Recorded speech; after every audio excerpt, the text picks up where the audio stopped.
Hello. So good for poker. Let's go. That river's all me. You gotta believe it. I follow my dreams under the rubber sky, crossing the ways to paradise.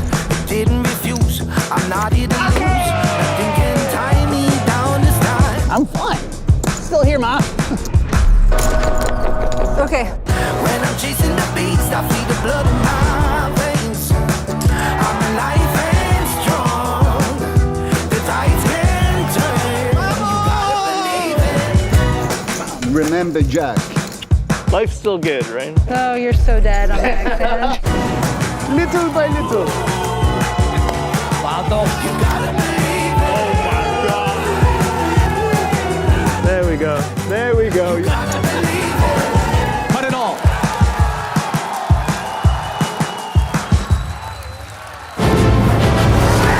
Stamets takes the win here in Barcelona. Chasing Mercier, he went with his instinct, he made the call. There's the professional level, and there's the Ivy League. Sebastian Pauli coming to terms with what he has just achieved. Nicky Corrin has done it! 2 main event titles! Sebastian Malletz has gone from poker fanboy to poker champion. This is why people love the EPT. Hello, my babies, and welcome to the PokerStars European Poker Tour. We're coming at you live from Barcelona in 2025. It's day 6 of the main event. Casino Barcelona is the host. We are the commentators. I'm Joe Stapleton. He is Griffin Benger. Hello, everyone. Yesterday was a weird day. We somehow played down to 11 on day 5. That doesn't usually happen. Here's our broadcast schedule for the rest of this event. You're already watching today. That just leaves tomorrow, although in 1 hour, if you want to switch over to the Spin and Go Championship, I won't be offended. In fact, if we can get our numbers down to 0, I'm going to take a nap. You deserve it, Joe. Final table also tomorrow, same bat time, same bat channel. Those channels are YouTube and Twitch. You can also at us on X. But unless it's about, you know, whatever's trending, I don't really care. Facebook, if you're my grandpa, and Instagram, we're so close to 1 million followers. If you are our 1,000,000th follower, I will shout you out on stream. I don't know what else to say, because I think you could fake it if I offered a prize. I think someone would figure out a way to fake it. I'd get 40 people all claiming it. These are the short stacks. This is the bottom half, quote unquote, the bottom 5 players on the leaderboard. We got an 11 and a 13 big blind stack. Both Frenchmen, Rascar and Zereg, which is French for the reg. Here's where you want to be. Top 6 on the leaderboard. This is deep. This is thick. Thick with 2 C's. 153 big blinds for Anton Suarez. Tomasz Eychenne carrying the weight of France with 95 big blinds in the number 2 spot. This is the overall chip leaders, by the way, because that's it. We're down to 2 tables. What a beautiful city there. Beautiful city to spend 1.4 million euros, don't you think, Griff? Oh, yeah. If you won the 1.4 million tomorrow, what percentage of that would leave the country with you, and what percentage would stay here? I think I'd get out of here with 80%. 80%? Oh, my goodness. This is our feature table. 1, 2, 3. Skip the number 4. You know why? It's bad luck in Chinese culture. 5, 6, 7. That means there are 6 players at this feature table. That's smart. We could have picked the table with 5 players, but why would we shortchange you like that? It's not what we do. We're going to show you more players. 6 players at this table, 5 at the other. Sebastian Ionita is the chip leader at this table.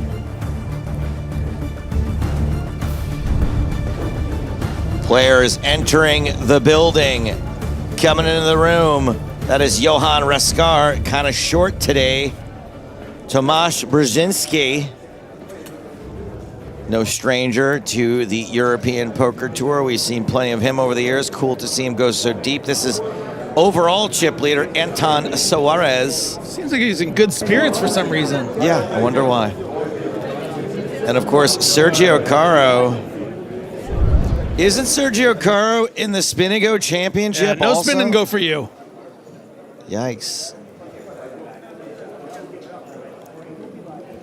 Yeah, of course. After the free. After 3, can become really good. This here is Umberto Zaffagnini. 44 bigs. Oh, I forgot it's the 50,000, 100,000 blind level. Why do you think you're starting the day, Joe? Human calculator. Speaking of starting the day, I don't have a minute off today. Cesar Garcia. 4.7. You? 3.3. Whoa, overshooting there. Actually has 3.2. The mind games begin. Sebastian Ionita, the very healthy 68 big blind stack, and a very blue flamey shirt. The fast playing Pineda. Is that his defining we characteristic? were very impressed by his very quick decisions yesterday, really keeping the pace going. Maybe that's why we got down so quickly. Maybe he was the catalyst. It could have been. I mean, we really should not have gotten down to 11 players. It's not even like we're shallow or anything. Youssef Zereg, who answers the question, Griffin, is there a Mr. Carmen Sandiego? Nice. It's another 90s reference. You really tickled my brain with that bad channel, bad time thing. Now you're hitting me with Carmen Sandiego. What next? And that one's from the 60s. This fucking guy, Marc Foggin, has 36 big blinds. So why was it such a big deal for me when I was a kid in the 90s, Carmen Sandiego? No, sorry, Bat Channel is from the 60s. So then why was it such a big deal for me when I was in the 90s? Because they reran it in the 90s. I mean, you're from Canada. It was probably new to you. Yeah. Skipped over Foggin there for that little chat, but very impressed by the fold of the day yesterday. Finding a 4-bet fold off 50 sick. big blinds with pocket queen, 6-handed. Yeah, you can't really teach bullet dodging like that. So on borrowed time, but time that he borrowed for himself. And we joke about his name, but we do love ourselves some Marc Foggin. Always finds his way to these feature tables.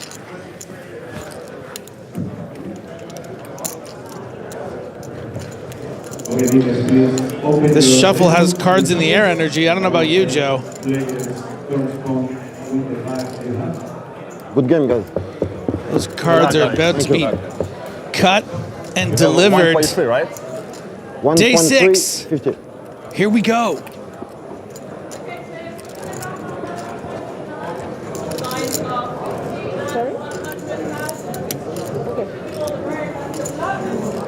Thank you.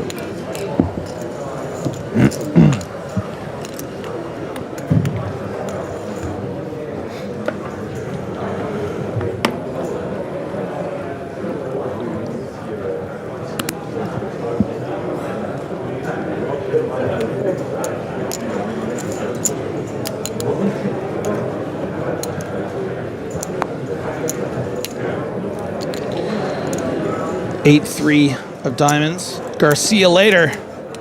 Nice. Man, I've been trying to find that all week. All week.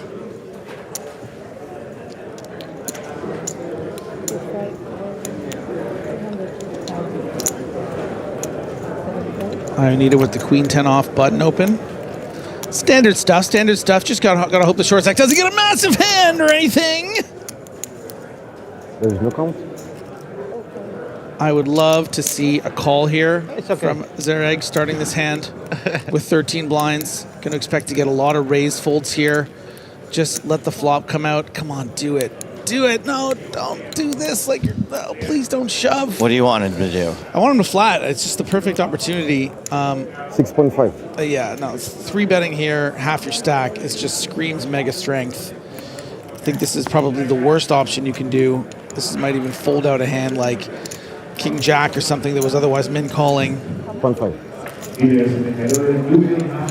I mean, look, First hand of the day, you sit down there, you're short stacked, you're hoping to find a double. Guy raises, you only have 13 big blinds, you have aces. But that was a huge missed opportunity, I think, for the Frenchman not to just call there. You know, let the flop come Jack 9 brick or 10 6 deuce, and you're going to get all the money in 100% of the time. So call a spade, man. I think that's a mistake not to trap there.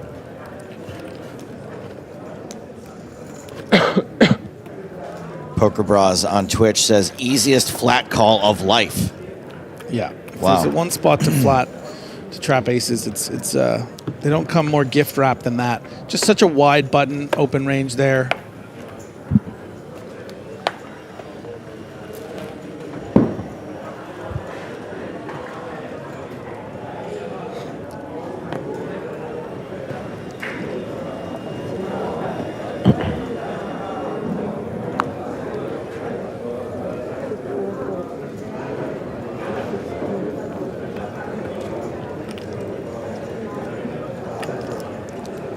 Ionita, after getting punished with the Queen 10 open, now has another sort of standard-ish consideration at the cutoff with Ace 5 off, but maybe getting a bit skittish after getting 3-bet the hand before. And good for him because Pineda has a monster, positionally at least, on the button with the 9s. And we could have our first flip of the day. When Zereg pulls the trigger here off 15 bigs, we'd have to imagine would play for it all. 39. Oh, now you don't want him to trap. Nobody wants to trap Ace Jack. Unless you want to trap yourself. All in. Zereg goes all in. Count. Stop it.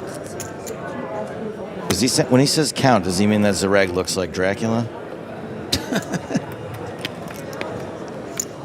Zaffagnini has Ace 4 of hearts.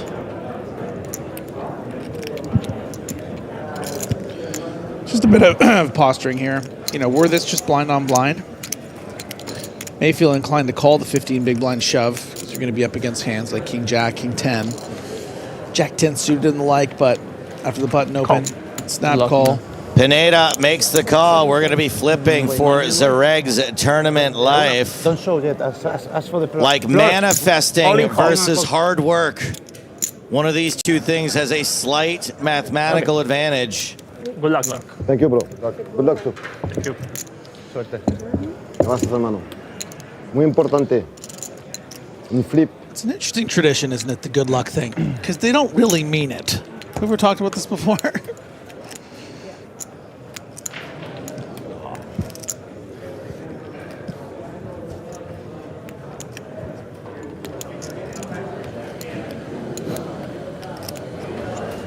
It's kind of a cursed expression if you think about it. You're not supposed to say it to performers. It's disingenuous if you say it when you're all in against each other in poker. Oh, baby doll. Trip jacks for Zereg. Pineda not in much worse shape than if he had only flopped a jack. Still needs to hit a 9.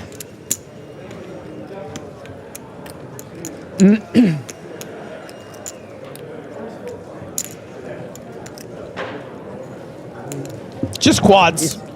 4 jacks. Not bad.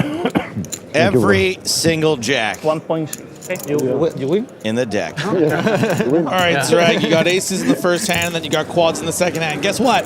Wake up. Hasn't started yet. Get in the shower. It was all a dream.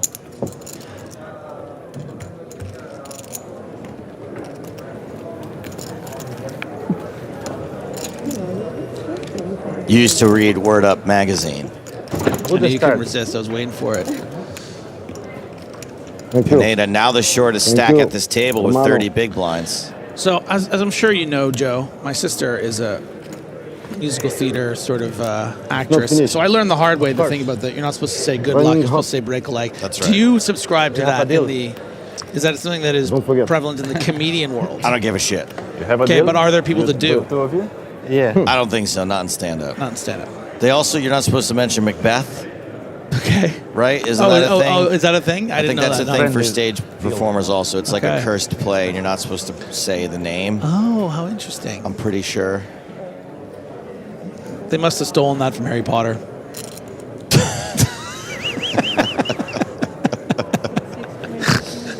Classic millennial mindset there.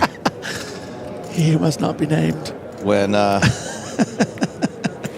like when Paul McCartney went on, I don't know, some award show with, who was it, with Kanye. Mm-hmm. And everyone was tweeting like, I don't know who this old guy is, but Kanye just made his career. yeah. That actually sounds familiar. As Ionita opens up 975. the fives. 5-5.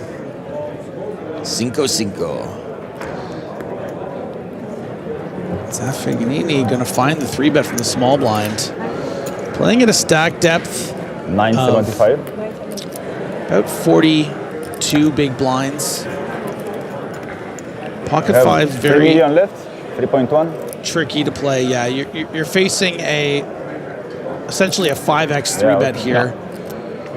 Unfortunately for Ionita, he's forced into a corner of either shoving or folding with this particular hand. And it's just too high risk when your opponent's put in, 25% of your stack. It could just, of course, be king jack off. But yeah, there's the power of the 3-bet. And another example of how tricky it is to play pocket pairs, in MTTs. Day one, you got a lot of chips. You have to try to flop some sets, try to break some hearts. But just in general, not a lot of playability, no blockers, and your responses to pre-flop aggression at these, 25 to 40 big blind stack depths kind of need to be 4-bet shove or fold, and it's just very, very risky if you run into it.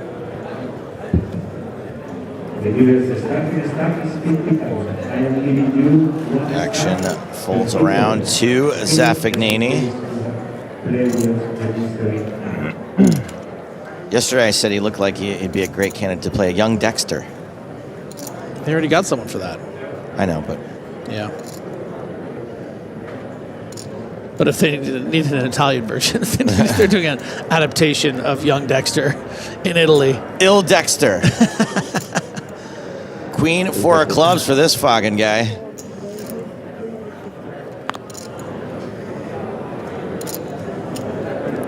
Oh, that's a big old raise.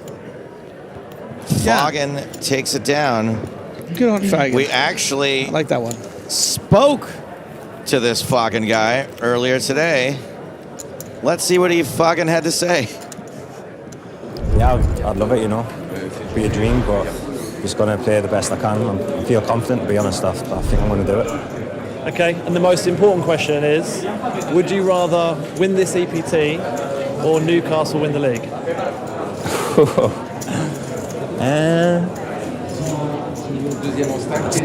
I'd probably win the EPT, I'm sorry. We can win it later. Cheers. Thank you. Cheers, Mark. Thank you very much. The fact that he even had to think The about hesitation it is wild to Fogen me. insane. Yeah. My goodness. Ooh, what's happening out here? Okay. Showdown, please. Showdown? Not an all-in. Oh, there is an all-in showdown. It appears as though, Sit up and on.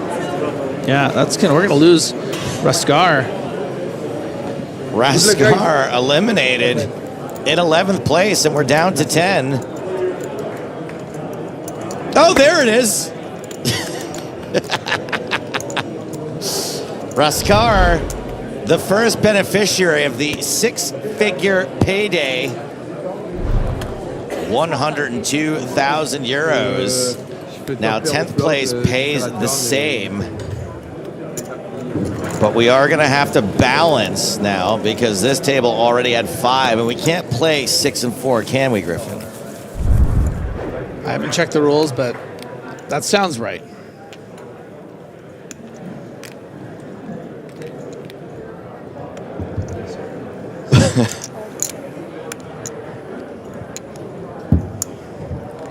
King 9-8 is the flop here on the stage. 2 spades, turns an ace. Nobody has a pair.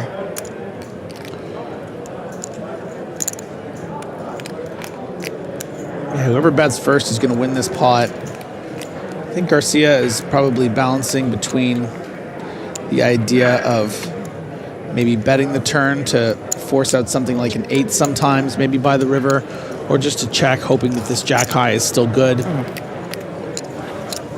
He has gone with the latter. So far, so good.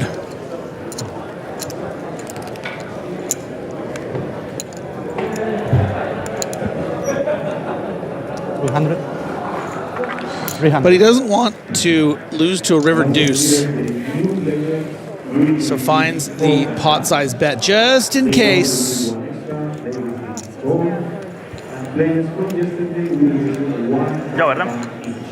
That's 300 or 60? Suerte. Good luck, man. Bye. Oh, there's one player. Bye. Pineda being balanced off the table.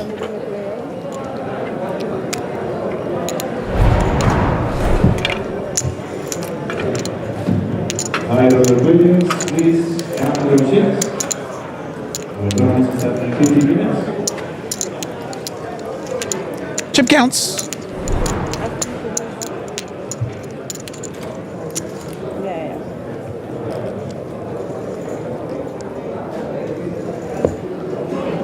Hey, Pineda, why don't you make like a tree and get out of here?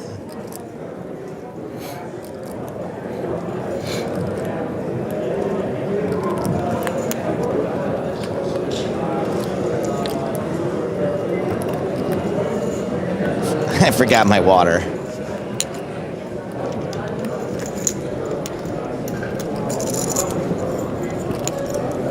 A big blind or small blind?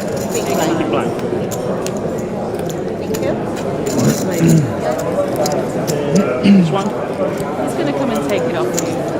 He's going to get these and wax. No, leave it on. Let's hear one guy at the other table.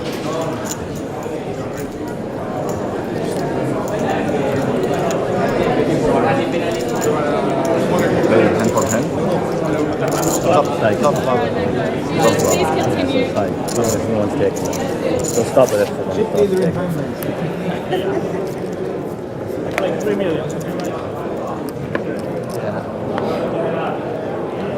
10 players remaining in this main event. 100,000 euros to the 10th place finisher. Oh, we're 6-figuring now. We are Ever 6 since figure. 11. That's right, buddy. Oh, wow. We're in the 1 comma club.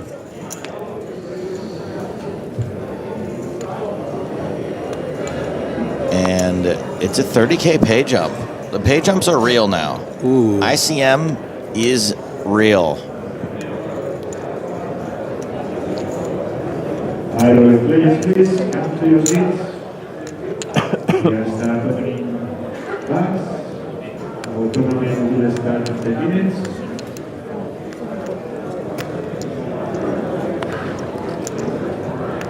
Garcia has opened from the button. Jack 9 off. Pocket 5s for Zereg. Yeah, 2 ways to play this. And this is definitely the more ICM approved one, just calling. You could also shove off 32 bigs, but feels like a bit too much given the implications of the stage here. Queen 8-6. Garcia's got a gut shot. Despite 3 overcards, 5s are holding.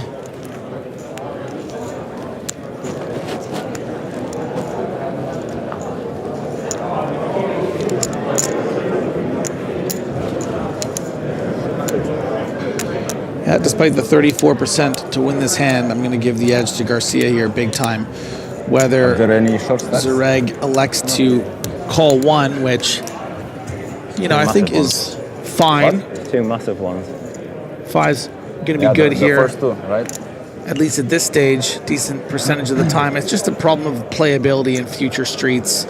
You know, against a hand like Jack 9 especially, going to be finding a lot of barrels. So I like the discipline of folding, even though we know sometimes we are folding the best of it, the best hand at the time.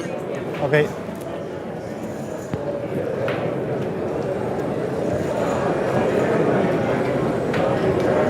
Garcia picks that one up.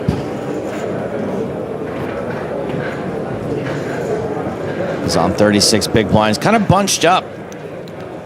On the final table, will receive more time banks? Or... Thank you.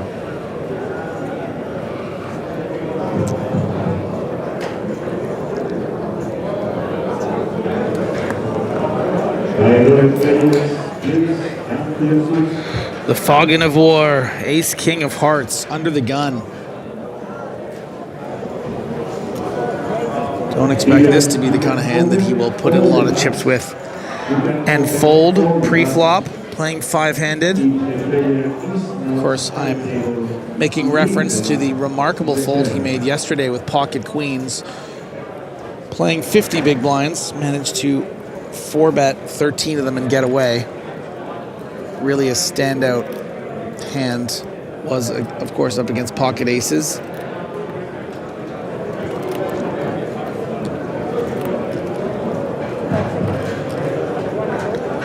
Folded all the way around to the big blind.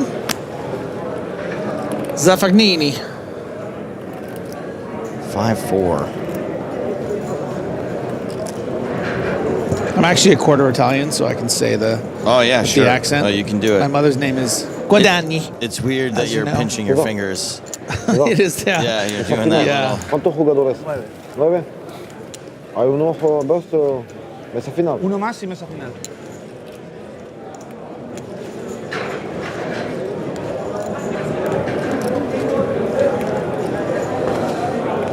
¿Y después cuánto tiempo jugó hoy? Hasta 6, creo. 6 jugadores. I'm sure this is going to come as no surprise to you, Joe, but I've really been coming to terms with how dumb I am in certain things. Like I think I'm like dyslexic with weather. I was freezing for the last 4 days, and I kept on trying to change the thermostat, and I finally realized yesterday that I was going in the wrong direction. I was making it colder. Like, I don't know how things work. Maybe this is a conversation we could have had off air, but No. People deserve to hear this.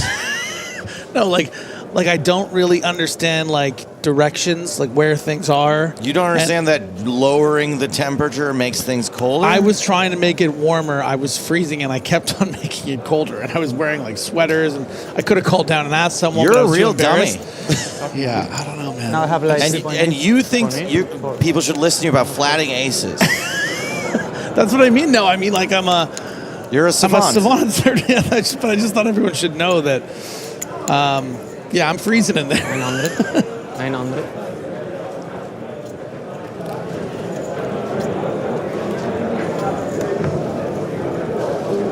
So 2 big hands being dealt, and Zaffagnini, it's important to note, has already 3-bet from the small blind.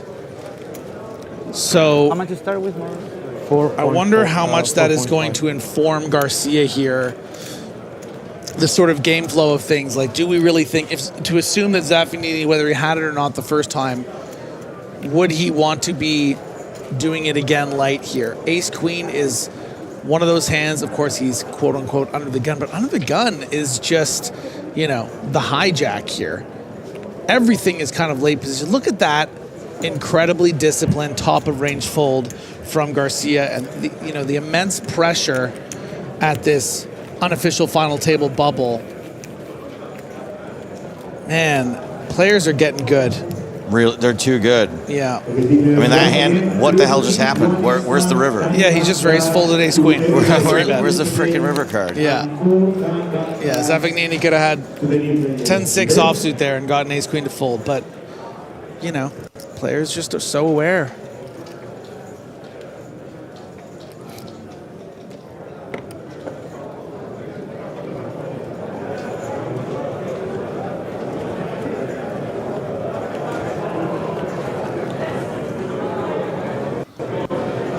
Yeah, there's a stoicism to these, top players that get deep in these mains these days. It's just so impressive.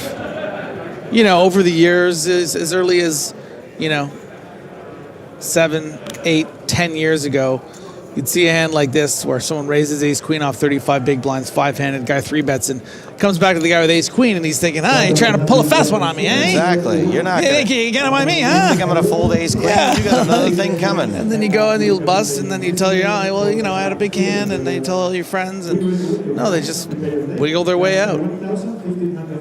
Still should have flatted aces, though. He said, wearing mittens and a scarf. I mean, listen, once I finally figured, I slept like a baby last night, as I was telling you. Finally figured it out. Cracked the code. Ionita has raised under the gun with king-queen suited. Yeah, nice little spread here. Yeah, we got 3 suited pretties. Fair amount of coverage. 10-10-7, and Zaffagnini's got this one locked up. Yeah, going to be very difficult, though, for him to extract any chips. Ionita, I'm sure, is aware, can't really be betting with this combo, given the strength of the button range, which is going to include some 10s, some hands like 7s, 8s, and 9s, diamond draws. And then you still have to worry about Garcia over top, who can find a lot of check raises on this kind of board representing the 10. So I expect this to go bet, fold, fold.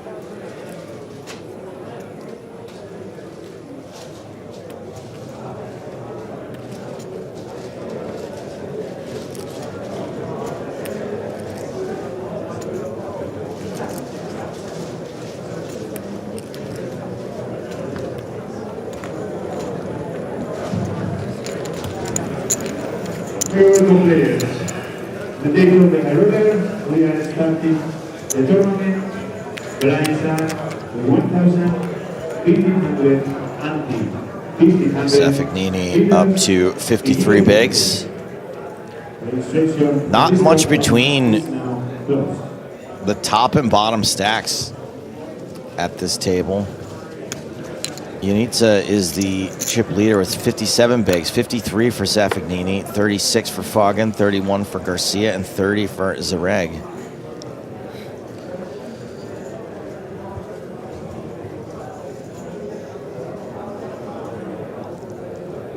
I am Zereg. Je suis Zereg. You are just the amateur. That's right. You are the amateur. I am Zereg.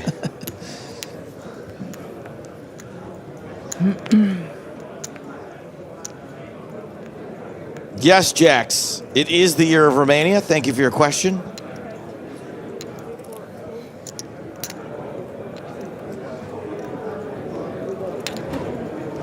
I had a face-to-face encounter with Marc Foggin in Paris.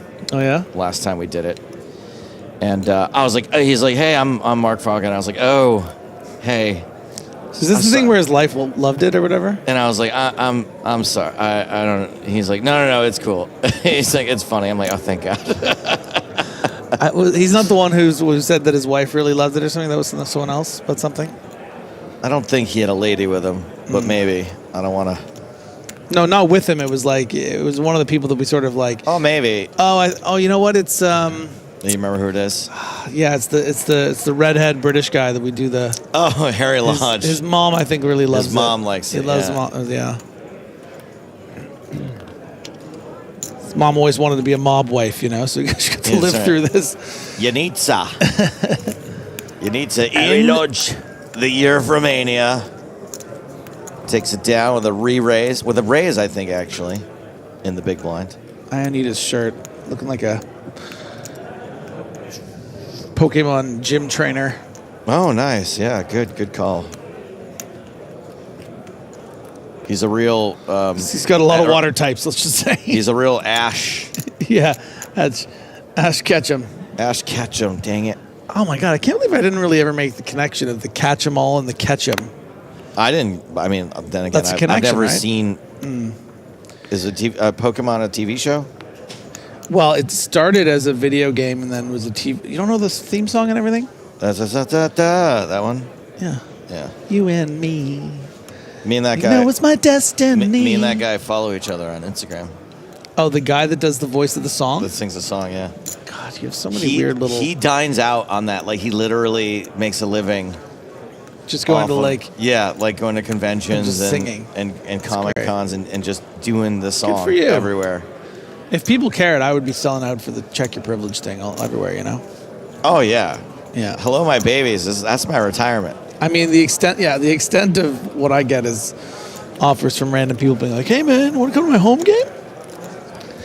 And in Tennessee, if you're ever in Tennessee... I mean, that's kind of what Trapped is based on. Yeah. It's based on the fact that I have no marketable skills except for people want to invite me to their home games. Yeah. Another pre-flop takedown from Ionita. Did he get that shirt from Dan Flash's? Great question, Hamish. That is an even better joke than mine. Ban that person. He's coming for my job. Ellos van por detrás, una mano más. 200 out the door. Still nuts.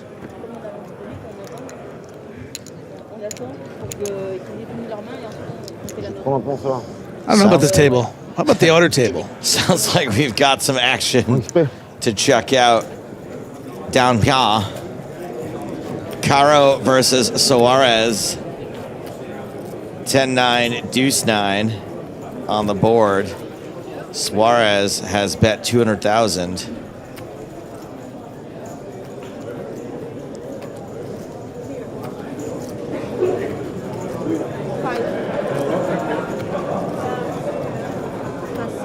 Carro folds. And I mean, things must be a little bit slow if we're going to a 2 big blind bet on the well, actually, you're not wrong, Griffin. Things are a little slow, meaning that they're actually kind of doing soft hand for hand. TG up there. And so they're kind of they're trying to make sure that the pace of play is the same at both tables. So I think they're going to play one more hand at the outer table before they deal again at the main table. And that is correct. Yeah, but it was not enough. We played much faster, I'm sure. Because on this table, we can't see when people are stalling or something for page jumps. Yeah, so we're going to hang out here for a minute. Brzezinski folds. Carro is out.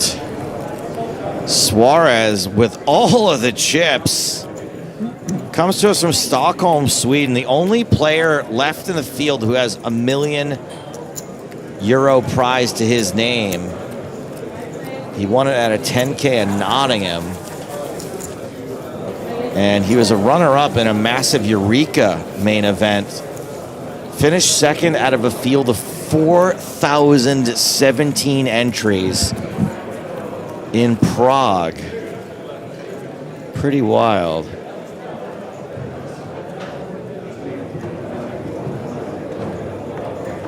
Thank you, Howard Swains, for that color.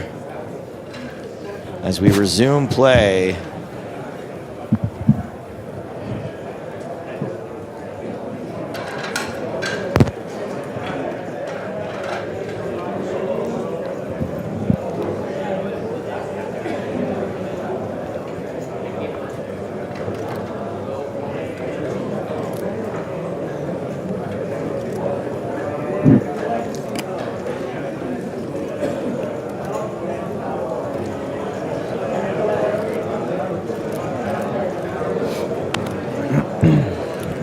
Ooh.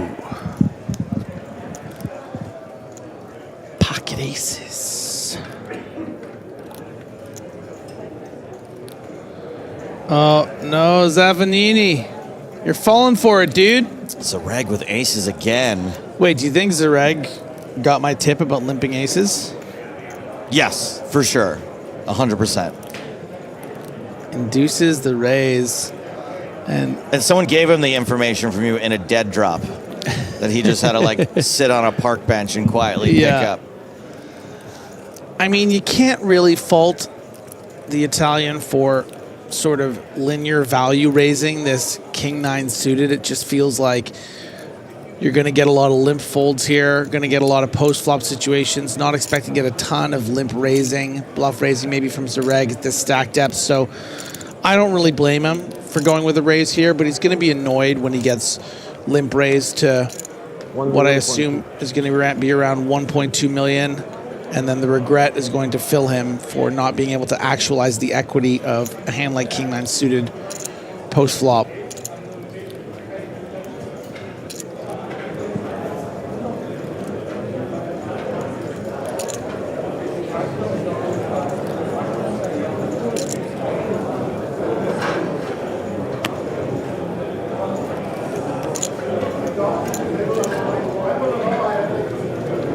And this really lends credence to the concept of, you know, sort of being split between hands you're prepared to play for stacks against 30 big blinds, and then the complete air hands that don't have a lot of playability post-flop. So something like 9-4 off, just ISO raising here, hoping to get a limp fold from something like a queen-5 or whatever.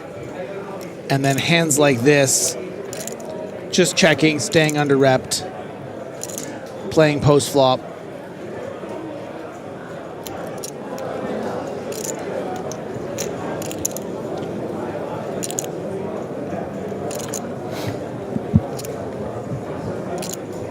Come on, he's only got 1.6 behind. Let's just run it. Let's just run it. What's the worst that could happen?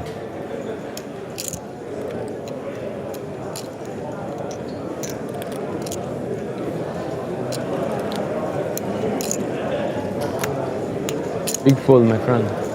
Big fold.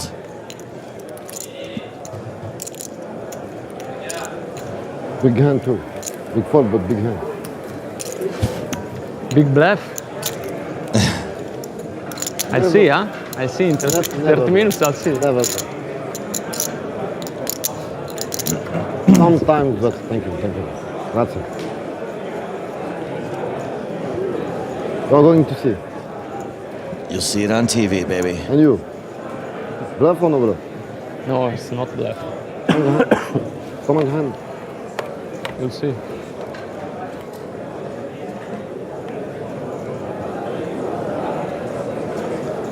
Ah, the old song and dance of trying to get information, fawning friendliness and familiarity. For real. For real. Ace-Jack suited for Ionita. He's staying out of that muck on the other side of the table. Not for him. See? King-6. I just don't like the drama. I won't do it.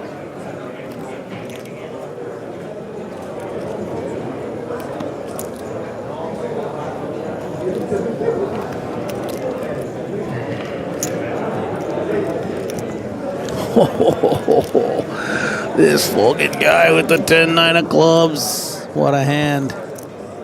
What a player. Yeah, this'll do. I'll see 3 cards. This'll do. This'll do just fine.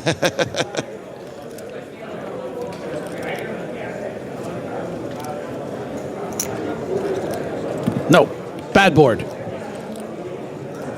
Great board for Ionita. Ace high, hearts, backdoor royal draw.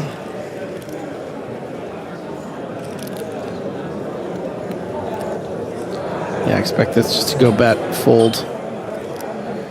You know, Joe, before bed last night, I did watch a little TV show that I thought, you know, I think Joe probably doesn't watch this show and would really like it. Thought this. Okay. Been watching Peacemaker. You've nodded, but does that mean I've heard it's good, or? I started Peacemaker. Okay. Did not care for it after the first 2 episodes. The first 3, maybe, they weren't really moving the story along, which you know is something that really pet peeve, yeah. upsets me. And I also, violence for violence's sake, like, oh, aren't we edgy with like all the, how like hilariously we treat violence on this show and how flippant it is, also isn't my thing. people urged me to go back to it, and I did, and I really enjoyed it. Oh, there you go. I'm glad that I completed it. Nice. Well, the new season's out. First 2 episodes. Yes, and I'm excited, and I believe my friend Michael Ian Black is now DC, DC canon. Yeah. I think it's very he's going to be exciting. in this season as well. So I was actually I did a point at the screen when I went to see Superman. It was awesome seeing him, Superman. Yes, it was producer Chris. Fair fight, ace jack of hearts for Zereg, pocket eights for Ionita. Did you follow the whole retcon thing on how they have wrapped Peacemaker into the new DC, even though he was sort of like in the old one? It's kind of insulting to like the people. Like he's just like, no, we're starting over. But he's like, you stay, you're good. Yeah. It's like the part. But did you see the retcon? Like, did you see what they did? No.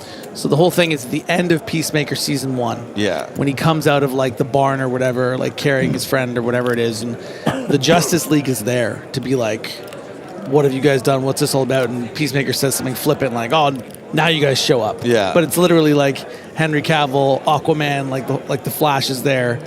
So, but of course, James Gunn wanted to reboot the DCU, but wanted to keep Peacemaker. So he does like a previously on thing, and then one of the things with the previously on, he's just replaced them with like Superman, Supergirl. His guys. The Green Lantern, like it's just so he's literally just retconned, just changed completely. it, like That never happened. Yeah. Just gaslit everybody. Yeah, exactly. Yeah. It's back to the poker. 8's holding here. Yeah, so far so good. But Zereg, some consideration here, is facing a half pot bet with the backdoor nut flush draw, with the gutter to the wheel, with the presumed livivity of the jack and probably the ace. Livivity. Let's go with it. And there is one of those increased equity cards, the 5 of hearts.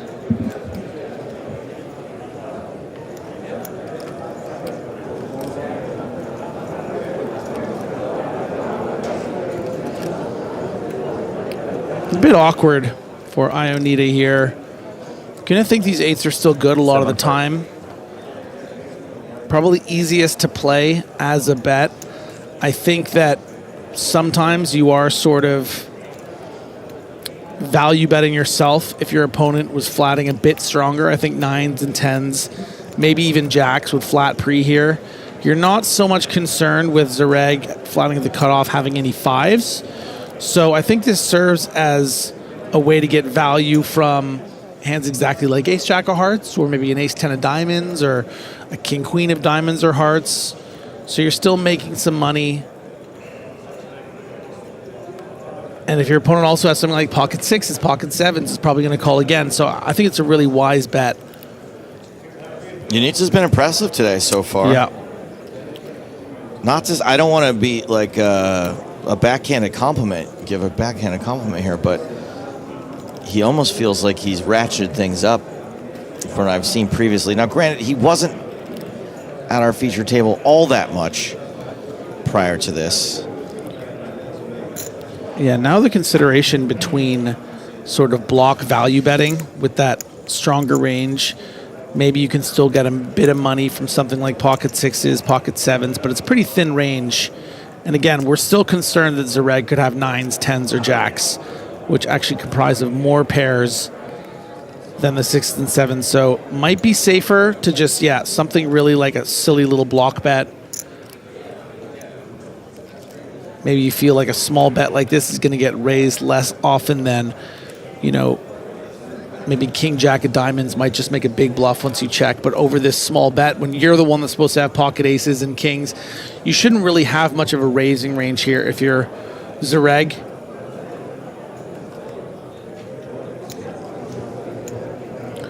Yeah, I think this is a pitch perfect line for Ionita here. I don't think he's going to get action for this, 12% pot bet by ace jack high, but it's also not outside the realm of possibility, we just see a call. He did his best. He did his best here, I think.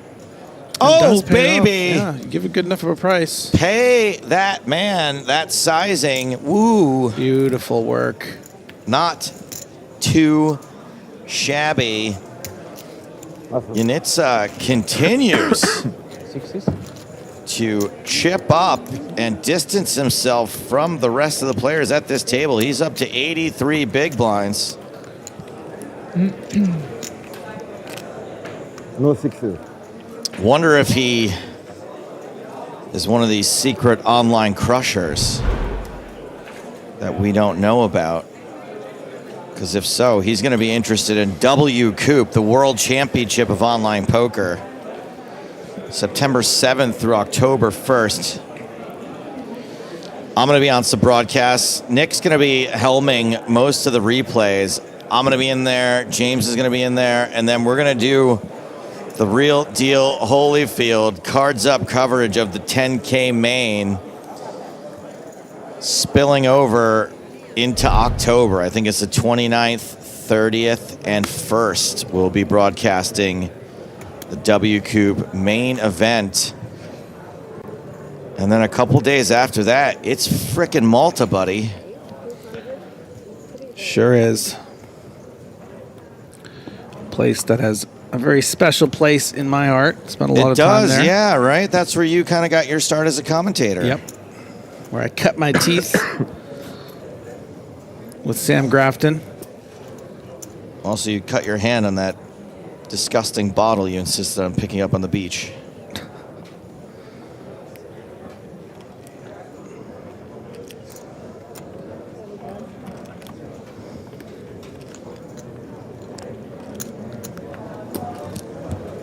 I did something last night that I've never done before that I'd always heard about. Oh, hold on a second. Action.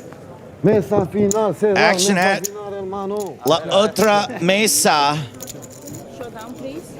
We've got an all-in situation. Ace-Queen versus Ace-Queen. Why are you wasting my time? You know I hate chops. Everyone loves a chop. They don't pay me enough to sing. But we got a cut for this. I was in the middle of telling a story. This pot ends in a chop, and you know what they say, Griff? Everyone loves a chop pot. Griffin approached that so flippantly, like he does everything else in his life. And like everything else in his life, it just worked out for him perfectly. Because I picked up the slack. Falling ass backwards into great performance. Classic Griffin. Anyway, so I did something last night that I had never done before. I heard was really fun. I'm somewhat regretting it today, although it was fun. I went out with Papo, MC. No way. Yeah. I went to the club. Did you find that when you got there that you were all fam? We were all fam. In the club, we're all fam. Oh, wow. I've always wondered. Papo could not have been nicer, was sweet. I was just like, hey, man, thanks a lot. Can I give you some money? Did he pay for everything? Okay. Yeah. No. He's the best. I mean, he did win $12 million in a poker tournament, I think. No, I know. And it's so like you to offer. Of course I would offer. I would never have insulted him by offering. I just would have. I'd never done the Papo thing. How did before. that develop? Was it like you bumped into him and he said, "We're going here, you should come," or like? Basically, it was just like a last man standing kind of situation where like we started with a really big group here at the hotel, then a slightly smaller group at the next stop, and then from that stop we got to an even smaller group to the club.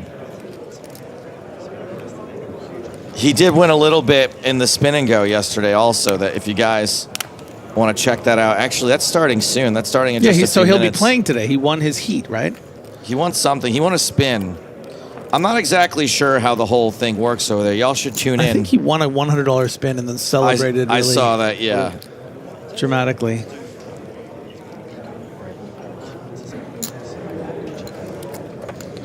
Okay, great. So when we go on break from this event in 30 minutes, we're going to force you to watch Spin and Go anyway. So there you go. You won't even have a choice.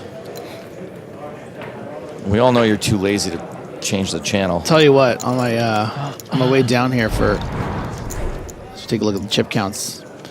Bumped into old Rory with his suitcase. Poor kid. Looked like it was really settling in that he's not playing today. No, he has to get back for a family event. I think it's his. Yeah. I'll say family event also, just in case. I don't know how public he is about family events. I got to get home. But he was buzzing yesterday. He won the 2K pull, and then actually won a seat. And classic Rory. He's such a lovely guy. He is a sweet kid, and it was really sitting with him that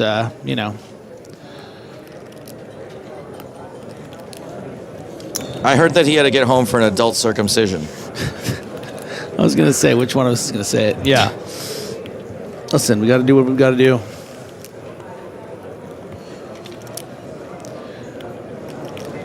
It was weird that he was performing it on himself, though. Crazy. I feel like it's not recommended. Could have just done it here, but he wanted the audience. Well, they got the NHS over there just in case something goes wrong. King 10 for Ionita on the in the dealer button position. Yeah, there it is. Hey, you play too much poker when your girl asks you your favorite position and you say the button, right? Huh? You play too much poker. I saw a similar meme like that about Counter-Strike the other day. Oh yeah? Yeah, it's like when a girl asks you your favorite position and you say window, like guarding the window in Counter-Strike. Oh, nice. Isn't Counter-Strike that's shirts and skins? Something like that, yeah.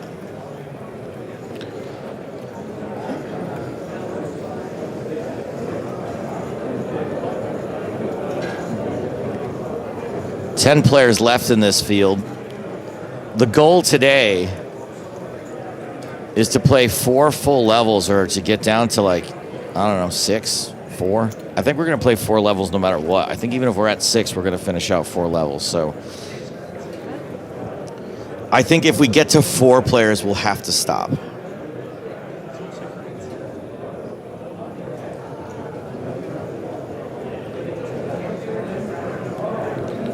So right now on a bit of a tricky chip stack of 18 big blinds. You're not going to find a lot of 3-bet folds. I think this is one that could have been a little interesting.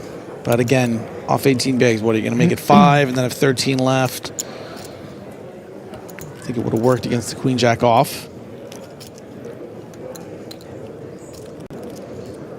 It's more of a reflection of, if you hadn't gotten so much trouble with that Ace Jack, maybe if you hadn't called the river, even just having those 4 extra big blinds giving you a little more room to make some plays pre-flop.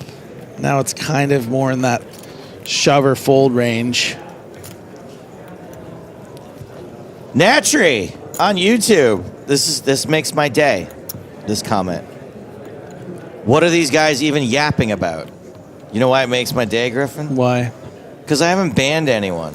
No. Until now. Are you allowed to ban people on Chat Pro Saturday? Yeah, of course.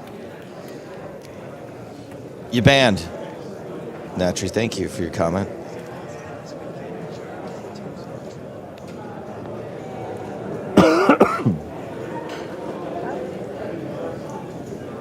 Without Hardigan here, I get to ban at will, and we can Chat Pro Saturday. Let it fly, let it rip. It's only the final 10 in one of the biggest poker tournaments of all time. Just 2,045 total runners. Go ahead, get your Chat Pro comments in. There are no wrong answers on Chat Pro Saturday, except if you irritate me or if you say something mean about Griffin. You know what? This is the only day you'll defend me? Remember the time that I didn't ban that comment and you got a little hurt? What, the only time that I've ever been upset with you? Yes, I remember. Well, yesterday. Después en la casa. No? Yeah. Aces, everyone call. Reyes. Better to know later. Cesar. Yesterday, when Caitlin was steering the ship, somebody said something about how she's normally pretty good, but she really needs to learn to stop talking sometimes. And I went and I clicked on a 24-hour ban, and I was like, oh, you know what? Perma. You gotta. I thought about you in that moment. Wow. And how I wasn't harsh enough. Wow. On that. Okay. And I was like, you know what? You gotta have your co-commentators' backs. Oh, wow. Perma's strong. Perma banned. Gone. Wow. Yep.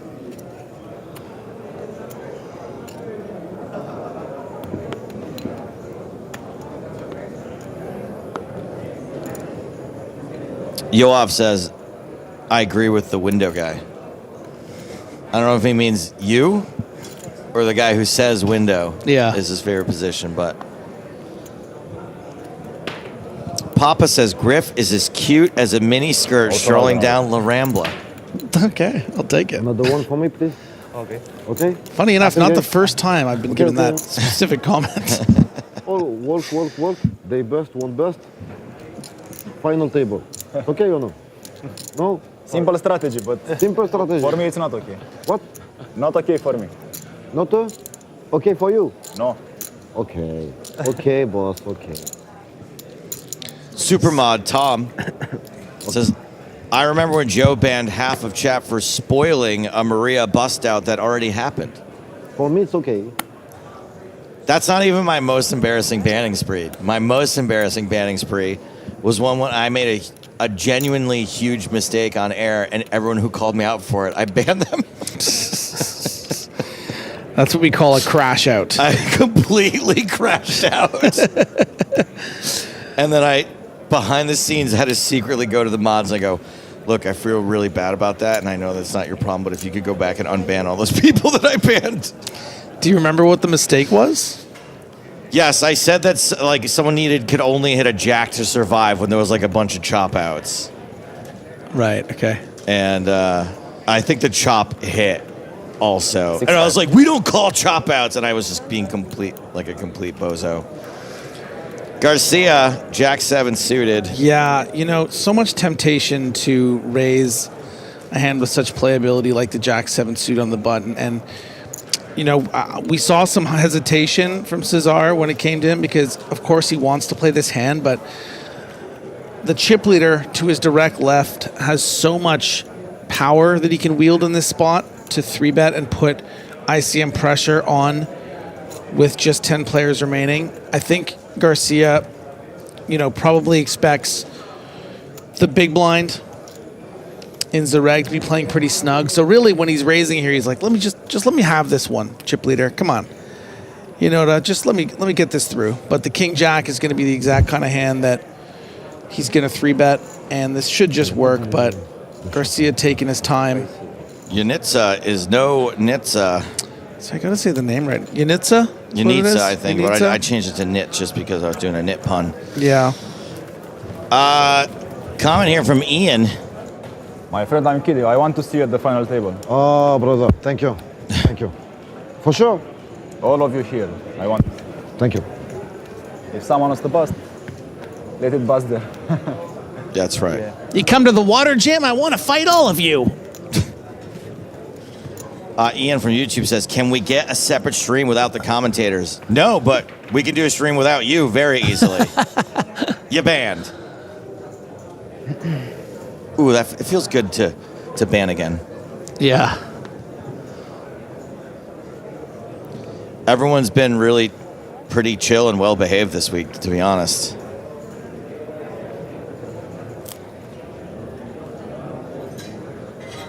Can't do it, Garcia.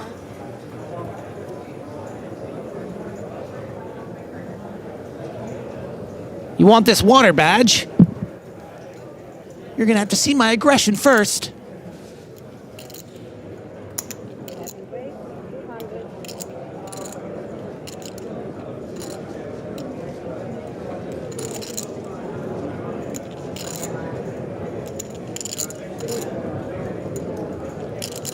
Captain Gaming says, can we do a separate stream without the players, just the commentators? No, unfortunately, we can't do that either. That's called a podcast. Ionita on the button. Raise and take it.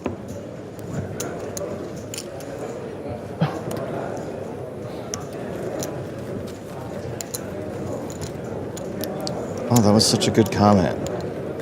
Can we see it? FUK, Cyber Coward and Content CR Tour. Cool. What's the next level? 61 too or 120? And 150. Oh, hold on. That'd kind of be a cool thing to put on your Twitter profile. Cyber Coward. Cyber Coward. 120. Unfortunately, you're upsetting Jack Hang, who says, please talk about the game and not about your sad power play against rude people. It's just a boring trauma dump. What an NPC comment. You banned.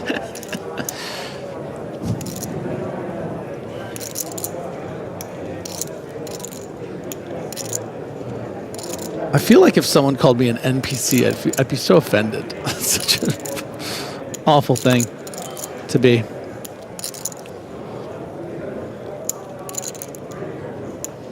King 6 off for Zaffagnini.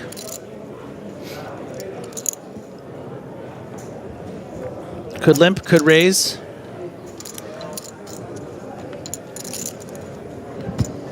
Gonna limp.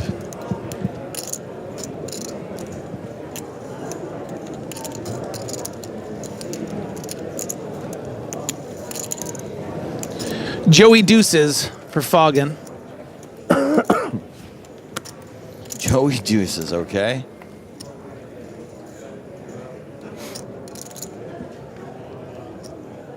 All right. King 6. All right indeed. For King 6. Or as Griffin likes to call it, kicks. Tennis shoes, yeah.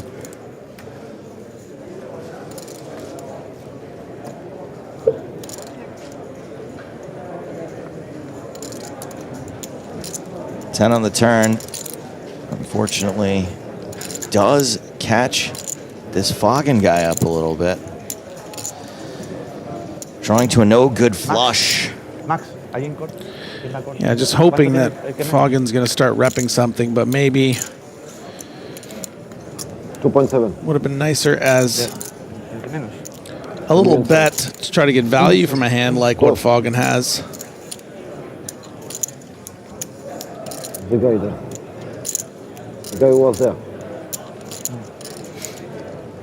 500.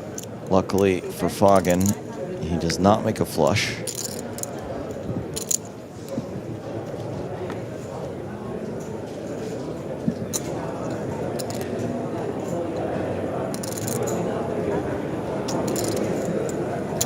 Fogen folds.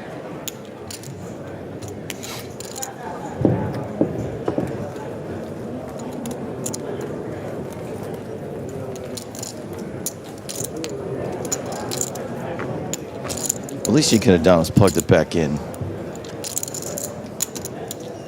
Classic Griffin. I'm messing with Joe's stuff over here.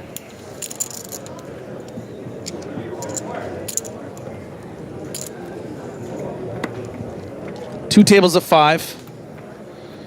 Playing for 1.4 million euros here at EPT Barcelona. We are on day 6. That's correct.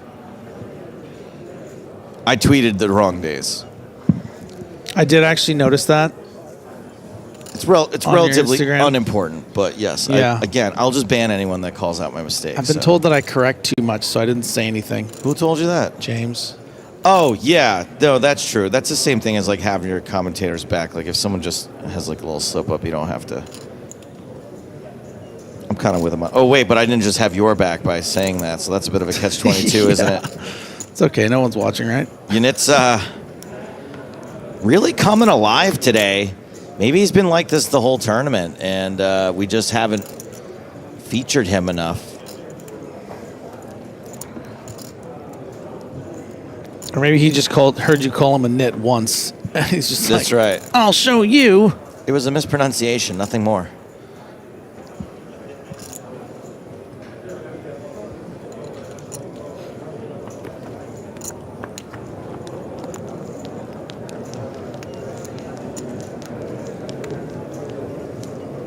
Queen 4 deuce, pair of 4s for Garcia. Ionita backdoor diamonds, backdoor straight, live pairs, betting lead, boyish good looks, keen fashion sense, kind to animals, gets along well with others, punctual.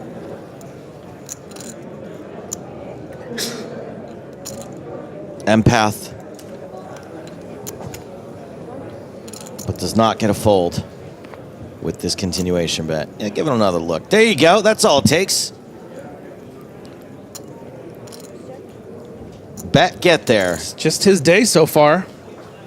Great first level here. Is it his day or is it his year? Wait. The year this guy of Romania. Is this guy Fogen Romanian? He is Romanian. The year of Romania.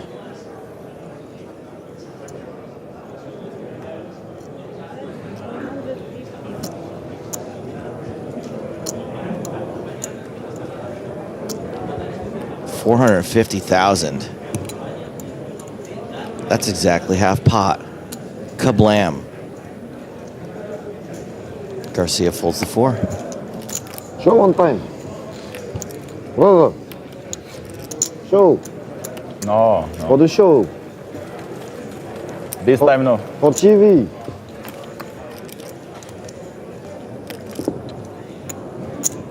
Stevie High Roller says, I like them to tell me what's happening. I don't love to hear negative things unrelated to the play. What would be an example of something like that?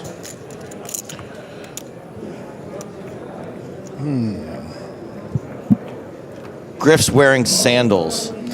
You know what? I have worn shoes every single day. Is that something here. negative unrelated to the play? I've worn shoes every single day here, and I thought, I wonder if Joe's going to let me get away with sandals today. You know what I'm going to do? I'm going to wear the shirt with his face on it. Yeah, that's I'm going to be super nice to him. I'm going to, you know, do what needs to be done, and he won't say anything. It was only because I was looking for an example of something negative to say. So I kind of got tricked into it. It's okay. I totally made up how much I've been thinking about the sandals thing. Not. He is wearing a shirt with my face on it, though.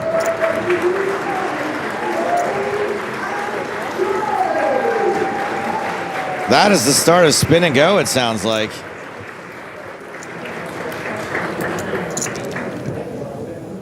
Hope nobody over there says anything negative unrelated to the play. Ionita gets a walk in the big blind. That's how you know you're really vibing. You know, I am a little bit worried about James. I feel like he might become a bit of a victim of his own success. If this spin and go thing really takes off, it's going to be because of this Bruce Buffer thing he's adopted. And, they're going to be like, sorry, James, you're the spin and go guy now. Have I ever told you my my Bruce Buffer story? Probably, but please remind me, and for the thousands listening. So I'm playing. Is it negative, though? It's funny. Okay. I mean, I'd be lying if it's not a little negative. But so I'm playing this charity event at Paramount Studios. Real cool. Lots of celebrities. And I make the final table with Bruce Buffer and 7 other people. And they wheel over this big cart that has like a bunch of duffel bags on it. That's like the prize. There's no like prize for the winner. So you make the final table, you get like a swag bag, right? It's full of like Paramount hoodies and stuff from Paramount movies and DVDs and DVDs. How long ago was this? This was pre-pandemic. So I remember Bad Times at the El Royale was one of the DVDs in it. So and that had just come out on DVD that year. Okay. So did you regret making the final table when you saw that was the DVD? Good joke, but I did like that movie. I actually haven't seen it. So they wheel over this cart with all the duffel bags on it. Sorry, I'll talk about the poker. I feel like Zereg's probably not going to call. It's standard shove fold, yeah. 14 bigs. And they're like, okay, these are the prizes, everybody. And, you know, when you bust out, just take your duffel bag on the way out. And everyone's like, okay, cool. And then we're sitting there and we're playing, and Bruce is like, F that. I'm getting mine now. And he got up from the table and he picked up the duffel bag and he played the whole rest of the tournament with it on his lap. Why? I don't know why. because he was afraid someone was going to take his free Paramount T-shirt. Oh my God! He just sat there with his giant duffel bag on his lap for like 2 hours. I played with Bruce Buffer, I think $1, $2 in the like early days, early mid-20s of my poker playing in Vegas at Caesar's Palace. And he was so nice to me. He was so nice. He was just chatting with me. He was like real sweetie. He can be very charming. Yeah. Hey, Stevie's back, who says, I enjoyed the sandals commentary. That's enjoyable dead air avoidant color. Well done, boys. We got Stevie back. Guys, that's it. I'm done for the day. I'm out of here. Ionita, this is the Ionita show up here at the feature table. He's ICMing these chaps. Yeah, and I mean, Zereg at least needs to consider shoving in these 14 blinds, but it's just so difficult to pull the trigger here, right? You know, going home and saying you busted in 10th with ace deuce. All in. Finds it. Beautiful. Just aware of Ionita's. I would find this. 90%. I could do this. You could do this? As the shortest stack. With a big blind behind? With the big blind behind, yeah, absolutely. Good for you. I don't know if it's right, but I could do this. It's so easy. exactly right. It's just not an easy trigger pull. Listen. It's one of the few nodes I've studied. Is that right? Did I say that right? Yeah. Okay.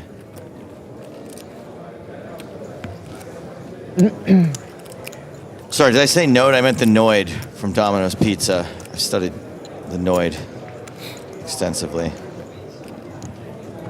There's another 90s reference for you. Can I just say, Joe, and it's not like the action has been particularly riveting so far in this level. Yeah. I found it's gone by very quickly. Real quick, yeah. Right? Is it just me? Is it just because I got a full night's rest? It could be. Yeah, like, I guess that's why I'm asking. 'Cause I don't know how well you slept last night. Maybe it's a completely different feeling. I slept incredibly well for those 90 minutes.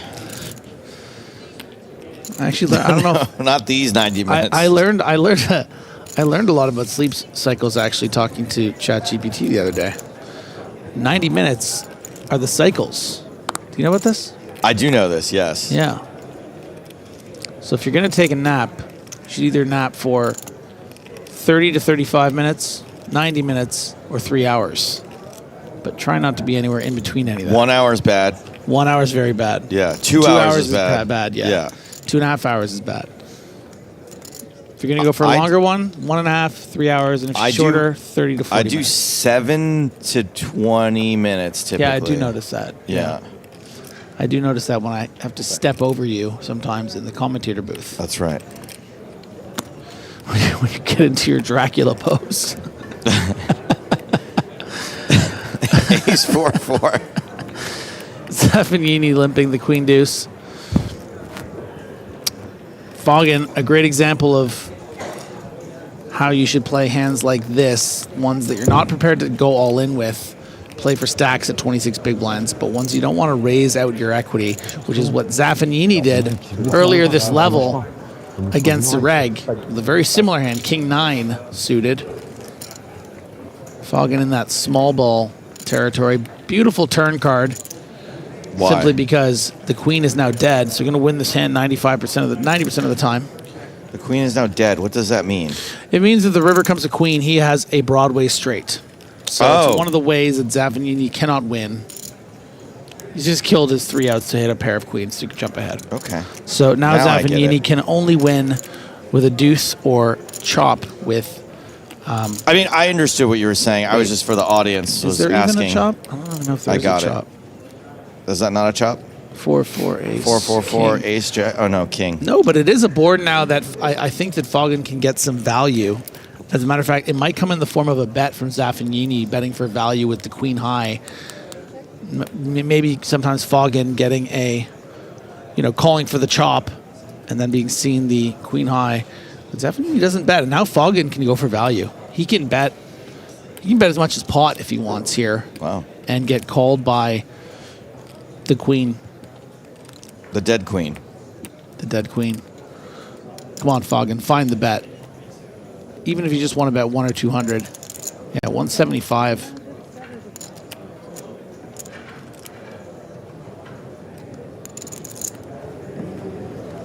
Does get called by the queen. Griffin. My beautiful boy. It's almost like you know what you're talking about. Man, if only Jason Kuhn had been here to see that, he'd have been really impressed. I know that you were hoping to impress Dad yesterday.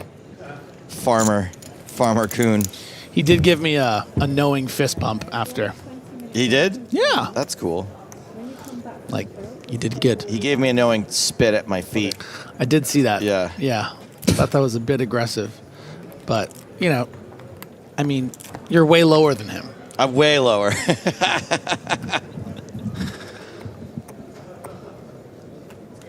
Under 2 minutes left on the level. Oh, you know why it went by fast? Why?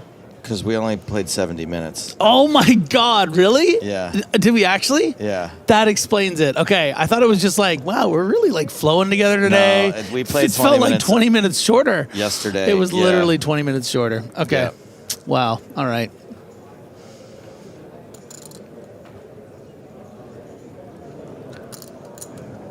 Ace deuce for Ionita.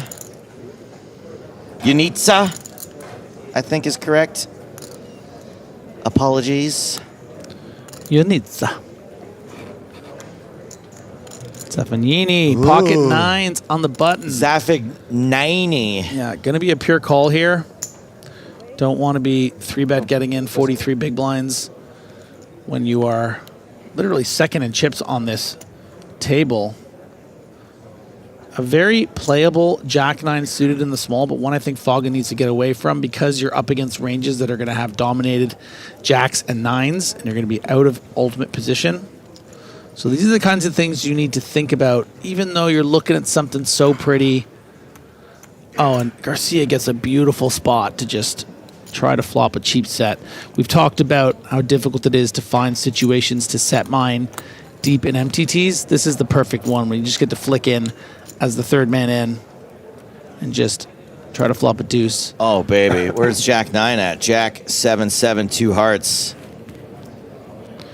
Yeah, going to be an interesting hand developing here between Ionita and Zaffagnini. I mean, if Jack 9 had been in here, we could have rolled the 9 of hearts on the turn here. Wow, you are sick.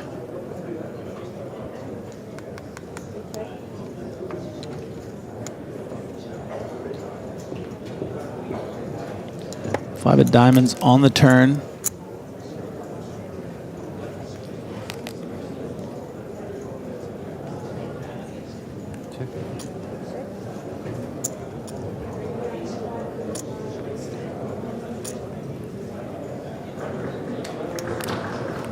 I still like deuces here. Is that crazy? Throw those deuces up. Ionita.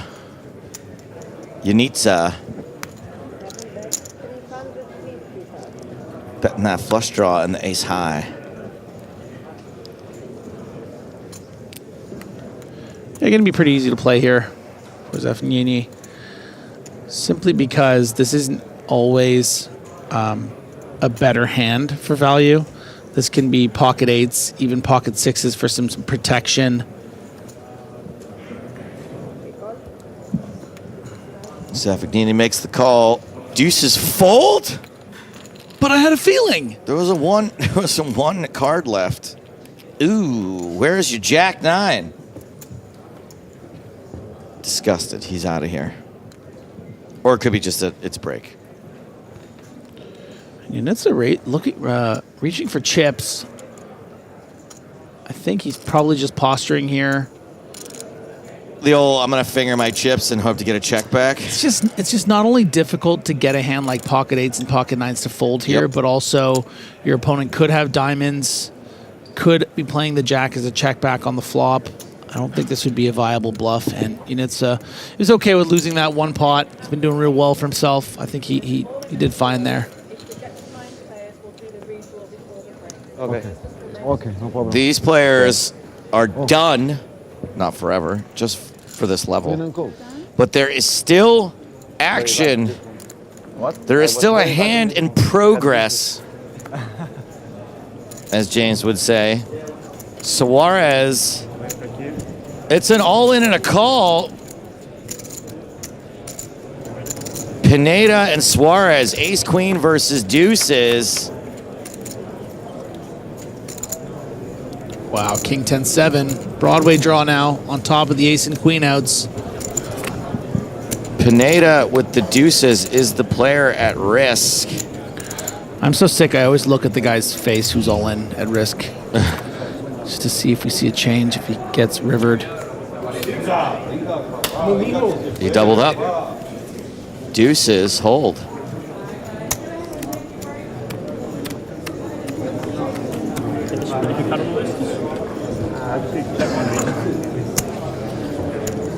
Now these players will be headed to the break. So we lost one player during that level. From 11 to 10.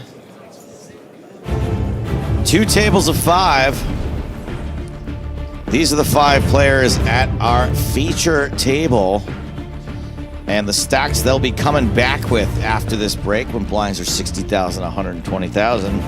Ionita has had a great level, as you can see, is pulled away from this field, and where Zereg was once the sole short stack, Cesar Garcia has now joined him in the below 20 big blinds club. As previously mentioned, we're going to take a 20-minute break, check out some of the Spin and Go Championship, back after this.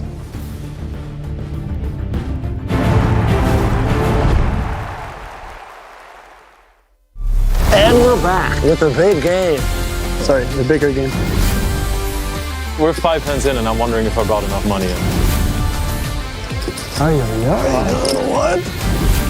I just played the biggest pot of my life. Not a lot of goofy guys at this table, huh? Exciting. Stack's one of you two right now. This is gonna get crazy. It's the big game, baby.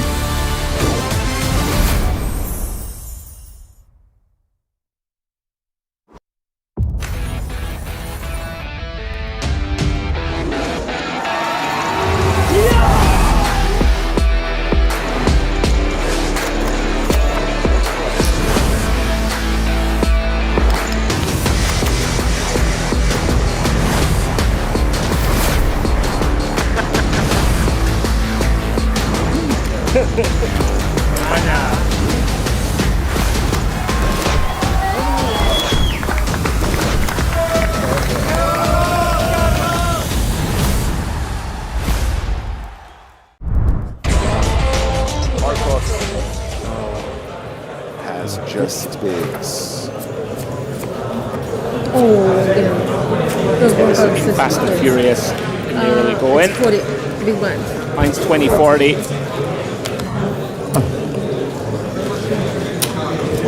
Marcos on the button.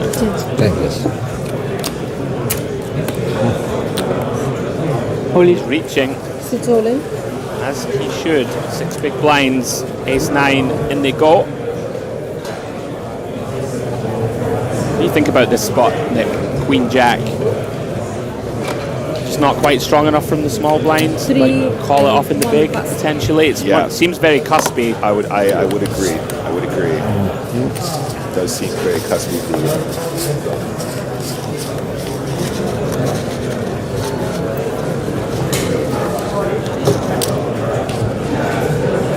We spoke about it yesterday, didn't we? It's all well and good knowing, you know, your ranges when people are playing perfectly, so to speak. But if you play, you know, a few spins with Arcos and think he's jamming pretty tight on the button, then a hand like Queen Jack is going to start doing very poorly. That's it. It's again so predicated on them shoving their 8-7 suited and their 8-9 suited and their 9-10 suited, and actually a fair amount of combos that we end up dominating there, right? So yeah, understandable. And don't want to get too technical. A little node locking, perhaps. Oh, might help us there. Let's not discuss that on today's stream. Trade secrets. What's that? Is that a company you call when you get locked out of your house? Yeah, I live at number 7 node, and I have to call node locking in order to get the access.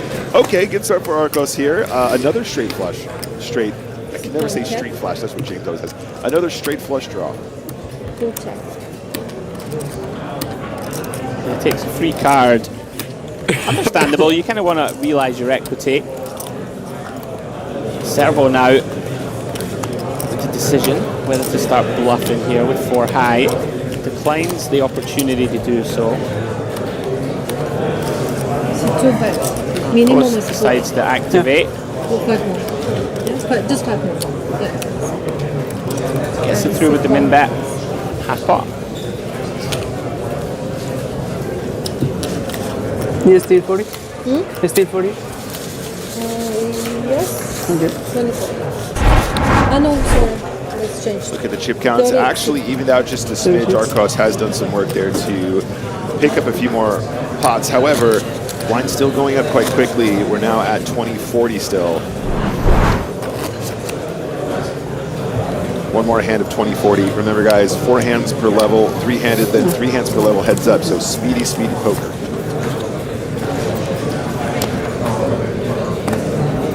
One pass. Yeah, to 30-60. Rapid fire. Arcos finds a very nice hand. Queen 10 of hearts in the small.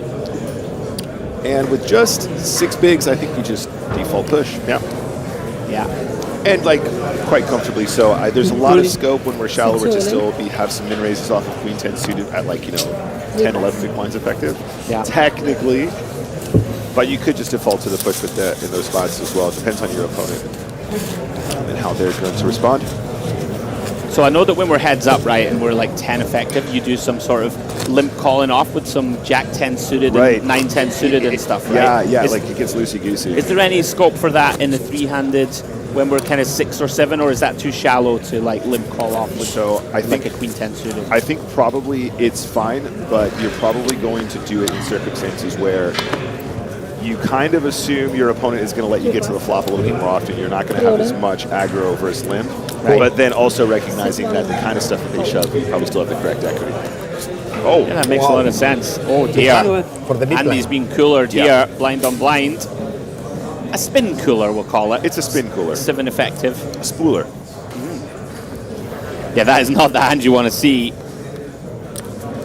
When you jam Queen 9 of diamonds, Servo looking to take a nice chip lead into heads-up play. King 7-4, 1 diamond. Backdoors for Andy. Any sweat for the chat? Jack of diamonds in it. Dead on the turn. Pretty unlucky, Andy. This is the thing, right? In spins, he played basically every hand perfectly. Yep. And he's in 3rd place. I completely agree. Yeah. There's not much else you can do. I'd say Queen 9 is a slam dunk push there. What did I say about Queen 9 suited yesterday? Love it. Not against Queen 9. I believe you said you would bet the entire contents of your bank account on that hand in a 3-handed format. I would be willing to put 7 no lane on the market with Queen 9 suited. 60. Yeah.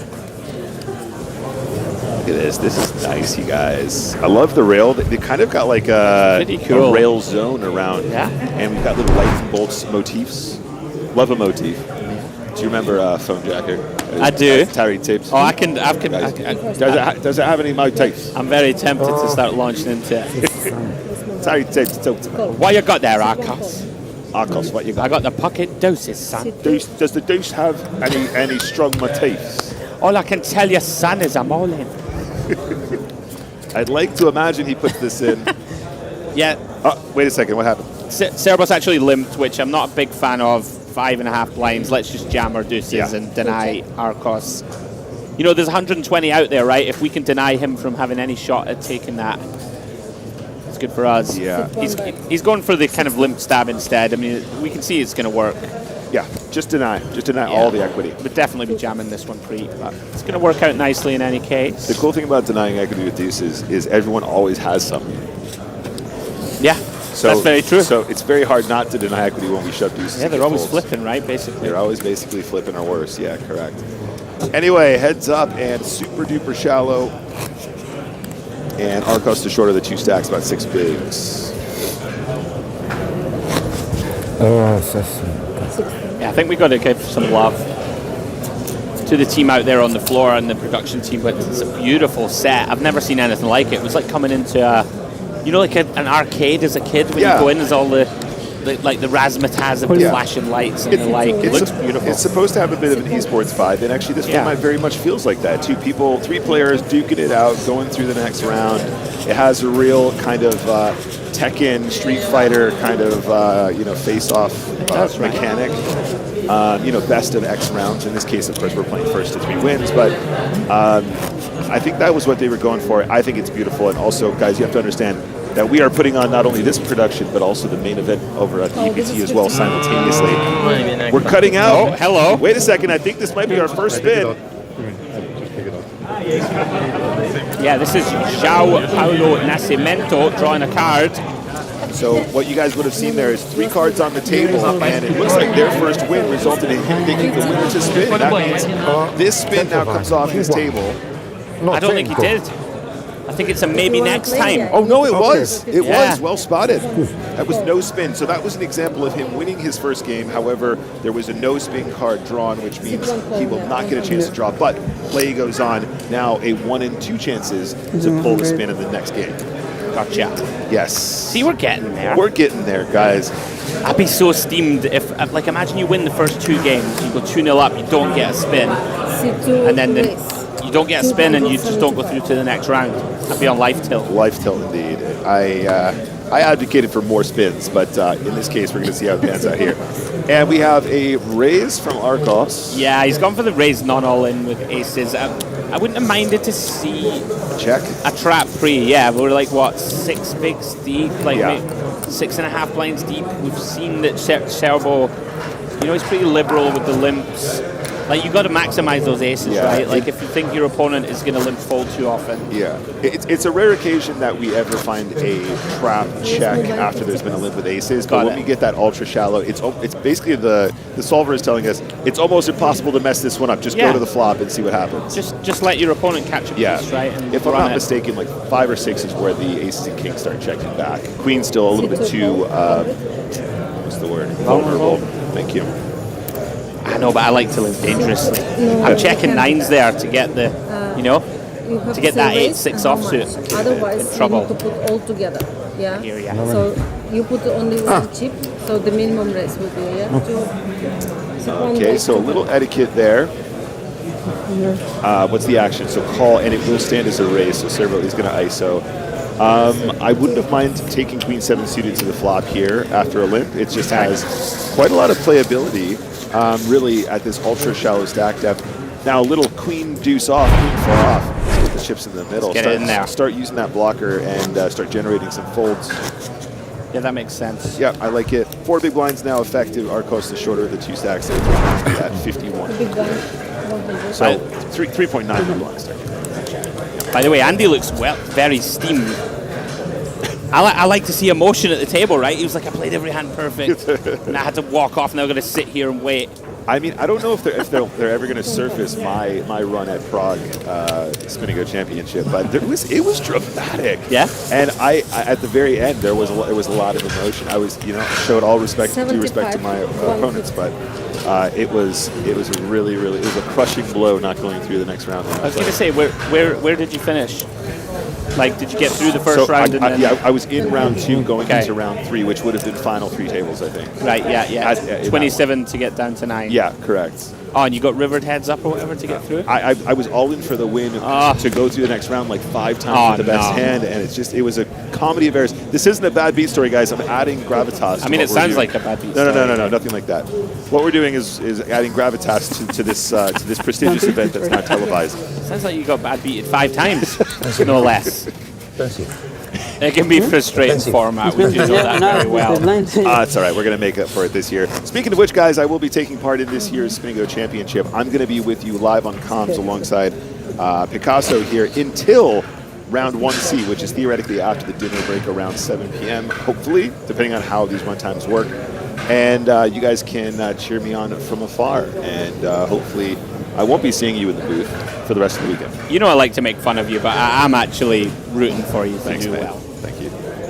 But rest assured, if you do not do well, oh yeah, it's going to be painful when you step back inside these 4 walls. That's fair. Okay.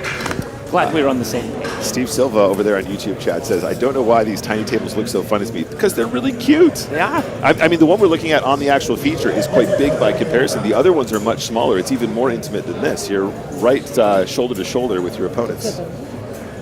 They are especially designed for the Spin Championship, Rock. They're very good. Absolutely. Pretty cool. Tell you something, Raksha in the YouTube chat, she's been on point. She's one of our power mods. Yeah. Yeah. I've got to give her a lot of love. She's been absolutely all over it. Oh, hello, outer table. Time to draw a card, I believe. Now, this is Quentin. This is actually one of our Spinning Go commentators for the French team, I believe. Okay. And also an extremely accomplished Spinning Go player. Once in a lifetime. One. Here we go. All right, so here you go. You guys are going to see the draw. There are 3 available cards. One of them says spin. Well, will Quentin get a chance here? Would you have a system here? No. Or you always go the middle, don't you? Okay, so if I was playing spin backs, I'd always go middle. But then there is the old, another card if is you always like go this, right, you can't go and the right. other one is a spin. Spin. So now this Yet to be determined. It's going to be middle now, isn't it? That's it now, right? Promise me that the first spin you win, and the camera pans over. Yeah. You do it for me. You pick the middle. I promise you right now. Right. I promise. There was an deal. actual high five in the booth there, and if it comes up spin, you can give a little wink to the camera and be like, "Thanks, buddy." I buy all the shisha, and we have a great night. Papo MC. Papo MC. A little bit of Nasi in there as well. Legend has it that he's still smoking the shisha now. He's got infinite shisha. Still there. And back to our feature now, guys. We return Arcos now, 3 big blinds, Serbo 5, because blinds are now 100, 200, so we're basically at critical mass. Arcos has a hand that should probably punt. Yeah, we got to go with it, I think. Oh, no. I mean, this is the thing, right? Like, we'll probably be a little overcritical, but we spoke about how difficult it is to adjust to the fact that, I have 10 deuce, and I need to call all my deuce off. Yeah, and also, sorry, that was a very overdramatic gasp, guys. I quite enjoyed it. Folding 10 deuce of diamonds it shouldn't seem that wild. It's just that at these ultra short stack depths, it really is a game of, I guess sometimes we just got to gamble. Yeah. But there, fair enough. And we are now going into another hand. This is hand number 23. Effective stack is 2 big blinds now. Arcos, I believe, actually started the hand with 3. And this is rough. Jack 9 suited is lovely to have in this spot. Oh, we're loving life. Yeah. Here we go. All right. Serbo or Cherbo? I'm going to go with Cherbo. Cherbo. Gets it in good for the win. Yeah, for the win. Serbo's looking good to potentially draw a card. And you guys will get to see what that looks like on the feature. Yeah. Spin 1 of round 1 on the feature table. Arcos needs help, looking for a 6 or some kind of chop. So far, no good. Ace 5-4. Cherbo holding. Jack 9 high. Okay, bunch of chop opportunities now, Nick. 50% chop opportunities? Yeah, lots and lots of chops. Oh, and that is not one of them, though. Via Clubs completes the board, and Cherbo takes down the first spin. Okay, so one step closer. One of the potential 3 required in order to go to round number 2 later today. We are playing round 1 and 2 today. Round 1 is made up of 3 flights, and you have to win 3 spins or 3 games in order to progress. So, are we going to spin, or are we going to next time? Pick the middle. Cherbo, go middle. Pick the middle one. Go middle. Middle. Oh, he didn't win. We didn't even get to see. Did she draw for the spin to win the stroke? Oh, no. You have one spin in one card. You put one spin for a lot of premios.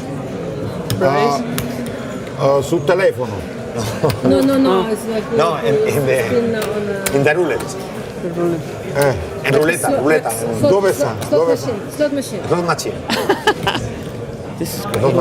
Cherbo's got no idea. You win another. Don't worry, when he gets there, he'll know. You need win another.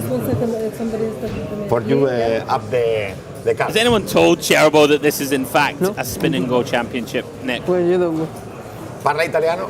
Italiano? Sí. No, español. That's awesome. Hey, Cherbo, No idea. Cherbo, No idea. When in doubt, keep spinning. That's my motto. Ho vinto qualcosa. Vinto qualcosa. Tú eliges una de las tres. Okay, we can play the next game, dealer. Shuffle up and deal. Great. If you win, say, have a prize. He has no idea. This is awesome. No sé cómo... No hablo italiano. No. Ahora tú al español, Sí, pero... No hablo italiano también, my friend. Non capito niente. Okay, Cherbo doesn't know what's going on, but that's one win for him. Yes, I mean, all he has to do at the end of the day is just keep winning, right? And then the rest will take care of itself. No spin.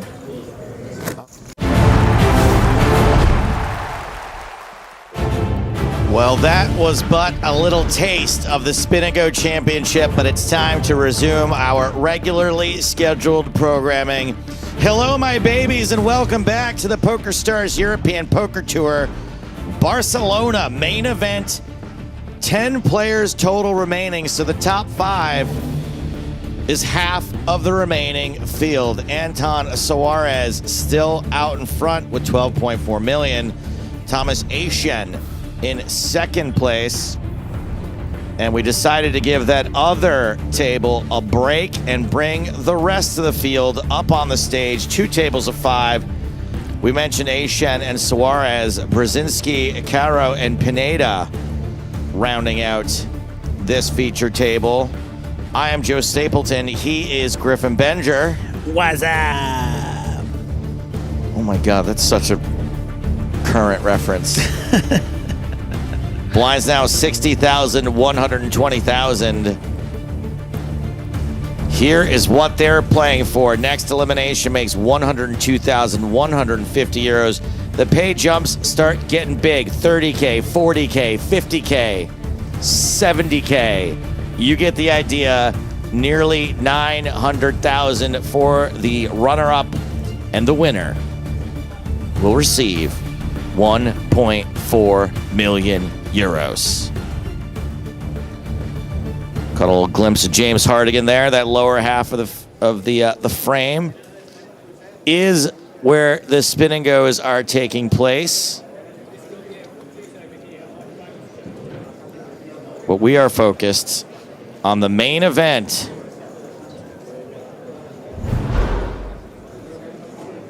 Two more stops in the European Poker Tour for this calendar year. Griff and I were just talking. We got this, then W Coupe, and then boom, it's Malta already. And my favorite stop of the year, every year, is Prague in December. I had the time of my life in Prague last December, buddy. Yeah, I love Prague. I fell in love with the city of Prague all over again.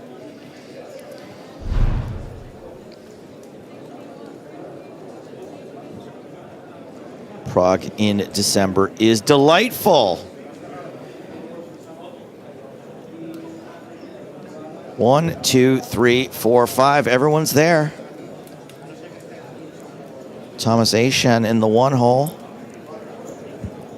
The tank. Tomasz the Tank Eychenne. All right, I'll allow it.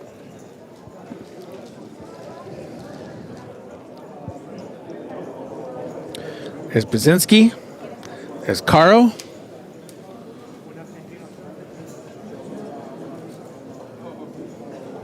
Brzezinski with the raisable King 5 of diamonds under the gun. Is a tough table, though, with 2 8-figure stacks coming in the form of Anton Suarez's 12.5 million and the aforementioned Eychenne with just over 10 million. So you got to be a little bit careful, even if you are sitting with 57 blinds. Maybe give those baby-suited kings a rest. Carro's got to be careful. He may bust out of this and have to go play the Spin and Go Championship. 4.5. You can see already Suarez. Drool dangling from his mouth. How am I going to punish these players? With all my chips. Let's start by flatting with 5 high. That's how I would do it. That's how I would start.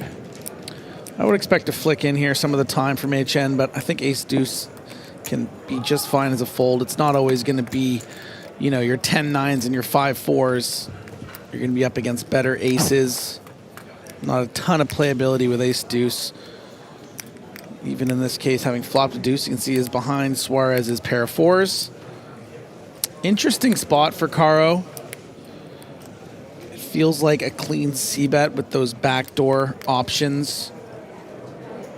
Going to be able to force out some folds here, especially if maybe you size up a little bit. Maybe you can fold out a king-jack if you bet big, but you can also just bet small and expect a call a lot of the time and then decide based on the change of texture if you want to continue. Of course, we're going to be seeing a call from Suarez.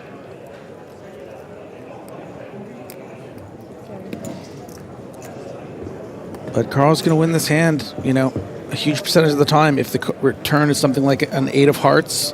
King or of clubs? If it finds the barrel, yeah, if it finds the barrel on a king, but it is the club, as you mentioned. I mean, Suarez is not going anywhere. As I Playability with mentioned, suited hands. in the clubs, we all fam. Yeah. And now things do get tricky for Carro because it could feel like a natural 2-barrel. And yeah, House found it.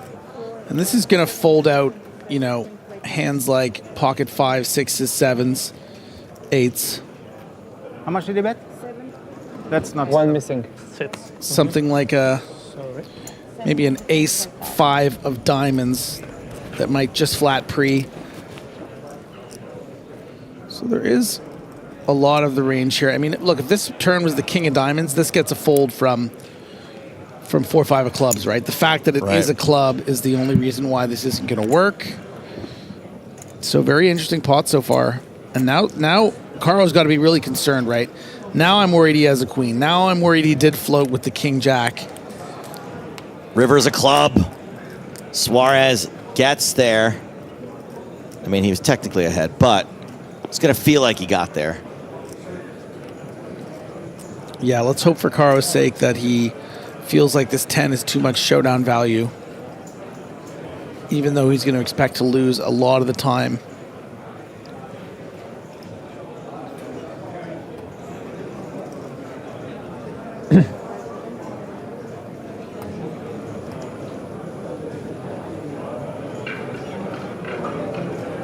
You would just hate to lose at showdown to Queen Jack of Diamonds here, right? I mean, technically, Carro improved as well.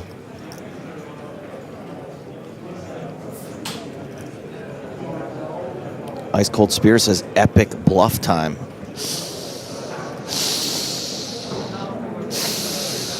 1,800,000. Oh boy. Epic. Yeah, I mean, it's even still hard to. It would have been hard to even just call with just like King Jack here now. That's too much. Yeah, that's way too much. Sorry. 28. That's why we verbally declare 1.8 into 2.7. Solid. Yeah, and I wouldn't expect Suarez to do anything but call here. Sure. You're not going to really expect to get called every time by something like Ace Jack, Jack 9 if it stumbled into a backdoor straight. But hard to make a flush. Board is unpaired. Wouldn't fault him for trying to go for that other 1.4.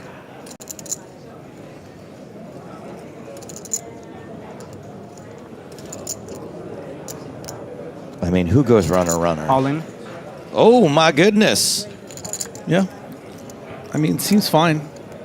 I mean, it's just too bad in the cases when Carro has something like actually Ace 7 of clubs and just snaps. But maybe Suarez is thinking, I think I can get called by worse here sometimes. Ace Jack being a good example. Maybe Ace Jack with the Ace of clubs, Jack of clubs would be inclined. I don't know, man. I don't see worse calling. Yeah. I mean, I wouldn't have shoved, but I can't imagine any scenario where I shove here and I get called and I'm happy until I see the cards. You know what I mean? I'm going to be like, oh, why did I do that? Suarez adds to his chip lead. Picking up a nice one there. Some bad timing by Carro, who's now on 11 big blinds. does have the consolation prize of being able to hop in the Spin-A-Go Championship right after this. Yeah, and I mean, you know, a lot of gumption from Caro, but perhaps an example of why you need to be a little more cautious with 10 people left in an EPT main event. You know, blasting off with 10 high against the chip leader. Some big ICM implications here. I mean, you know, 10th place is 100K, great, but you're trying to loud it up there. If you can get yourself to 4th or 5th place, you're looking at 400, 500,000 euros. Can't be going all willy-nilly with these 10 high bluffs and then. So yeah, 11 big blinds, ace jack off. Let's Caro. 240 minimum. It's 240.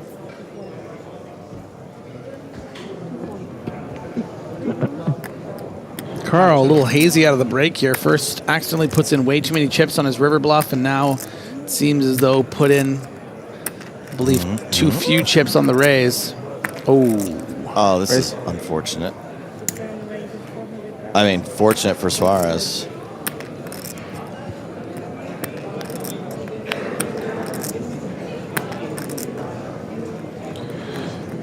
Yeah, and a lot of people would just shove the 11 big blinds with the ace jack. But one of the merits to just raising is that sometimes you actually can just get away. You're not going to get a lot of light 3-bets from players in this spot because of how tight your range should be raising off this stack. Sorry. Caro's got to expect Suarez has a pretty big hand here, and it would be a pretty remarkable raise fold at just 11 bigs. But also have to consider Suarez could just be ISOing here with 2 9s, 2 10s.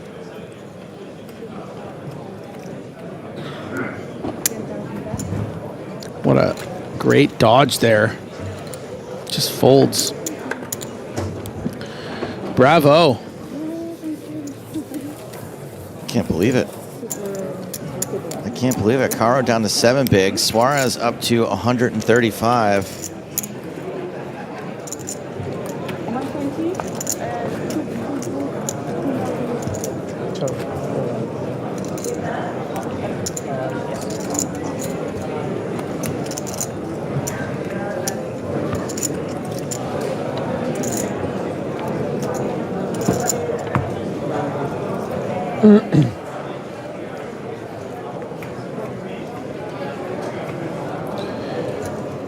You've been to the Sphere right there, Joe?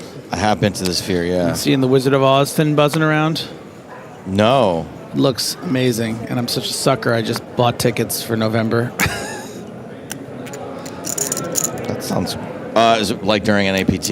It's NAPT, yeah, during NAPT, yeah. But they like simulate the whole, like, you know, like the big tornado and stuff, and it's like a tornado inside the Sphere. It looks awesome. I saw... Oh, Brzezinski shoving small to big on Caro. Caro puts it in. He's got King Jack.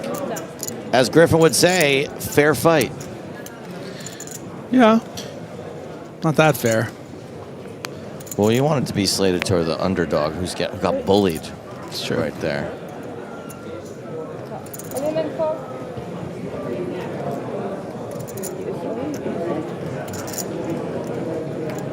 All in and call. Main table.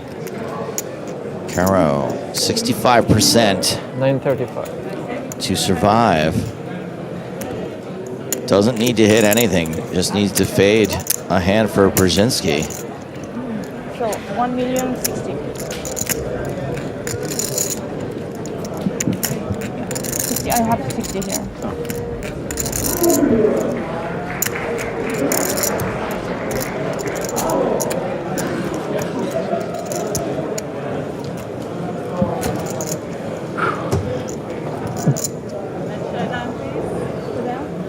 All right, here we go. Showing down.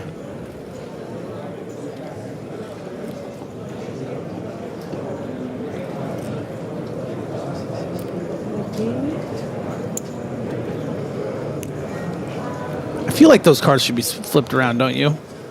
Oh. What the hell? Mr. Perfectionist over here.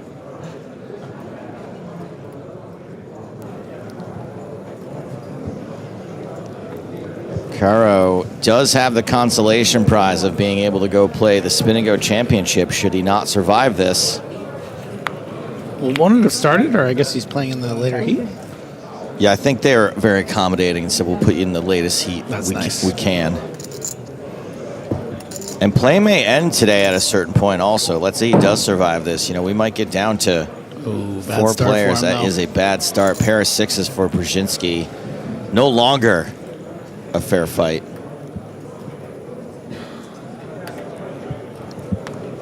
Ooh.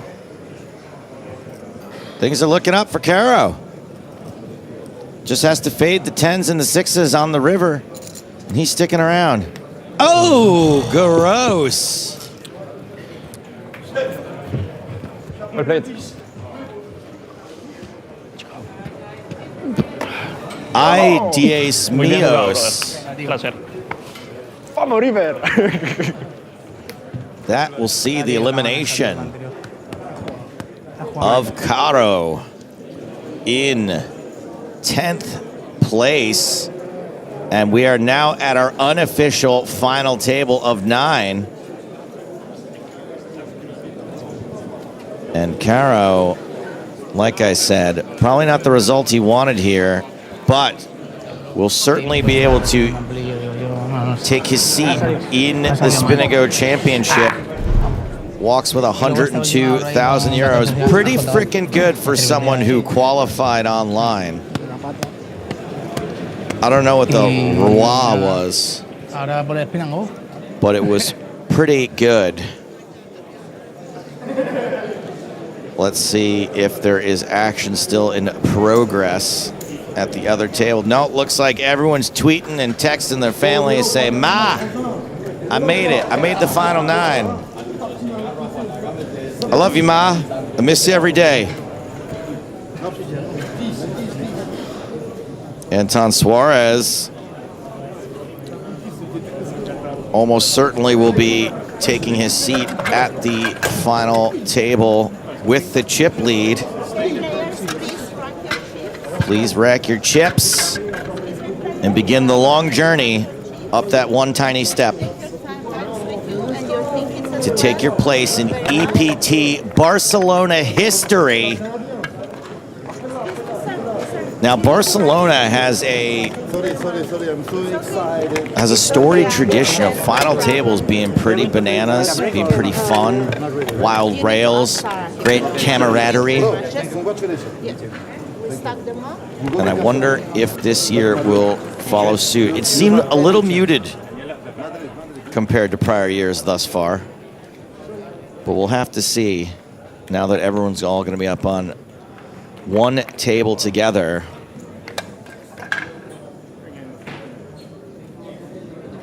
Edwin Nagy says, what a sick river. Thanks for joining us, Edwin.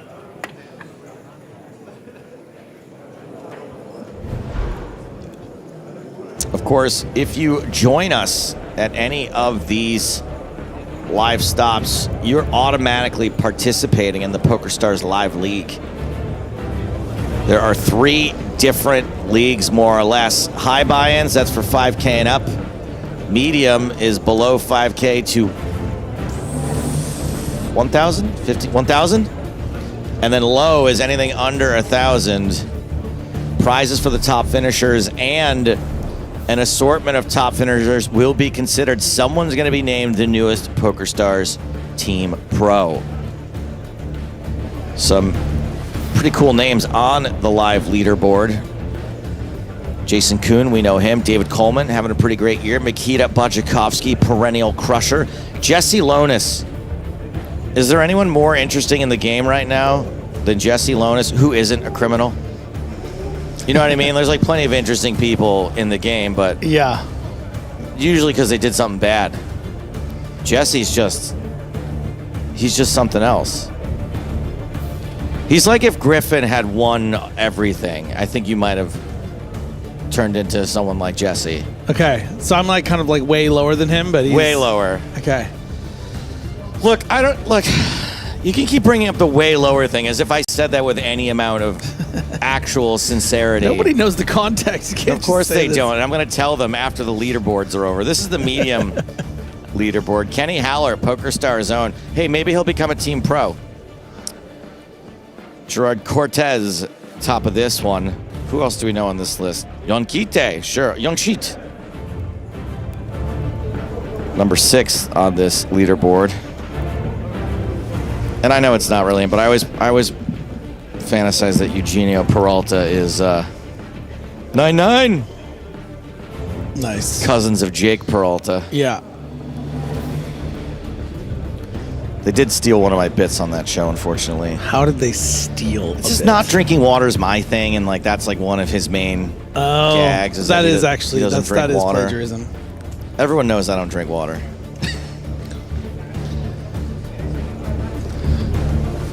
Mengshi Tian. You know what? I'm rooting for Mengshi Tian to be the next team pro. Let's see what's happening on the low leaderboard.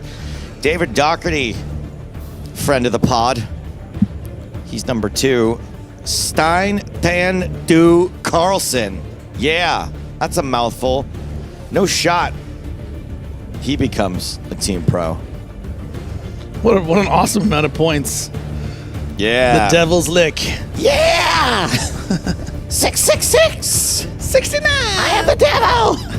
That is a large lead, by the way. 200 plus point lead for Stein. Stein is probably how you say it. Well, hopefully nothing slows down David Doherty. He can just battle back. Well, David Doherty was in the hospital this week, so. Got them kidney stones out. We're happy to see David back on the tour soon. Hopefully we see him in Malta. Thomas Clack, that's a cool name. Andreas Fraley, we know him. Alexander Iverson, sure. So yesterday, out of politeness, our producer says, "Hey Griff, do you need anything?" Griffin's like, "Yeah, you think you could give me some water?" When you say it like that, no, it's just like, I don't know. Griffin, who's not working, tied to anything, isn't on the air, doesn't have a headset on, nothing, just says, "Yeah, I'll take some water, sure, thanks." EPT Malta coming up after this. This is something you're very much against. You wouldn't ask for anything when asked. It's like I would ask for some things sometimes, but it's very rare. So what I did was I jokingly was like, "Griffin, why are you having these guys get water for you?" And then I made the mistake. I lost the moral high ground in this bit when I said, "You're way lower than me." And I don't even ask for water. That's right. Yeah. Now, but in fairness, your whole thing is that you don't drink water. Now I've learned so. It's just like all of your credibility is kind of out the window. God! Damn it! See, us water drinkers, we have to look out for each other. That's why Chris was so happy to go get it for me. You're weak. People who drink water are weak. If there's no bubbles or no cola flavoring, I'm not interested. Did you see that guy? It's like Osmangod or whatever. He's one of those like lame like streamers, gamer streamers. Very kind of like, I don't know. There's this viral clip of him where he like took a sip of water and then it was just like really? He like was like, and then he chased it down with like a Diet Coke, and he was like, oh, finally. If you are chasing live league points, we just showed you the EPT stops. These are PokerStars opens. Now, I believe that Maryland does not count toward live league. I will be at the Maryland stop if you want to come hang with me. I'll be at Maryland Live on exactly October 19th through 26th. I'm also going to stick around in the region. There's a Run Good event right after that at National Harbor, so I'm going to be in that area for a couple of weeks. You can get live league points in the Manchester and Cannes stops. I was debating going to Cannes. But then they were like, send Joe to Maryland. It doesn't even count, that one. Yeah, exactly. And the NAPT also does not count toward the live league, but let me tell you, it is a blast. 50 events this year, ranging from $330 to $50,000 for the super high roller. The 5K main event has a $3 million guarantee, I believe. Because that's how we do in America. We do guarantees. EPT, no guarantee. Oh, really? NAPT, guarantee. That's right. I don't think there's ever been a guarantee on an EPT event. So we don't have to, is the thing. Right. But the Americans, like it's Trump. I guarantee you, there's going to be $3 million. Yeah. You got to come. There are guarantees. Yeah. So 50 events. There's also the $1,100 PokerStars Open, and that's got a $500,000 guarantee. Okay. And there's a $550 mystery bounty, which has a $200,000 guarantee. So lots of fun stuff. We will, I think I'm going to put on a comedy show there as well. The comedy shows have been a big hit. We've done them at the last few stops. We did one at the Women's Summer Festival. We did one here, and I think we're going to do one at NAPT. And we're hoping to shoot a new season of The Big Game on tour in Las Vegas. But it doesn't matter because we haven't aired the ones we shot last year yet. New episodes kicking off Sunday, September 28th, just about a month from now. And we go back to the original stakes for this season, 200-400. That is a big game. Yeah. Lex Feldhaus, Alan Keating, Jason hitters. Kuhn, comedian Morgan J. I don't know if you're familiar with Morgan's act, but he does a cool sort of auto-tune singing thing. Yeah, he's great. No, he performed with you at an APT last year. He closed for me. That's how I like to call it. Yeah, he closed for me. Yeah, he closed for you. Yeah. Shut the place down. And and there's a very adorable loose cannon named Luke Moy, who I promise you will be rooting for. You know, going back to the guarantees thing, I feel like whenever I hear about guarantees on Twitter, it's always about when places don't honor the guarantee. I know it's a bit off-brand for us, but I feel like if we didn't, like, people would talk. I've never been a part of any organization that did not honor a guarantee. Luckily, I faded that because I don't know what you say when your bosses are like, we're just not paying. Yeah. So we did have just a little brief break there. We had to listen to me and Griffin for a few minutes while they reset for this unofficial final table. No more redraws. No more table breaks. No more Mr. Nice Guy. Also, no more timed levels. New policy. Now, I felt like the first time we did it was in Monaco, right? It was the first time we showed it on stream was in Monaco. Now, they play a set number of hands. 30 hands until we get shorthanded.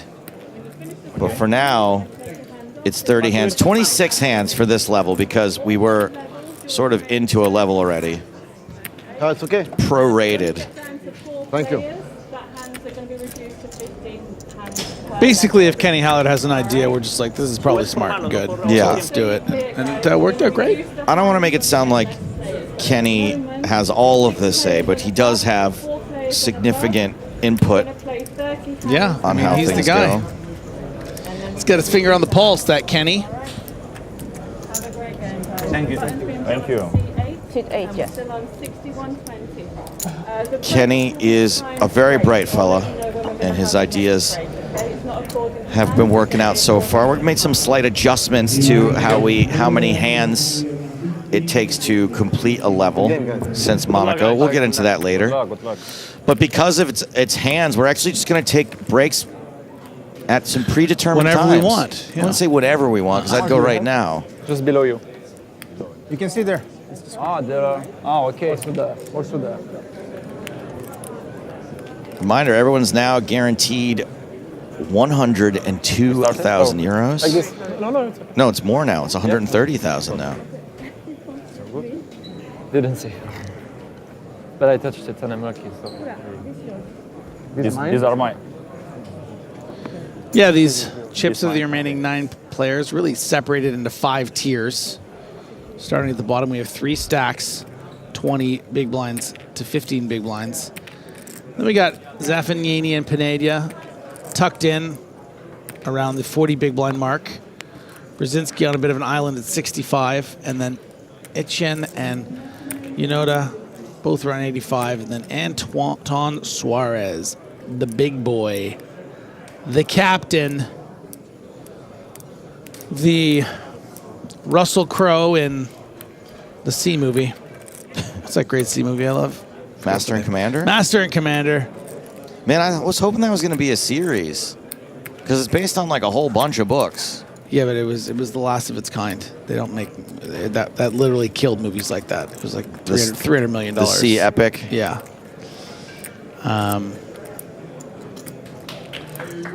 Yeah, but you must always choose the lesser of two weevils. Zaffagnini trying to get one through here with the Kevin on the button.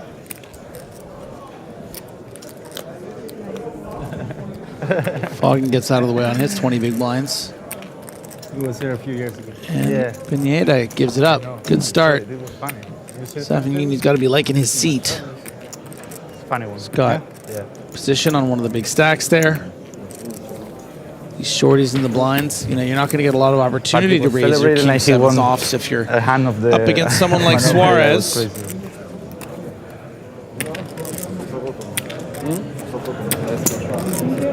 Cher ces coups-là. Cher frérot.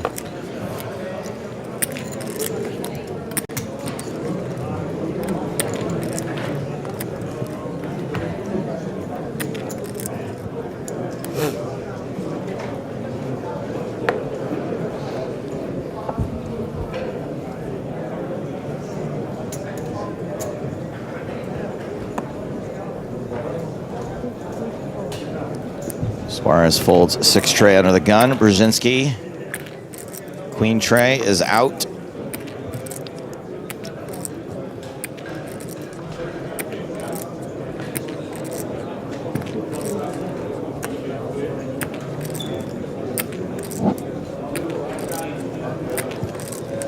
Hey Griffin, do you need a drink?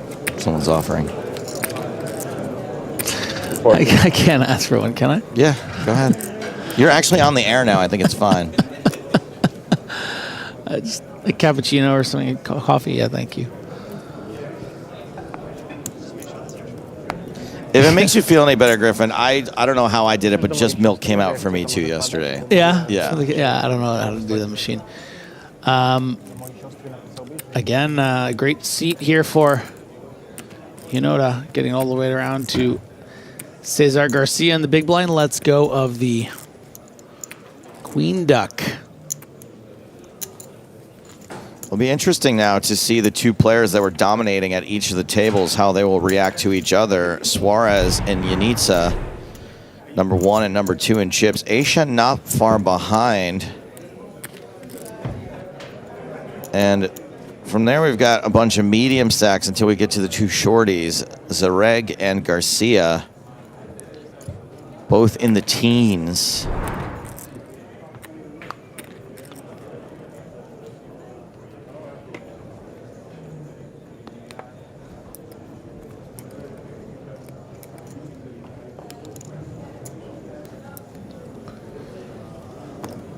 Brzezinski sandwiched between 26 million chips there. So doesn't see a lot of merit in raising the 10-9 suited under the gun, despite having a very healthy 7.8 million, good for 65 blinds. You know, when you're on those sort of the Zaffagnini through Brzezinski, the 40 to 65 big blind range, really need to be playing snug at this stage of the tournament. 9 remaining, 3 stacks, as mentioned, under 20 big blinds. It's really important to sort of try to find yourself in that top 6 prizes that start to get to 300K plus. Yeah. I like just looking at those numbers. I can almost feel it. Like I can picture myself winning. I can't picture myself winning a tournament, but I can picture myself finishing like 6th for 300K. Nice shove here from Garcia, finding it for his 13 blinds, hoping that this is just a raise fold from Pineda, which it is. Well done.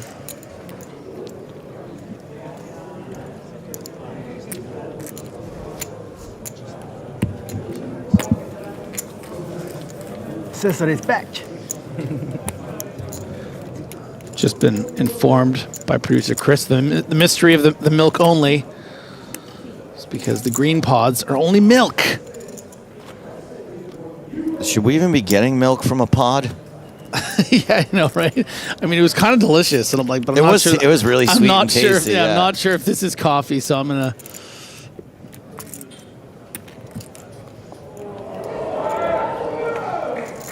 Ooh, somebody had a big spin.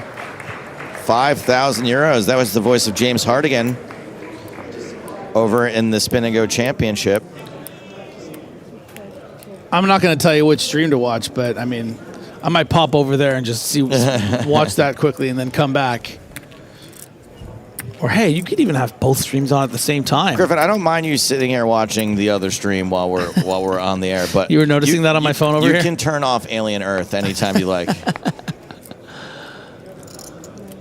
It's a good reminder that I've only watched the first episode of that. I got halfway through it and got tired. Of the first one? Yeah, but I was enjoying it too much. I didn't want to like be sleepy for it. So yeah.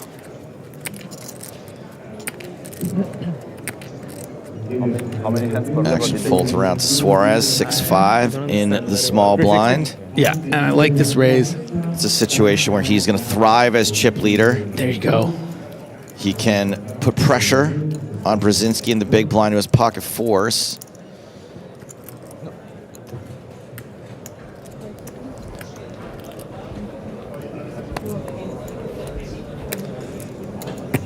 Yeah, clean call here, of course. And near exact percentages. King, Jack, 9.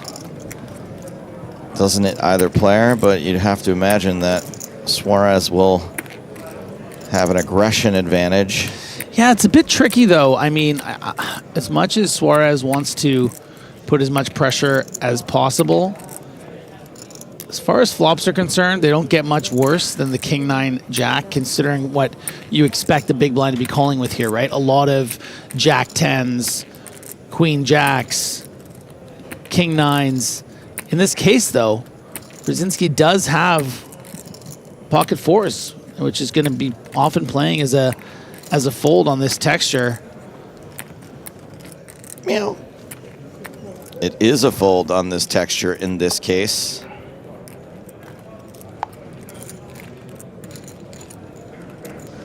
Yeah, a good lesson. I think that, you know, even if you think that a board favors your opponent much more, if you got a lot of chips, just maybe throw out a little baby bet, see what happens.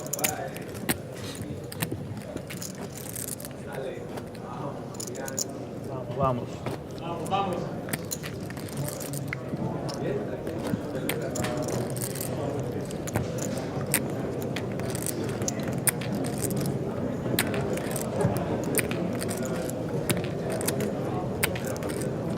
Who's counting the hands? Yeah, were we supposed to be doing that? I was on my phone. Sarah's going to handle that. Sweet voice, Sarah.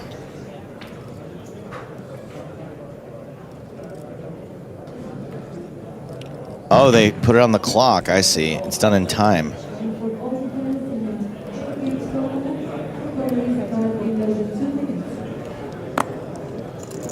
So after the 30 hands, the blinds will go up, but that won't be a level for us, will it?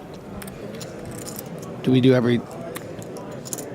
Yeah, that'll be... I mean, it won't be a break, you mean? Yeah. No, not necessarily.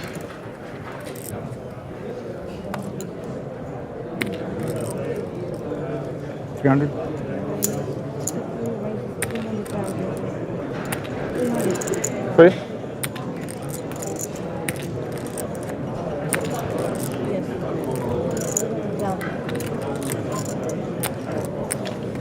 Brzezinski looks interested, and this is why. But good discipline folding. I think Queen Jack off is actually going to be very well ahead of the opening range of the button. In this case, of course, Suarez does have King, Queen of clubs. But again, an example of how Brzezinski needs to just stay out of trouble. Tomasz with the fours.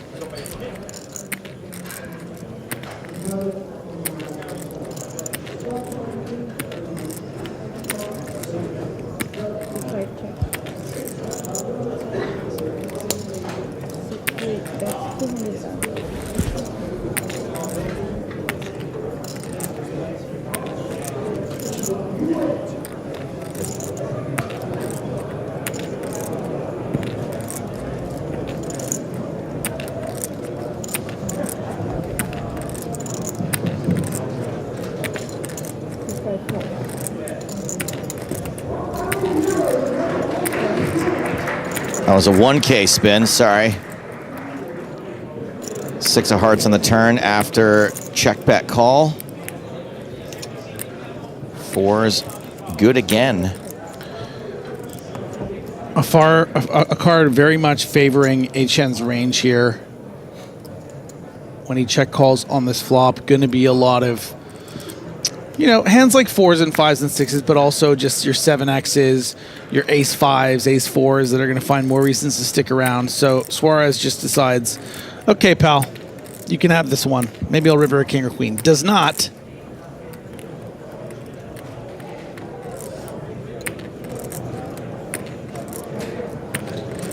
Now Tomasz balancing the merits of a, what I would imagine be a small block bet versus a check here.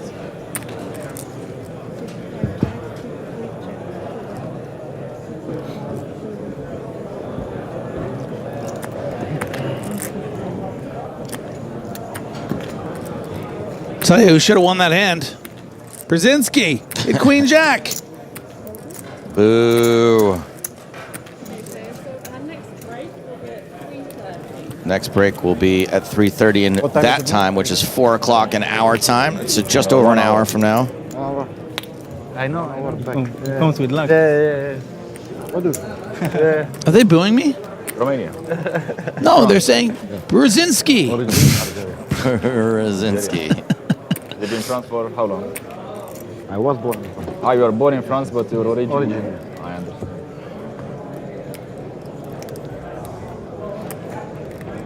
John Lapito says, great work, Joe and Griff. Been watching for years. I live in Maryland. I'll try and come see you in October. I'm a dealer at another local casino. Love to say hi, John.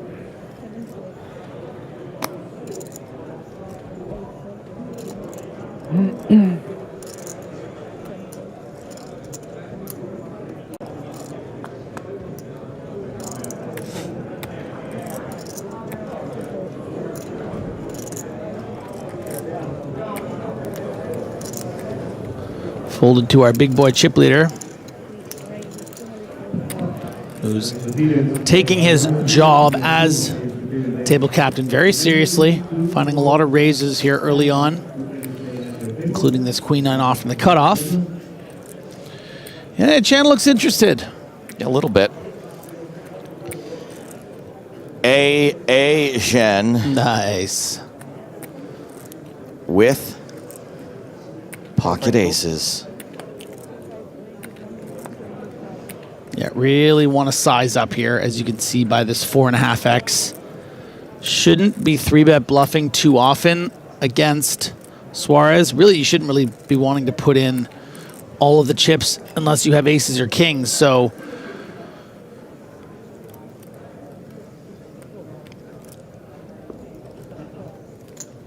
I think Suarez will respect here and just let him have it. Does in fact release the queen 9.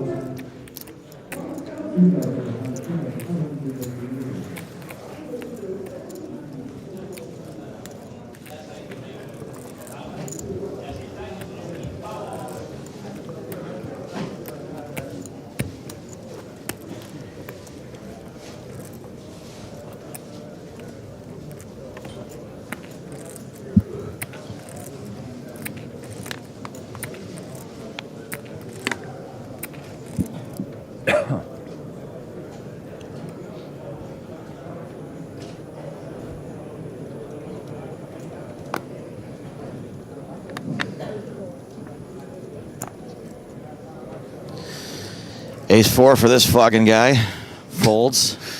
One of these days it's going to get old, but the thing is you got to do today. it every once in a while, that's all. You got to just let people forget about it for a few minutes. Action has folded around to Brzezinski.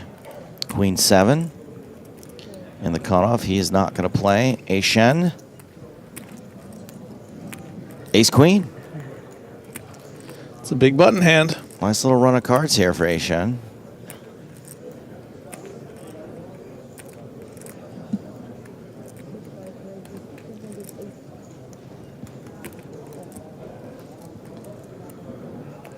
Seeing a bit of sizing up from the button into these other big stacks. We saw a 300K raise from Suarez. Now this 280.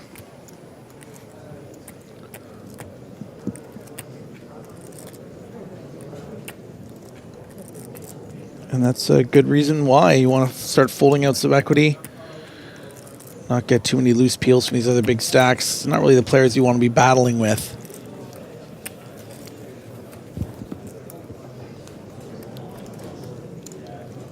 Zereg, the shortest stack, has just gotten through the blinds. He's down to 12 of them. Garcia has the blinds approaching in a few hands.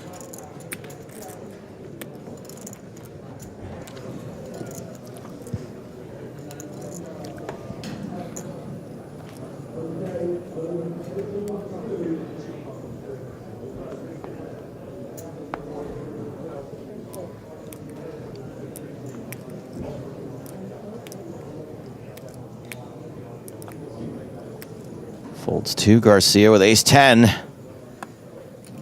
Pretty tricky spot with a shorter stack out there. Lots of action behind. 17 big blinds to start the hand. Suarez doesn't even attempt to think about ICM pressurizing Garcia. Yeah, I mean, the only benefit of raising off such a short stack here is your Eychenne gets dealt ace-king. You're not really going to get messed with too much. I don't think you're going to see a lot of light 3-bets from people. So I think this ace-10 open is fine. You have some big blockers.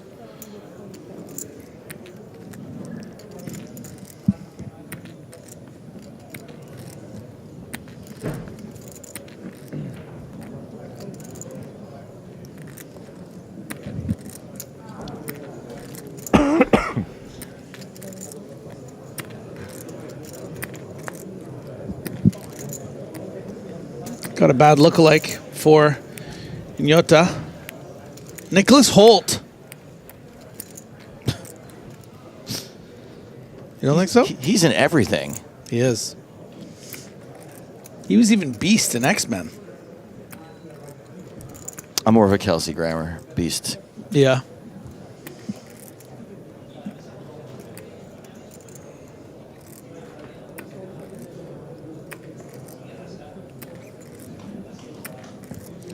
Garcia wisely mucks the ace-10.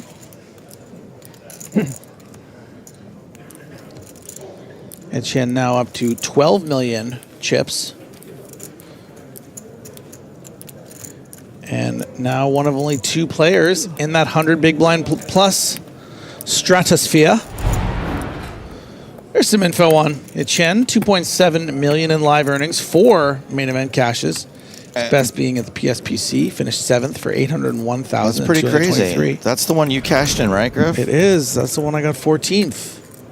You made it all the way to 14th? I got $250,000 for it. Oh, sorry, I got the years wrong. That was 2019. Jesus, Griffin. You just said I got deep in it. You cashed in the one in 2023 also, did you not? Yeah, I've cashed in both of them. It's kind of my specialty. Oh my, you are, I'm gonna. What? I got the years wrong. I told you I have like I'm broken in so many ways.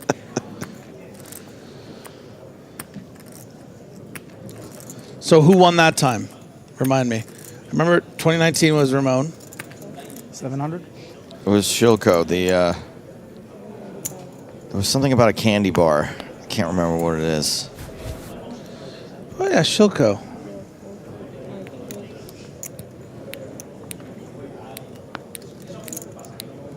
Pineda's opened king, queen of spades, and Suarez has him crushed with ace, queen off. Suarez with all the chips. Very tricky spot here for Pineda. I mean, king, queen suited, so pretty. But look, you just have to let it go. You can't get involved here with these short stacks. It's just the ICM pressure.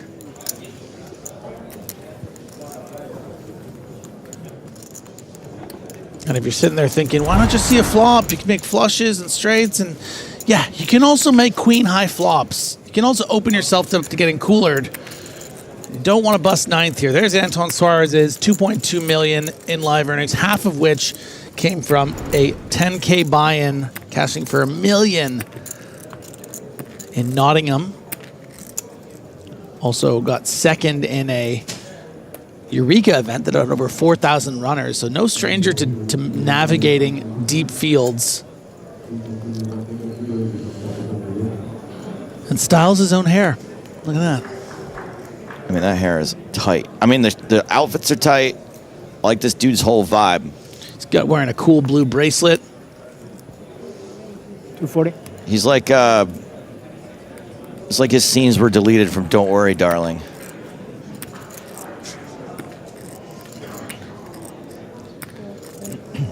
Kind of wish all of Harry Styles' scenes were deleted. Aww. I actually kind of liked it. There was just a lot of memes going around about his performance before it came out. Yeah, I thought it was fine. It was fine. But, look. King, Queen for Foggin. I have allegiances to the meme, you know? If the canon is... I understand, yeah. You know? You got it. You can't beat the internet. No, you can try. You just join them. You just got to join in with the memes. Yeah. You can't be like, can I say something without everybody getting mad? No, you can't do that. It's like when people tell me, hey, don't take this the wrong way. Well, it's too late. Too late. Don't even bother Wrong saying way the engaged. next thing. Pineda makes the call out of the big blind with a dominating hand. Both players hitting top pair. Will Pineda make some money here? Will he cash in on this? Cash me right in. How about that? Pineda needs to play very, very defensively here.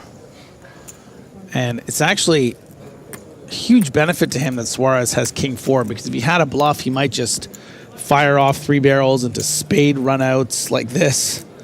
But instead, I think we can expect Suarez to find a lot of checks on this turn, and then might even just go check on the river, maybe a small block bet from Pineda. But I'm not going to speak for these guys. Check indeed. Deuce of clubs arrives on the river. So now Pineda has to decide, what are the merits of betting here? What are my bluffs? You know, I could have 10-7 of hearts flatting pre. Oh, that's even a straight at this point. That's a straight, yeah. There's really not, yeah, so this is, it's hard to, but he might get paid by a king. I mean, it's only 275. Made it pretty reasonable. But yeah, Suarez doesn't like it. He doesn't expect a block from a jack very often. So he's just going to pay because his hand strength is too much. Too much. Sorry.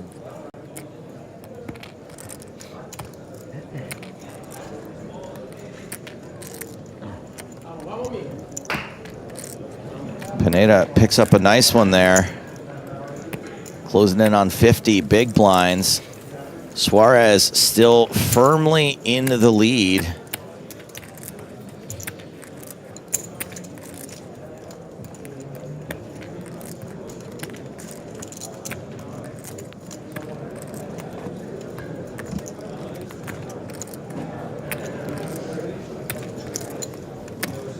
$16 hands left on this level.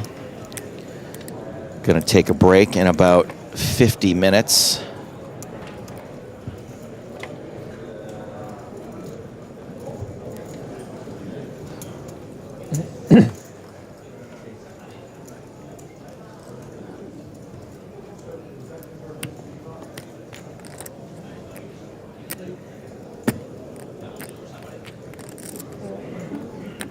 Folds around to Eychenne.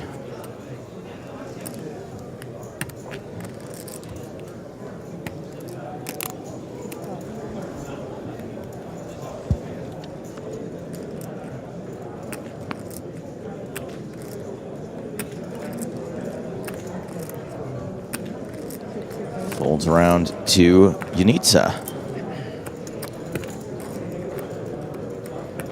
Pocket kings. So exciting. So exciting. Are these your kings? Yes, yes they are. Those are my kings. Ace tray for Marc Foggin. Foggin folds.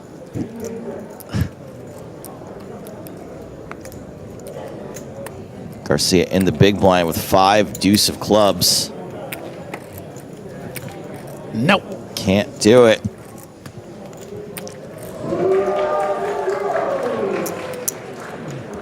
Wow, what a rail Ionita has. Did you hear that? Might have been for the spin and go. That was another $2,000 pull. Oh, they're just giving money away over there.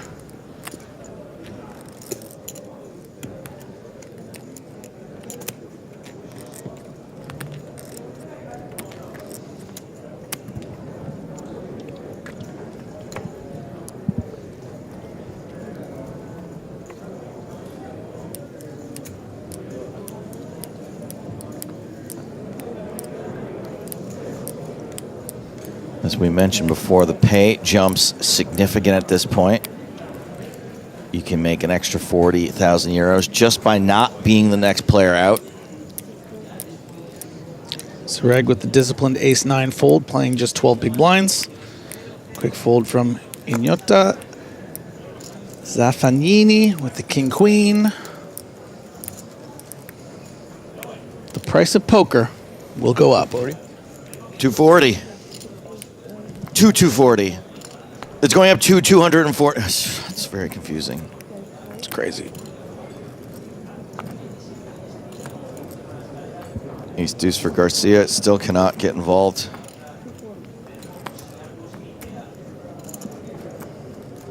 Suarez is going to defend the big blind with 8-6 off.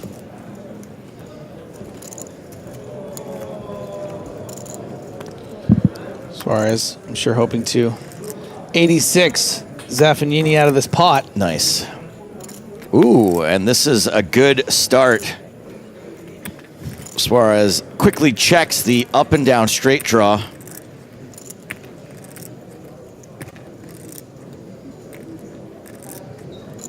Zaffagnini going to take this opportunity to continuation bet. Yeah, and let's see if Suarez wants to play this aggressively. Can put a lot of pressure on non-nut hands like King Queen.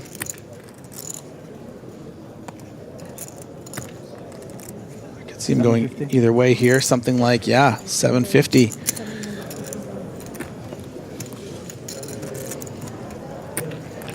It's just such a great pressure point too, Joe, because you can't really...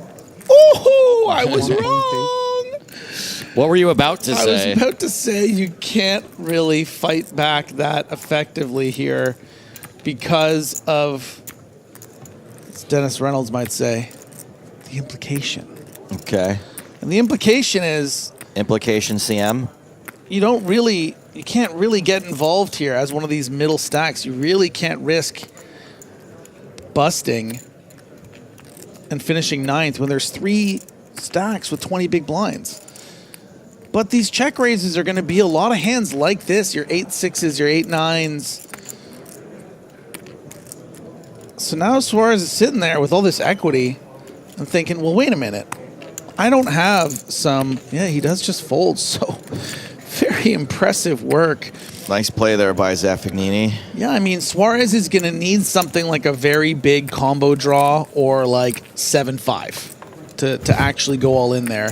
And unfortunately for him, he just had the open end and probably regrets check raising because he folded all this equity, but is just expecting that to work so often. How about that? Habada. Habada. He did kind of say, cash me outside. Yeah.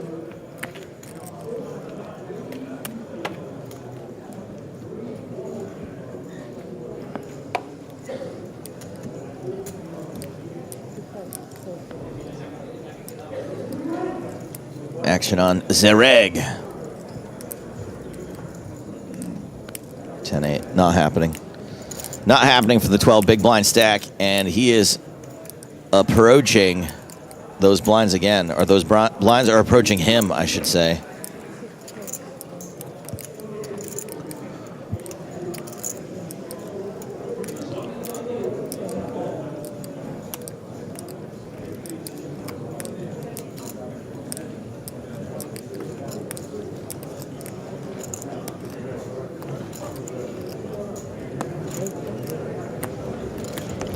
Zaffy not getting too cocky with the 5-3 suited.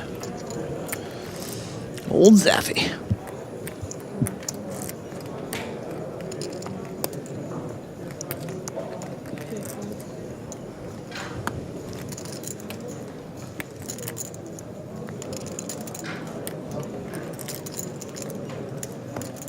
$360.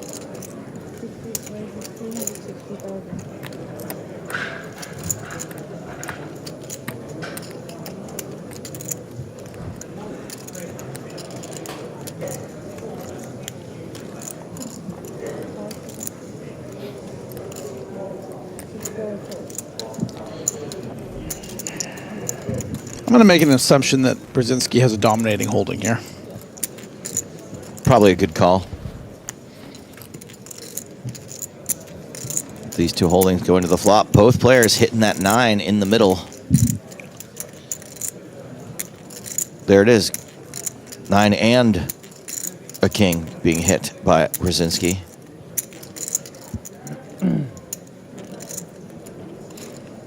$420. And Suarez is the one plunking 420,000 into the center.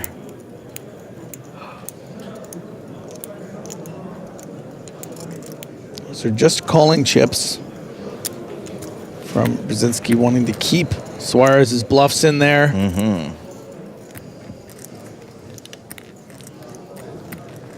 Turns a 7. That gives Suarez a straight draw now. Yeah, and fills in 10-jack, which is certainly part of Brzezinski's range. Suarez, I'm sure, thinking about all the different kind of hands that he's now behind. Your 10-jacks, your king X's, better 9s. In this case, a very much better 9.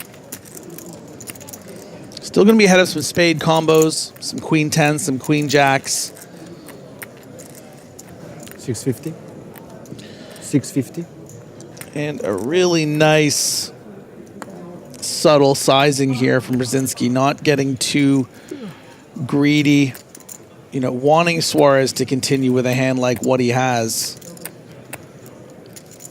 You know, where Brzezinski have bet 50 to 75%. Maybe we could see a big fold from Suarez, but just facing about a 40 feels like a good price, even if, yeah, what a great fold. I mean, ultimately could be just be drawing dead.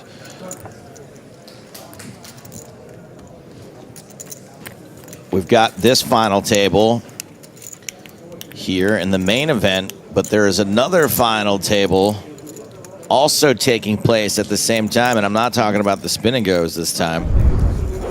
Talking about the women's event, which is at the final table right now. And wouldn't you know that one of the players at this table is Shiina Okamoto. Classic. Not at all surprising. Takeover is real.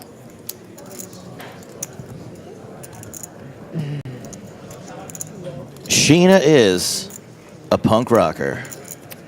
Is she? It's a pretty famous song. Oh.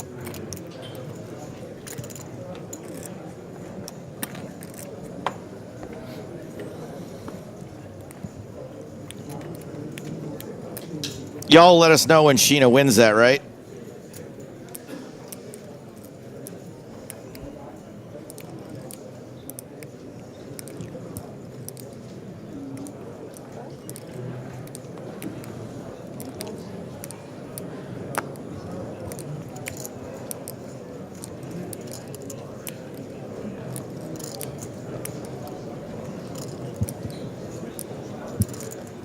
Zaffagnini, king, queen suited.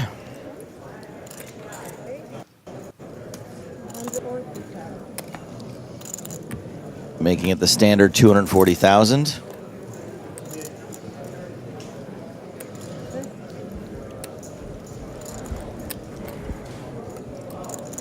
And walks right into the kings of Julian Pineda.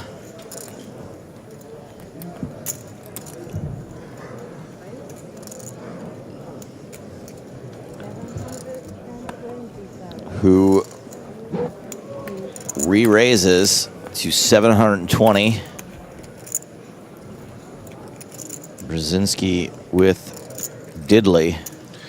Yeah, let's see if the Italian can show the same kind of discipline that was shown just a few hands ago. Raise folding the king-queen suited. I believe it was Pineda who did the raising and folding that time to the 700 re-raise from Suarez. Yeah, and again, playing by the rules.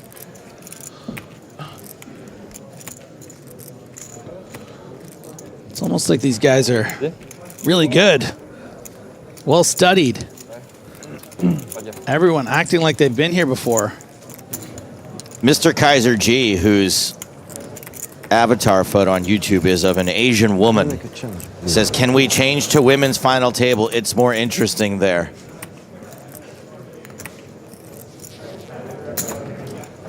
No. For their safety, I don't think we should do that, Mr. Kaiser G, but thank you for your question. I would say you're banned, but you're probably banned from a lot of places, I would guess.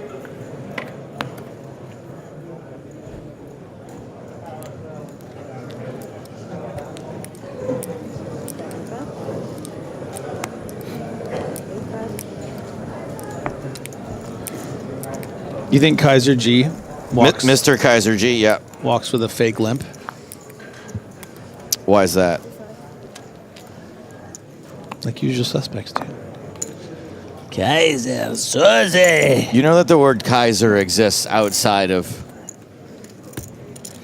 Well, yeah, once it was established in the usual suspects. No, certainly not. In 1999, I think. Kaiser is just the German pronunciation of Caesar, which is like, means What, like... salad?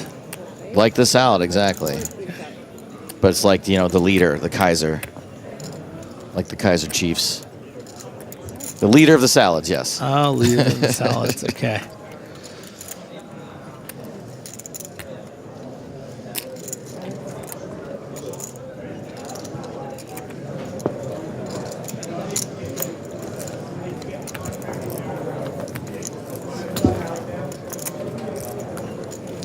Smash the like button? Am I trolling for likes right now?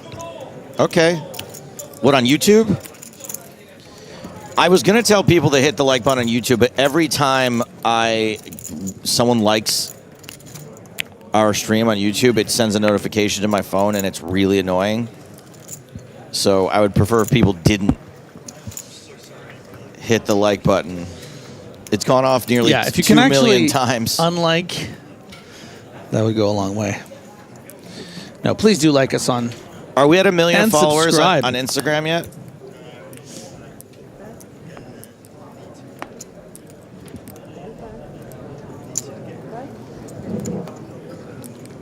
Has my chain been pinned under my patch all day? I don't know. I haven't really noticed your. Is it? Is it? Yeah, it's stuck there. Yeah. I mean, that's embarrassing. Who wears a chain? Why? Yeah, who wears a chain after? Especially after one of our friends' chains got robbed out here. Where do you think I got this? Nice. King 8 suited for Eychenne.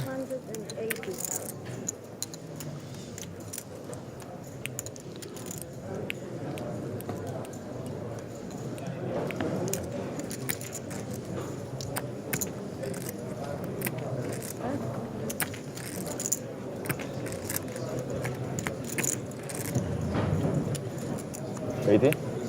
Yes.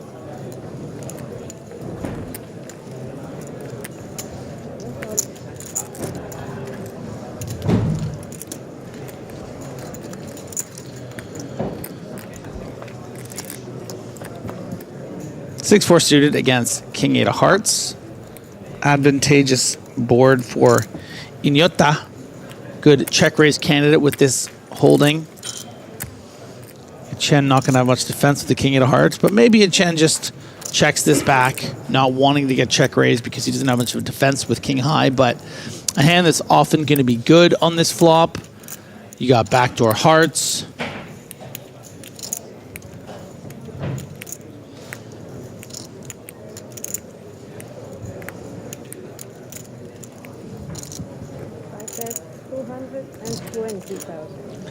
Is going to start with a bet, though. And what this does is dissuades future bluffing. You know, if Ionita had something like 7-6, right? He'd probably just fold this flop, but if Eychenne checked it back and the turn was something like an 8 or a 4 or even a 3, Ionita could start betting. But instead does find the raise.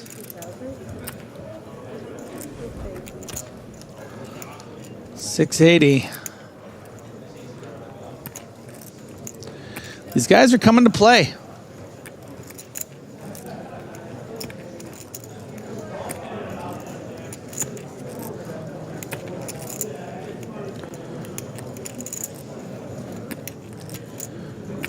So, Joe, I've been dealing with a very unfortunate, as Eychenne decides to call. Hold that thought, Joseph.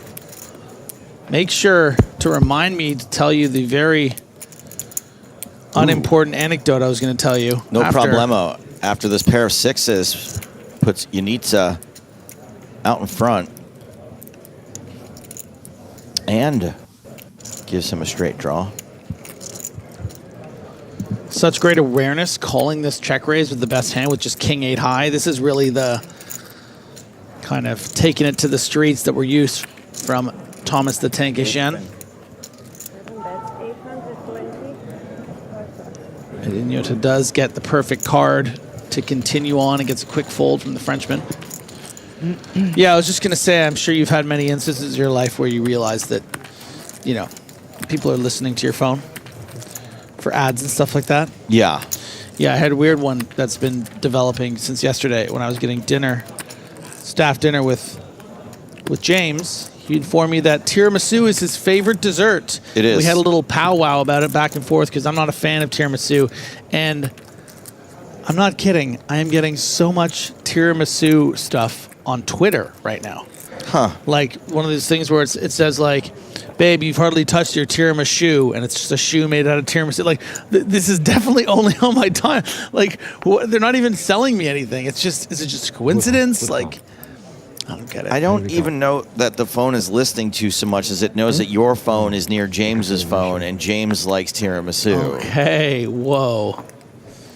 Blowing my mind.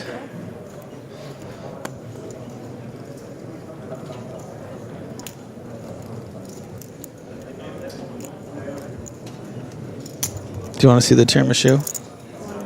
Fun fact, says HS fan, tiramisu was invented by Caesar, also known as Kaiser. Wow.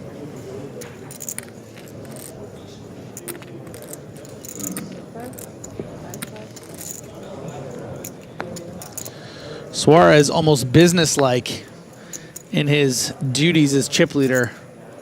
Yeah, that's what I was going to say, is he hasn't really fallen into the trap either of like being so... Sorry, Leon says maybe I need to talk about threesomes into my phone.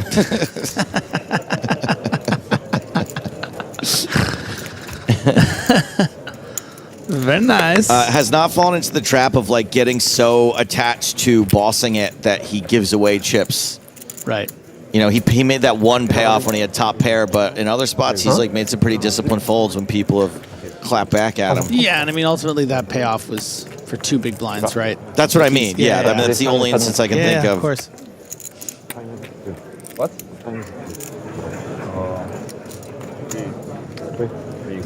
Thank you, last time.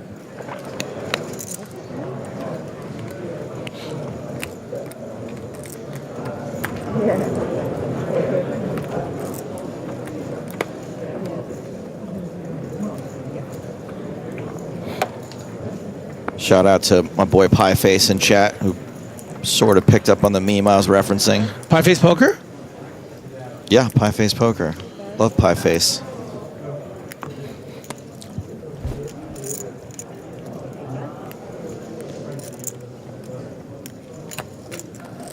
Brzezinski, pocket fives.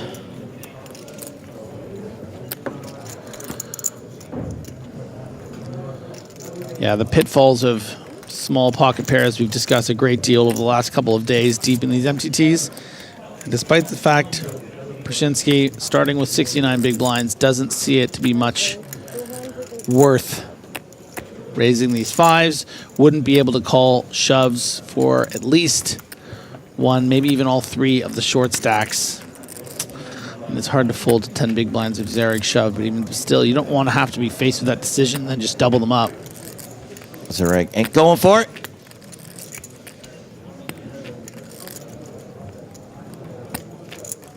Has a few more hands before he's back in the big blind, but it's pocket queens for Ionita. Real nice spot to flat here. Really, really nice. Will you just give it up with the flatting? No, I just like it. I just think, you know, you don't want to be playing for stacks. Not to say that it would have to happen if you 3-bet, but it's going to be so many wide opens from Eychenne here. You can get a light, you know, back shove from Fogen here sometimes. So you just keep those weaker hands in. You don't find yourself having to deal with a 4-bet to, you know, 1.8 million. But maybe it's a function of them being so deep that you really don't mind 3-betting because you get value from some weaker hands that are also just going to call. Not a lot of 4-bet bluffing. Very unlikely opponent has aces or kings. I think you can go either way.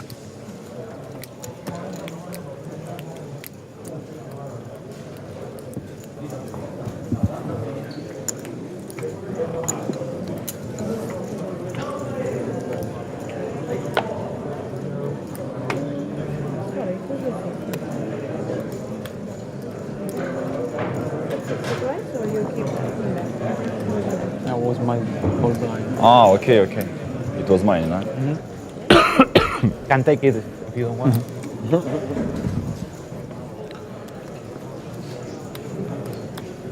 8 hand minutes remain. Is that what we're calling them? Yeah, sure. On the clock here, it's listed as the number of hands left are listed as minutes for us, but it is just 8 hands remaining until the blinds go up.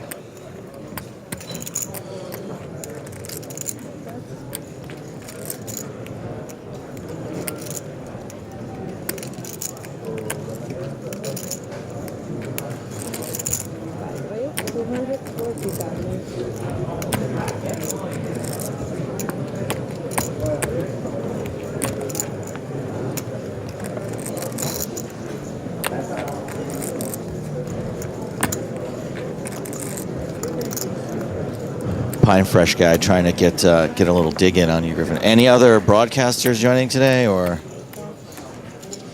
Sure, that's about me. No. Funny if I said that and it's just that person comments. I'm like, yes, I'm talking about you. I think they're asking in a nice way, by the way. I was kind of putting that edge on it. Yeah, there are some other people coming in today. Next level is me and Spraggy. Then Griffin's back with Maria. And then it's me and Maria to close things out tonight. If we get that far. Have we decided if we'll play past 6 if it's early enough, or it's just we will 6 we will play beyond 6. Like if we lose 3 players in the next level, yeah, we'll have to keep playing a little bit. 8 hands. The magic number is 4. 4 levels or 4 players, I believe. I didn't realize.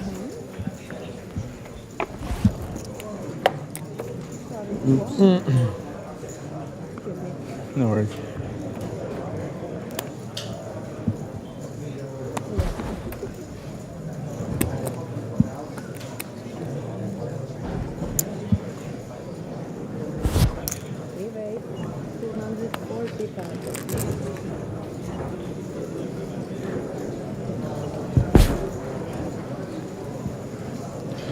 Snowman's.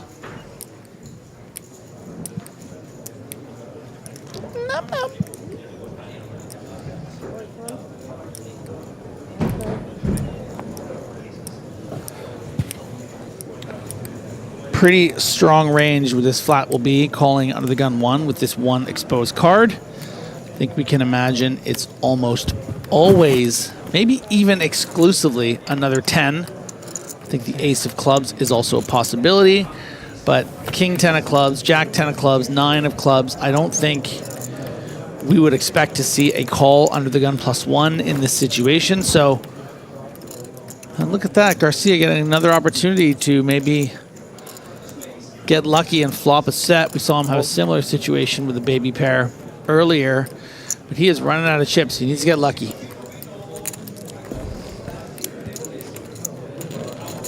Maybe Griffin's catchphrase will be of use. What do ducks do, Griffin? They fly together, baby. Ah, that would have been so cool. Ace, queen, 5. So yeah, Brzezinski always winning here, whether his hand is the ace 10 of clubs or the 10-10. Sorry, I just gotta rummage through my backpack here. Did you guys hear that? Was that loud? Your Bruce Buffer swag bag. Repeat 5 on the turn.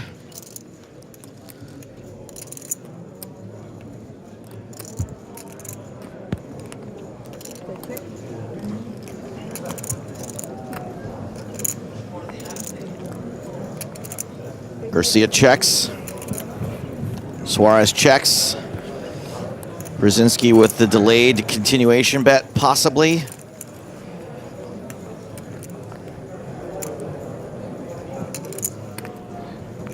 Perchance it is ace 10 of clubs. Perchance. Fold, fold.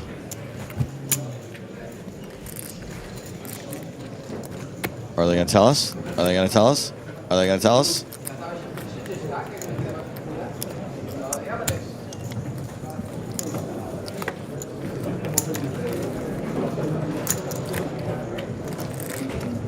Brzezinski on 75 big blinds. I need a car. Despite the fact that Fogen, Zereg, and Garcia all have 15, 10, and 9 big blinds respectively, it's still pretty deep other than those 3. Very easy to play. I hate it. Yeah. Deuces. Deuces. Yeah.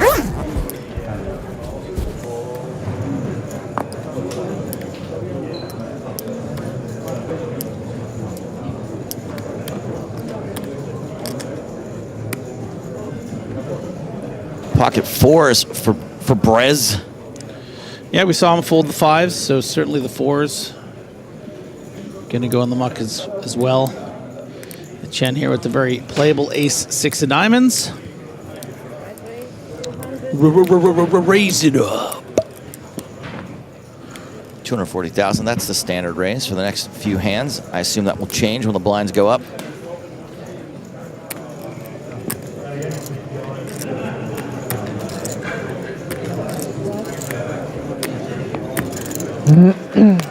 Fogen, King Jack, does not have a lot of room to get creative or to play anything but premiums, considering there are 2 shorter stacks than his 15 big blinds.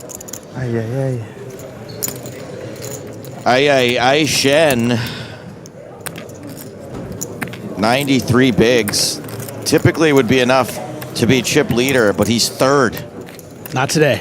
Not today. We got some halves. Suarez, Ionita, and Eychenne, and we've got some have-nots. Garcia, Zereg, and that Fogen guy.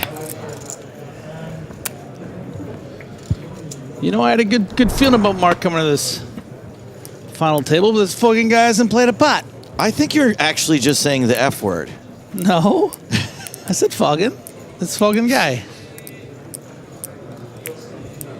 Trust me, if I was saying the real F word, oh, you'd know. You'd know, okay? You'd be able to tell.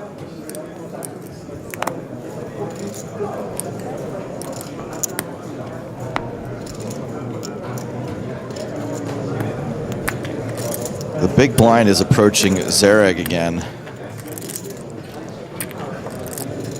He's got 10 of them back. Pocket kings. 260. Fogen raises.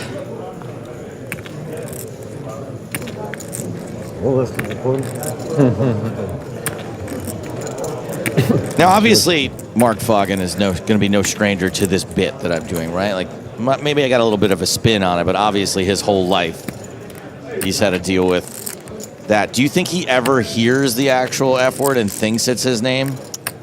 That's a good question. Like if he's watching The Sopranos or something. He's like, why do they keep saying my name? Good fold from Suarez. He got sitting there with 14 million chips. Just look down at the beautiful, beautiful Jack 10 suited and recognizing that Foggin's range here going to be pretty tight. Let's not get into trouble. Let's make a big fold. If I was in the big blind, I'd call, but I wasn't. Brzezinski, though, with the big blind already out there, is going to flick in the call, try to break a heart. Break a heart, flop some spades. Does neither. Queen, 4, deuce. 20 minutes.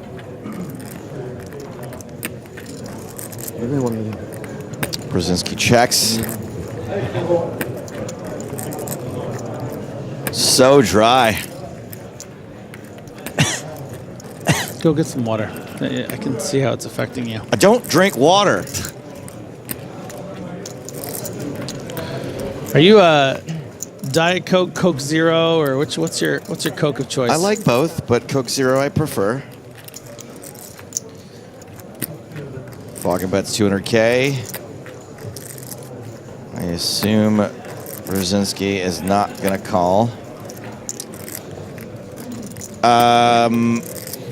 I mean, regular Coca-Cola, I think, is maybe the greatest invention of man in general. Yeah. It's just the best. Like a glass bottle of Coca-Cola. Yeah, I just hit the pure stuff, man. Yeah.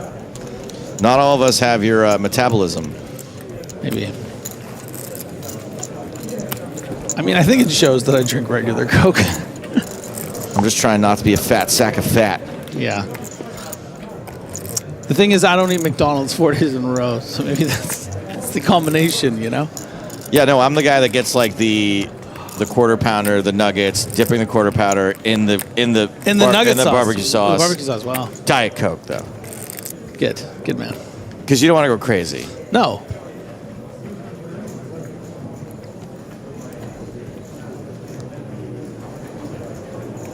Dominique says, these guys take no risks. This is so boring.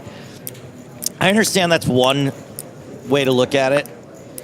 Unfortunately, by not being boring, you're kind of lighting money on fire. It's just not advisable to play like a wild man at this table in this situation. Everyone's playing pretty much the way you're supposed to. And while, you know, we all like seeing people go bananas with 8-3 offsuit and Jack 10 suited, unfortunately, your better players are just not going to do that.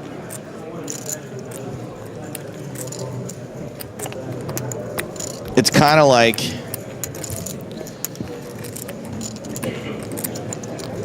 what would it be like? It's kind of like if I just told you, like, just driving the speed limit and following all the traffic laws, someone will give you $1 million, or you can drive as fast as you want like a crazy person.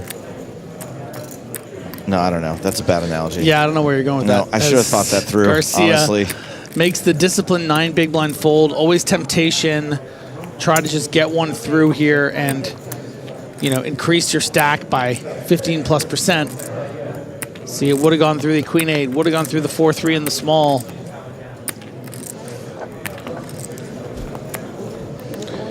And 3-2 off in the big. So a missed opportunity from Garcia there, but it's hard for him to know that. You want the one? All right, so it's not Nanta. I'm being told by Ed. Well, tell on me, right? Come on. Ed the mod. But we already have 1 million. Why you want one? that we are. You have 2 million, you want 3 million. Hollywood Josh Hacks, who says, horrible analogy, Joe. I already said that. What did I say? You banned. We're 89 subs away from 2 million subscribers on YouTube. Don't you want to help us get there? 2 million subscribers? Can you help us get there? I don't know. I don't actually even care about this stuff usually, but I kind of want to see it get to 2 million. This is where? This is on YouTube? YouTube. And we're almost at 1 million on Instagram also. Thank you, Bo, for subscribing.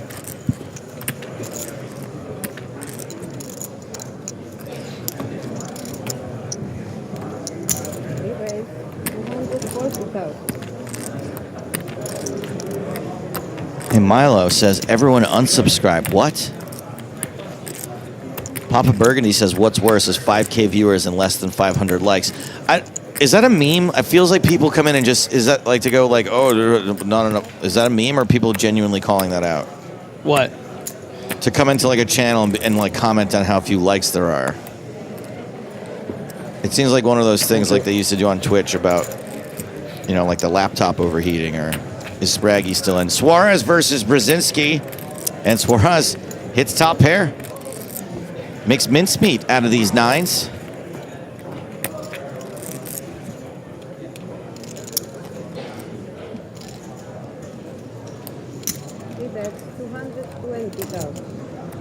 Keeping it small, just over quarter pot.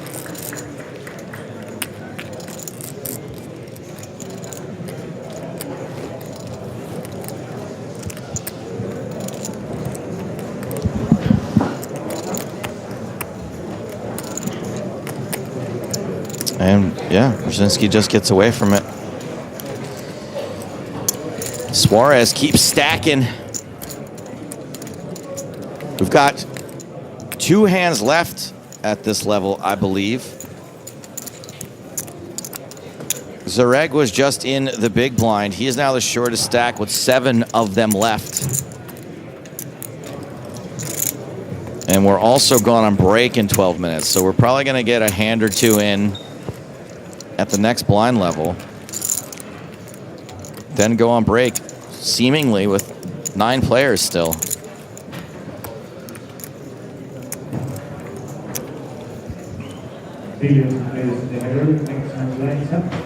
Casanova says, Jim and Joe, for the next few hands, can you point out every minor mistake against perfect ICM play? What do you think, Jim? Should we start with that minor mistake? I got you, boo. Griffin. It's Griffin, by the way.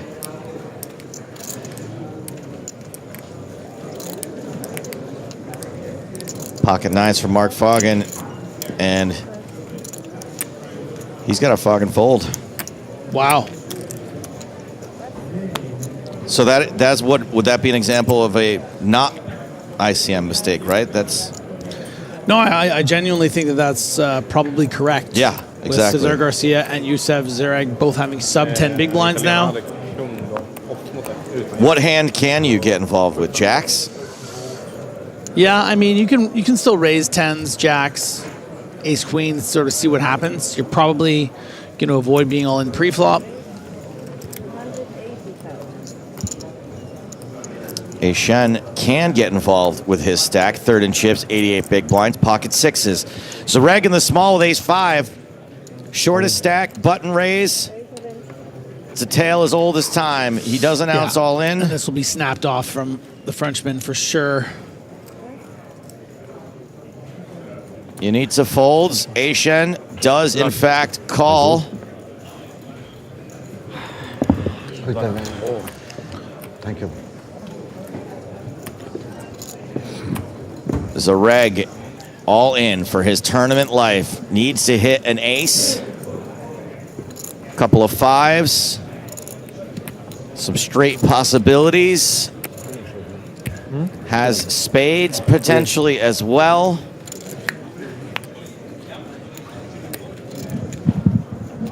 Will there be any hope on this flop for Youssef Zereg. Nope. Kind of. He actually kind of 4 outs instead of 3 now, but that set very, very powerful. That is Enjoy. GG for Zereg. Merci à toi, frérot. Allez, bon courage. Allez, va au bout, hein. Who will now be able to join his wife, Carmen Sandiego, wherever she may be. So I was pretty happy. Yeah. Where in the world is Zereg's wife?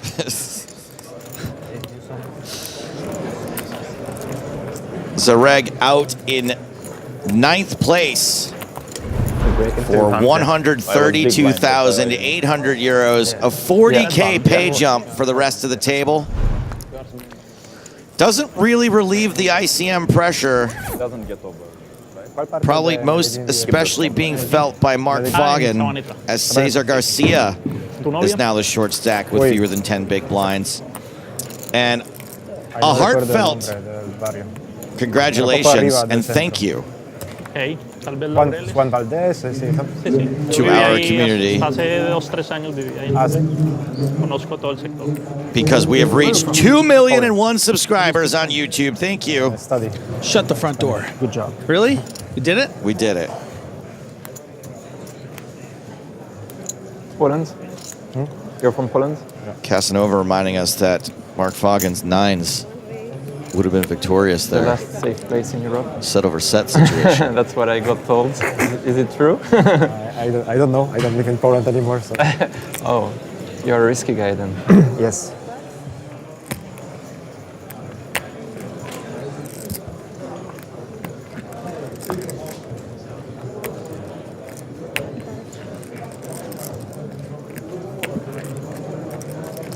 Ace-5 suited for Ionita. Good candidate to perhaps consider 3-betting Pineda. Going to still be able to put some pressure on that 49 big blind stack, considering Foggin's 19 and Cesar's 9 blinds.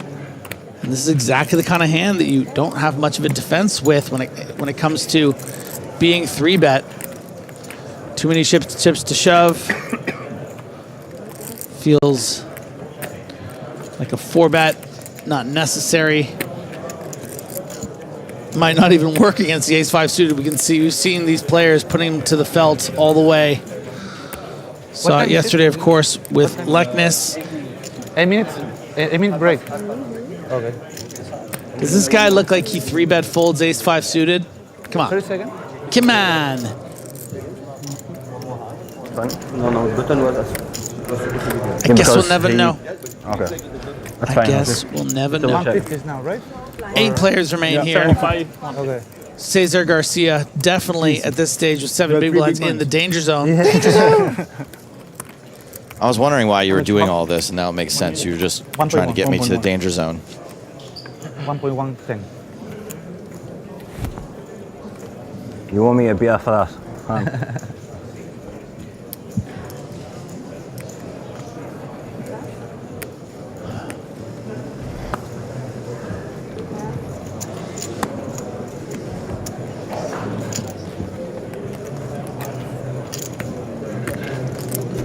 Joe, do you ski or snowboard? No. I tried snowboarding once. It didn't go well.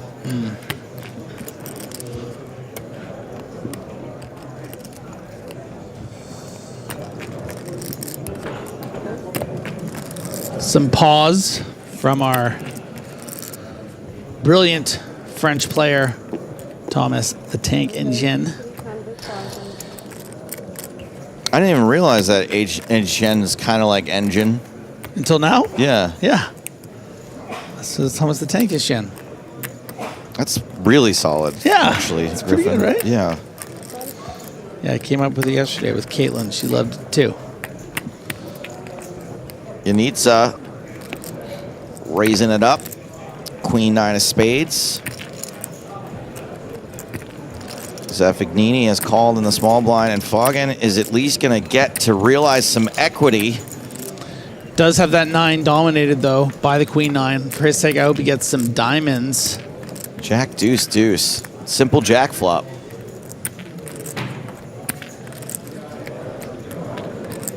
Ionita immediately fingering chips. Checks around to him.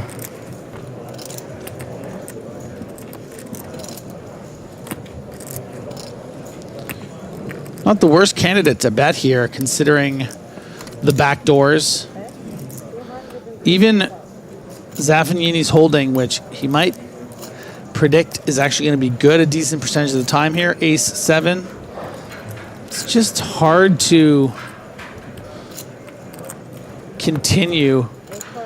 Does find it, though. Very nice. Of course, we prefer if that jack was something like the jack of clubs.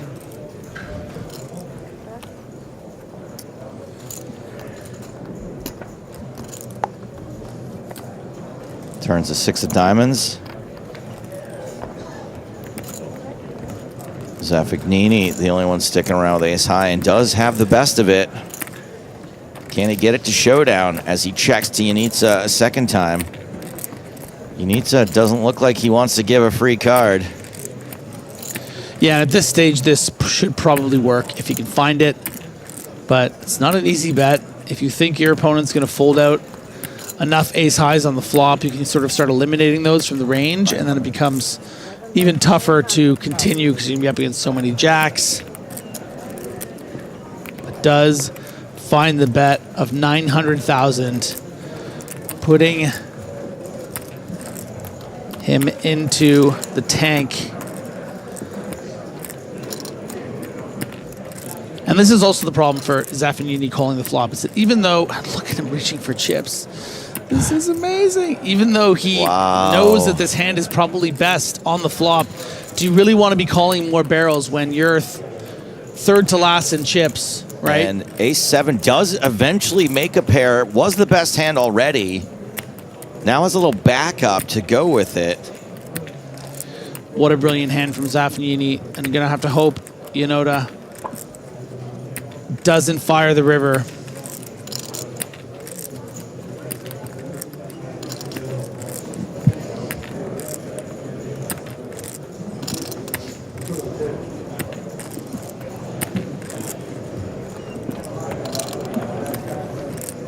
Zaffagnini is never ever really going to bet here, right? Don't think so. Just sort of balancing his timing. Once he needs at least to think he might bet.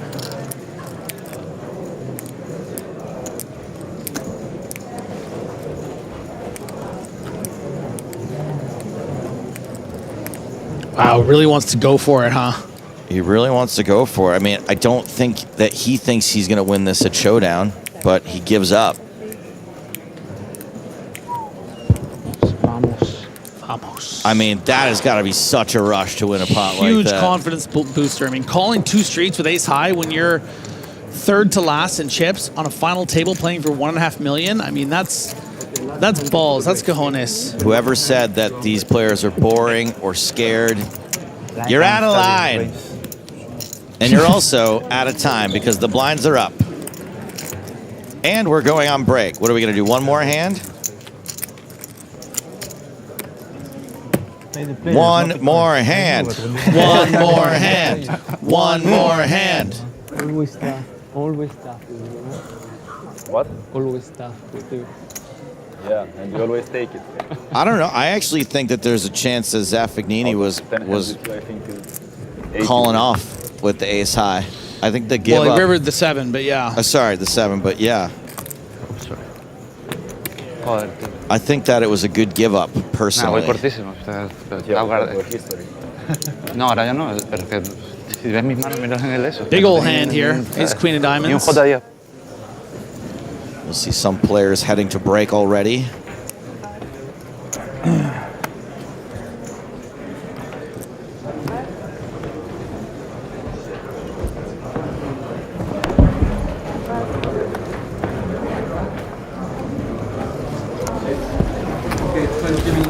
And yeah, full 20-minute break.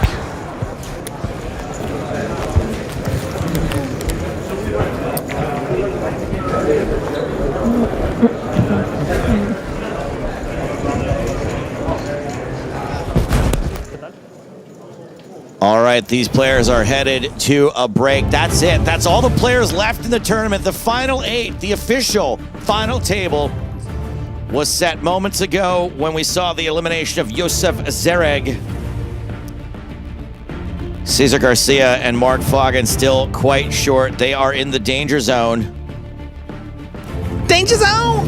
Anton Suarez has had a stranglehold over this, but we've seen a lot of impressive performances. We are going to take a break. Are we going to see some sit and go, some spin and go action? We are indeed. Enjoy that. We'll be back in 15 minutes.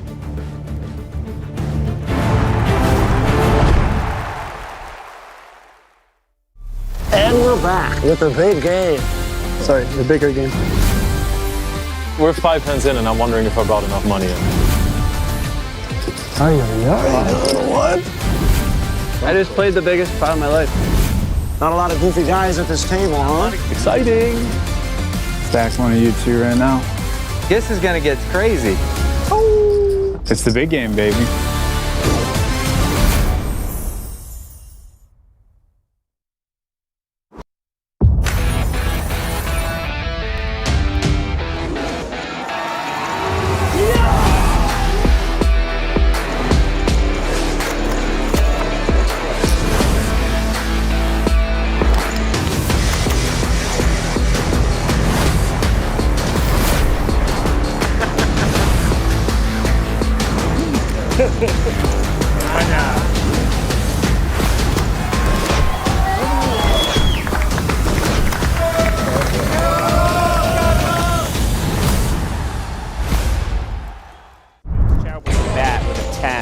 Almost always.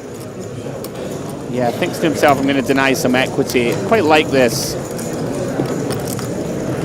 You know, if you're playing somebody who's kind of face up in their value, right? Like Turbo tends to just bet, right, when he has a piece of the board. Totally. And if I'm Turbo, watch me float these turns so fast. Oh, even when you can't rev much? Just get out of get out of my pot. Nick Walsh, eh? Go on, bluff the river. I dare you. You know you're setting yourself up for a fall if you're on that feature and I'm in the booth. Hey, if anybody's listening out there and you are playing in Flight 3, use that to your advantage. I'm going to check the flop with aces because I know Nick is always floating the right. On to the next hand. By the way, just got a reference that we now have the 5 remaining tables. They're all 2-2. You know, there's at least 2-2, 2-2-1 or 2-2-0. So it's sweaty out there. It is sweaty out there indeed. I'm loving this, man. This is very Soccer Sunday. Spinner Sunday. We can workshop that. So you know that poker players like a gamble. This is the type of thing you could watch with the boys. Yeah. And like have an accumulator on. Yeah. And like somehow price it up and say, right, who's going to win each table? I would absolutely love there to be lines on this. A spin and go ACA. Yeah. And be like, right, I'm picking all 9 winners of the spins and get a price. Oh, wait a minute. Crashing out. It's another risky business moment for Mr. McCullough. Ace-5 versus Jacks. Wow, he's hit an ace. Oh, it's ace on the flop. Oh, McCullough has run dreadful in the all-in showdowns, and he is out of there, I believe. He is out. I believe that's Axel Pinheiro going through to the next round. Yeah. Oh, that was unlucky. McCullough, very unlucky in several situations to proceed, and he doesn't go through. Really unlucky. Jacks get run down. Yeah. Axel Pinheiro, congratulations to you. You're through to the... Oh, wait a minute. Oh, yeah. He is out. Okay. That's Brandon in the background. VIP manager. It's 3-handed still. Look. We missed that part. So Adam is out, but he needs his opponent to win. My apologies. We've been so focused on the heads-up battle that's been happening over there that there's still action. So not through yet, not guaranteed, but if Axel can win now, the heads-up match, we will be seeing him progress to round 2. Good luck to both players remaining, however. That's why Adam gave the sort of shake of the fist at Roman and said, you better win this, mate. Take us to a decider. I see. Apologies, guys. We do have limited information up here, but we're doing our best. And I think that the team down there is doing a great job of catching these moments. This is a lot of fun. Yeah, awesome. Thank you. Thank you, TV team, for bringing us fun outer table moments to keep the action flowing. I wish we had more spins. I was just going to say it. I want more spins. Absolutely. There you go. A little question in the chat from Jarno Malinen. Is Nick playing today or did he play already? I can tell you, Nick Walsh has been in the booth. It's like watching a Rocky montage. In between the comms, he's drinking raw eggs. He's up there. He's doing press-ups. He actually punched himself in the face a couple of times. I was a bit concerned. He's psyching himself up. He will be joining round 1C today in about 3 hours-ish, we're going to say, maybe. Yeah. Maybe a little more, depending on how long 1A and 1B can take to finish. But he's going to be in there, mate, this evening. Hopefully on the feature. I'm campaigning for it now. That's right, I will be playing, guys. Hope they'll do you proud. We have an all-in here from Cherbo. You know, just how my brain works. I feel we have to film you doing a Rocky montage now. Yeah. There has to be time. And then it can cut to me in the booth and I'm like, It's got you. Castle, we did it. You're holding up spinning go charts and I'm punching them. We do have an all-in and a call. Andy is in bad shape here. Yeah. Terrible has him where he wants him. It's another kind of cooler, really, especially the way the hand was played here for you, I imagine. Diamonds. Andy dead to a 10.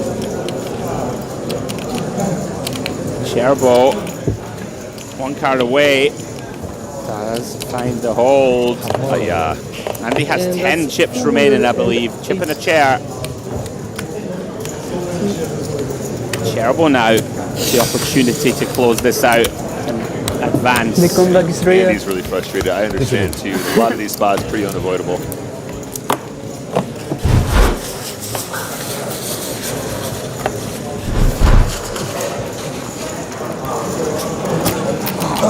Oh, Pinero. Has he got it done? Nice play, Emilio. Okay, good luck. Oh, it seems like it.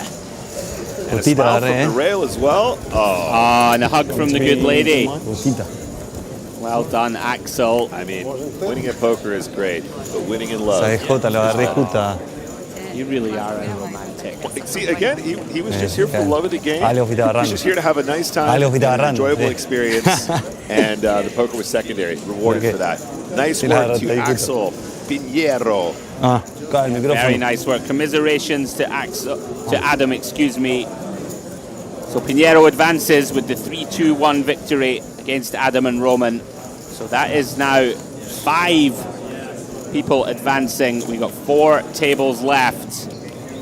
And all of them are on a knife edge. Players with potential to advance. Very unlucky to Mr. McCall. Yeah, very unlucky. Got to be said. Got it in good twice, we saw. Lost them both. As we see Andy all in for his remaining 10 chips. Spin up starts here. Jack 8 versus Jack 3. So far so good. Going to be a bunch of chops. Viable 31% of the time. Oh no. Club improves. Cherbo looking for 3s and clubs for the scoop. Oh. There it is.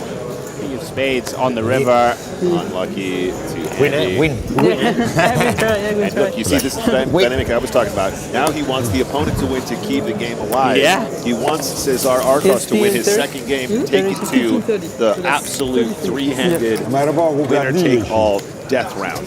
Death match, sudden death. Nice. We need to come up with some terms for some of these situations. I think we should start a notebook right now. Yeah. We need some like the on the verge match was not good. Remember from yesterday, that didn't really flow. I like death match, could be good. Death match. All in death shootout. Well, pocket kings can stave off death. But can Arcos induce here? He's literally counting the big blinds in his stack. And we can see that Cherbo has a very dusty hand. He likes to get in there. Big raise though. Way too big. Way too big for me. One of those scenarios that you discussed where you've got to make the most of this huge hand. Yeah. Especially with the blinds increasing so frequently.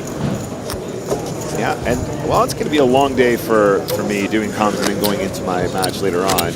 I do feel like this is a really nice warm-up. I'm kind of going, I probably could have like sized that one down a little bit. Probably, you know, check. What about a check? I feel like I'm getting Check-ski. a little check ski, yeah. I mean, we might have to make a donation to the FPS fundraiser that we started yesterday, but that's okay. Blinds 2040 now then. It is a good cause, the FPS. Absolutely FPS GoFundMe. So consider donating, guys. It mean a lot to me. No, you call. Quite right. Arcos dominated. He's going to limp. Cherbo though says no. Pump it up. I'll take this. Okay. 90. Okay. 90. Don't mind it. Just a little shy of 2.5x. Yeah. We need to have a conversation with Cherbo about the chip thing. It's a couple times the chip mistakes have cost him, I think. He wanted to go a bit bigger. It's not really fair. I don't think he speaks English, so she's trying to help him, but I think he doesn't understand why some of these are being taken to string bets, string raises. That lets the Queen 5 suited in here majorly, by the way. Yeah. Doesn't mind it though with the Queen Jack, but of course can't know it and out of position. Yeah. Can be tricky. Love seeing a flop with Queen 5 diamonds. And a flop is. Okay. Gut shot. An 8. 2 overs for Cherbo. Bottom pair. Arcos makes a lot of sense to check this one back, and what a turn, Nick. Cherbo drills the nuts. And can he find? He did. He found a turn check. Quite like it. Could have induced Arcos to put some money in. Unfortunately for him, Arcos with a very natural kind of hand that wants to just get to showdown. Yeah. King on the river. You're just, of course, desperate for your man to have a king. Kind of hard for him to have too many king X in this line. He's bombed it. It makes some sense. Let's just hope my opponent has a king. We'll ask him for pot. Fortunately for him, Arcos, just a pair of 5s, makes a nice disciplined laydown on the river. Yeah, could have fallen in that trap though, absolutely. Could have found a little bet because he feels like he wants some protection or whatever, but like you said, feels quite natural. There's a look at the chips, 2-1 in favor of Cherbo. By the way, loving this. Our first table that has gone to the sudden death mega death match. Rafaela, Giovanni, and João, 2-2-2. 2 Brazilians and an Italian? I mean, we'll have to get permission from James, from Joe Stapleton, but we might be able to just call this the danger zone. Oh. Danger zone! Danger zone. Always wanted to do that. Heads up then. Pair of 9s. I've officially licensed spin and go to James Hardigan, but we need to get the license from Joe Stapes, otherwise the lawyers, the cease and desist will come flying through. No. See, the problem is I don't filter too well. Look at this, by the way. Arcos lining up a bluff. He likes to put lots of chips in, I've noticed. He uses the low denomination chips. Small ones, yeah. Cherbo is a very disguised strong hand in the pair of 9s after limping pre and check flop. Can't fold for 1 bet. That's correctly call. Arcos needs a 3. Does improve to a deuce. Can beat some hands now. Some of the kind of Queen Jack, Jack 8, 7/8s, missed clubs of the world. See if he thinks he needs to bluff. Just double checking he doesn't have the straight. Seems kind of reasonable. We have maybe just enough showdown. You don't really want to try and get your man to fold a 10. Yeah. Cherbo. Not far away from victory.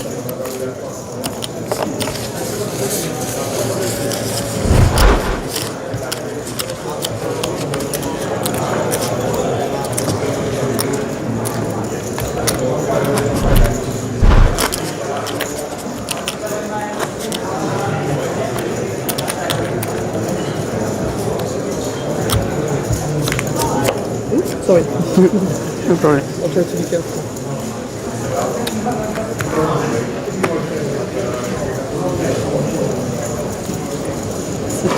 On we move then. Arcos gives Cherbo a walk.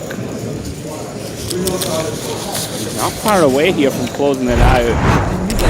Yeah, 30, 60. You can see there, 2 wins Cherbo, 2 wins Andy PSX, 1 win Arkosh. 2 wins Cherbo, that's a good nickname. 2 wins Cherbo. They are playing 20-40, so Arkosh now sub 10 bigs. In fact, we may even be up to 30-60. Can Cherbo finish it off? We are. Yeah. I'm on point, don't worry. Knew the blinds had just gone. Absolutely. 100% faith. Thanks, mate. Raise. Now, we would like to see shove here, in theory. He's gone with the min raise. It's going to work against Jack Deuce, I think. Should work. Okay. Yeah, there does come a point where, like, if you're playing the right kind of opponent who plays very fit or fold pre-flop, then you might be able to sneak in some min raises where the jam would be, like, unexploitable, quote unquote. Okay. The problem is, as you get shallower, you just price yourself in. Right? Absolutely. So like, you could min raise and you could shove ace deuce and you're still supposed to call, right? Sure.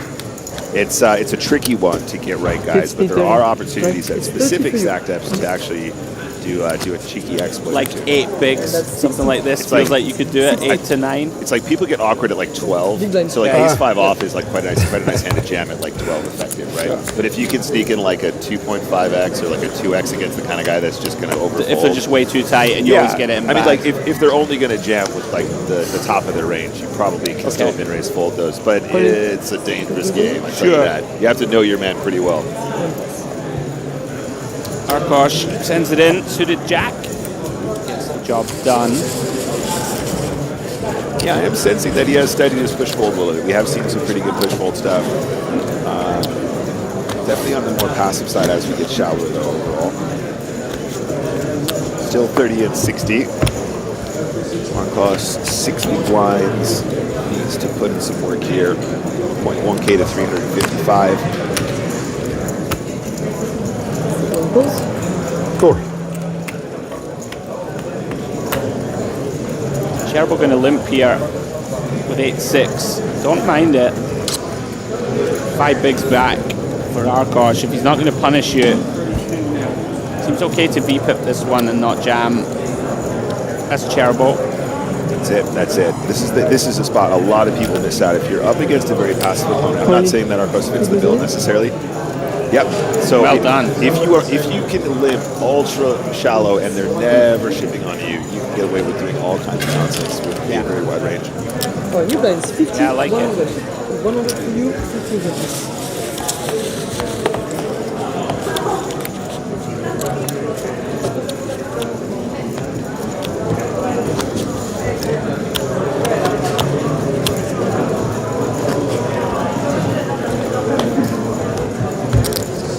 $100. 50 more. Ah, io ci metto 15. Yeah.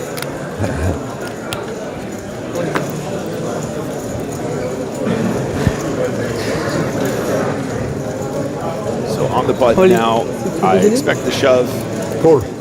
Cherbo is going to gamble with him here. I think this is probably okay. 5-4 suited is going to be bottom of the range here, but it's just getting ultra shallow. I think it was for about 4 bigs, something like that.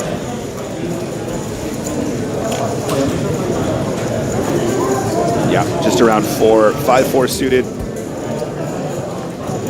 is going to end up being the call for 4 bigs here. So off to the races. Great start for Arkosh.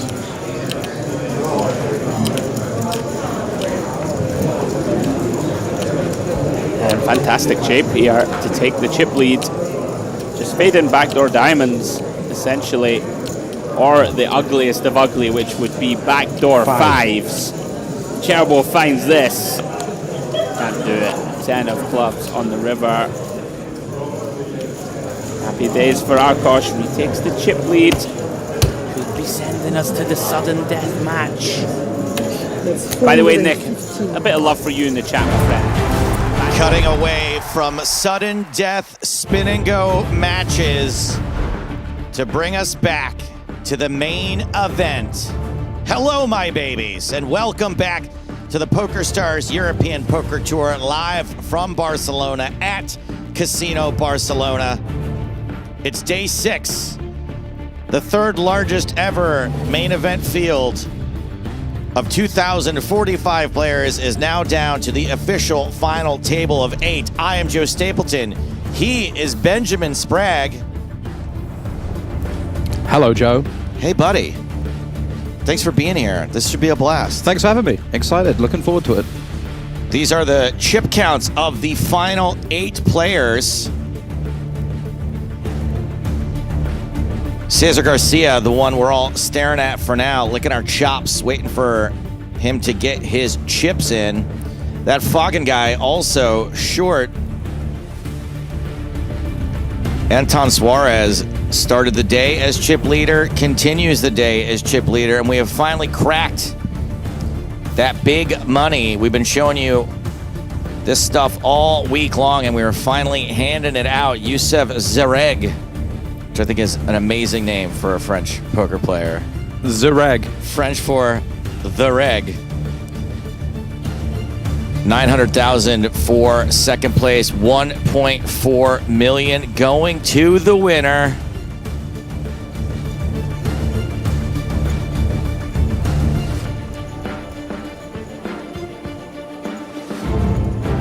There they are.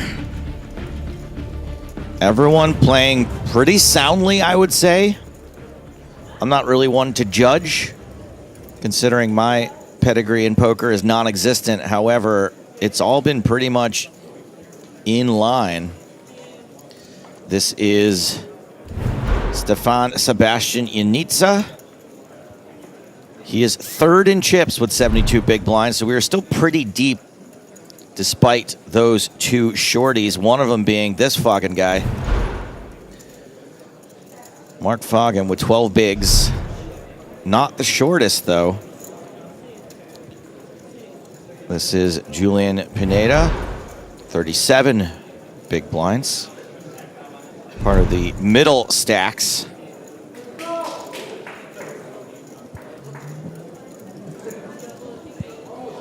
Julian coming to us from Colombia, a place I would very much like to visit one day. A beautiful country, I've heard. Yeah. I hear nothing but good things. I heard some bad things, but a lot of good things. There were some bad things. Some bad things. Actually, I was speaking to someone earlier in the week who was currently living in Medellin. Oh, wow. That seems like a really beautiful place, yeah. So I've heard.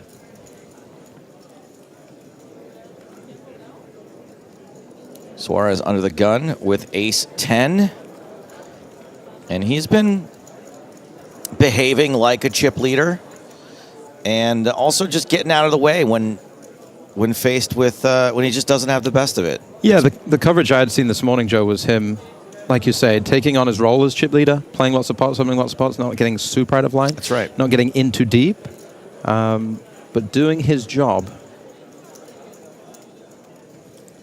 And here we go. Garcia doing his job with just that 5 big blind stack. It's time to dance with ace-jack. All in. And Suarez just verifying the amount.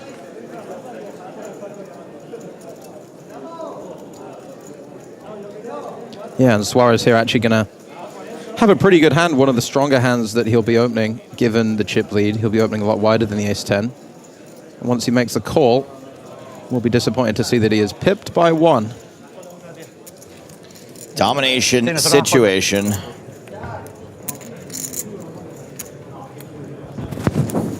You don't need this pot. Andrew S. asks, did this finish today? Silencio, No. amigos. Silencio. Thank you for your question. All right. Suarez telling his rail to cállate, por favor.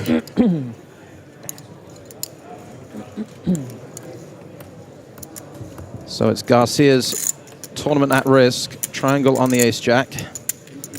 And he maintains his lead through the first 3 cards. 2 more to dodge. Turn card is a 7. Okay. It's a good card. It is a good card for for Garcia. River.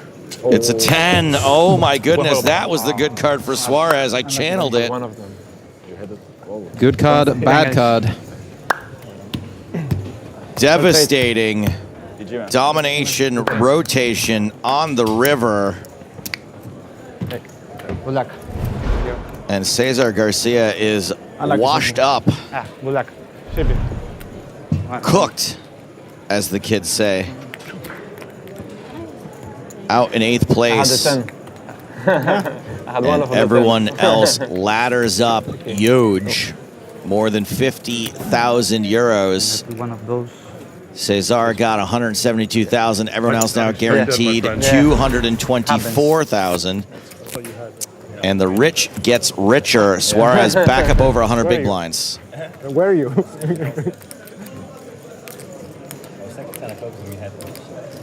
Yeah, and ultimately really good news for Marc Foggin, who, you know, if his opponent doubles up there, they're going to have comparable stacks competing for that 8th place prize. But he finds himself with a clean ladder to at least 7th.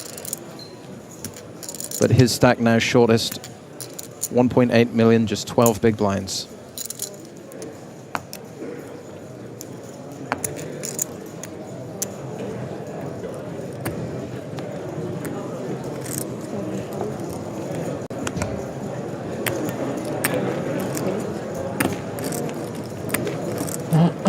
There is Marc Foggin folding the 9-6.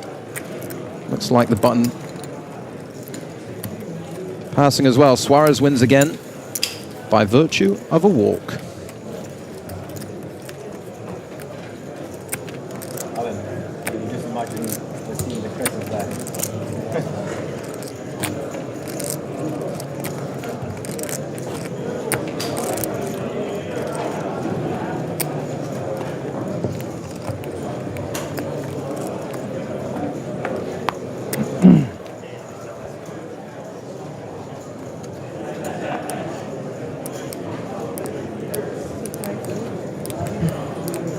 Actions folded to the gear of Romania, Ionita. Queen 8 of hearts. Plenty depth in the chips here, Joe. He does have to be a little bit careful. Even though he's got 70 blinds, we know there are 2 players covering him. So he's getting out of the way. Folded to Foggin. Ace King for the short stack. There it is. I think he has obviously a couple of options. It's going to be a hand that he would like to raise. 12 big blinds, could conceivably play some all-in strategies.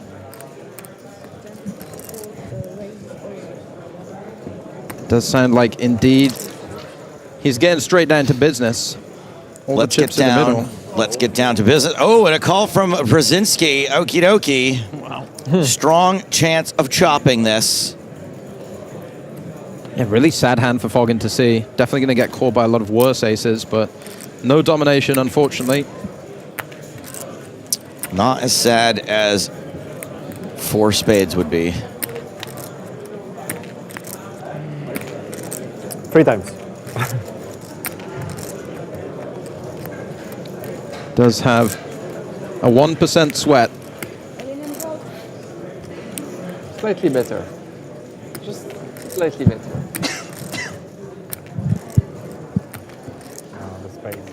Let's make this as suspenseful as possible. Oh my goodness me. My goodness. Good for the stream. This I can imagine the commentators getting is going to be a Foggin shame. Well, that 1% just shot up to 37, Joe. It's it. Oh, man, it happened. Oh, I'm going to be fucking sick. Wow, so sick. Oh, my God. He's Foggin such a nice guy, too. That is Foggin unreal. Oh, Good game. Unlucky. I didn't think it'd get worse than that 10 on the river, but it just did. Wow, this poor Foggin guy. I think we finished. I think I'm sorry I can't stop doing it. It is really just absolutely tragic. Oh, man. Let's hear what she's gonna say. Marc Foggin disrespectfully dispatched in 7th place. We are stopping. And just like that, we're down to 6 players, Joe. What an electric start to this level. Well, that means that we are only going to play 4 levels today, maximum. This is level 3 of the day. I would like to continue. Yeah. Me too. I think we are going to continue, fellas. Like I said, the magic number today is 4. We're going to play 4 levels or down to 4 players. You are my new favorite dealer. Wow. Insane. You had a favorite already? She's so way above any other. How often it happens? Like, Las dos eliminaciones muy sick, ¿no? River Not a lot. 10 yeah. y runners. He was es behind, by the increíble. way. I feel like I like want to take a shower after that. Wow. We feel dirty in here, I'm- even This in the would be on booth, the just highlights watching. on It didn't even happen to me, and I'm beside myself. It's just such a cruel way for this journey to finish, isn't it? All the hopes and dreams. And as you said, frustrating enough to run into Ace King when you are going to be dominating a lot. And you're like, well, at least I won't lose. Oh, no. At least I'm not getting knocked out this hand for sure. 1%. Alas, 1% is greater than 1%. zero. Non-zero percentage. And Fogen had 2%. He had twice the equity. You're the neighbor of one of my friends. It's a funny old game we play. No. Who are you? I feel terrible. I feel like I want to cry. Now, that could have been just because I drank way too much I last think night. this is... Is that part of it? I think you have what they call the fear from I do. last night, that anxiety. I do have it, yeah. A bit emotional, perhaps. Listen, Yes. we're all sad to see the bust, but keep it together as well. Okay. We're on a broadcast here. In this place? I mean, in Malta. About 10 years. Oh, about the same. Yeah. 13 years.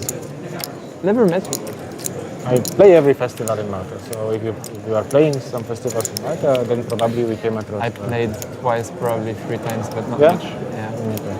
Recently, when I'm there, I just don't play poker. Lazy. The sun.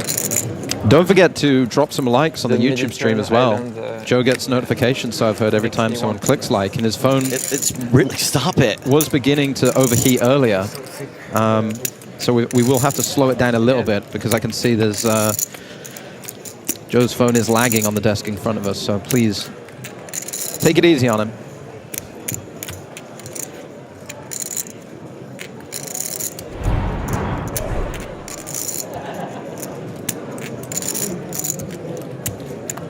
Sixth place now guaranteed 291,000 euros.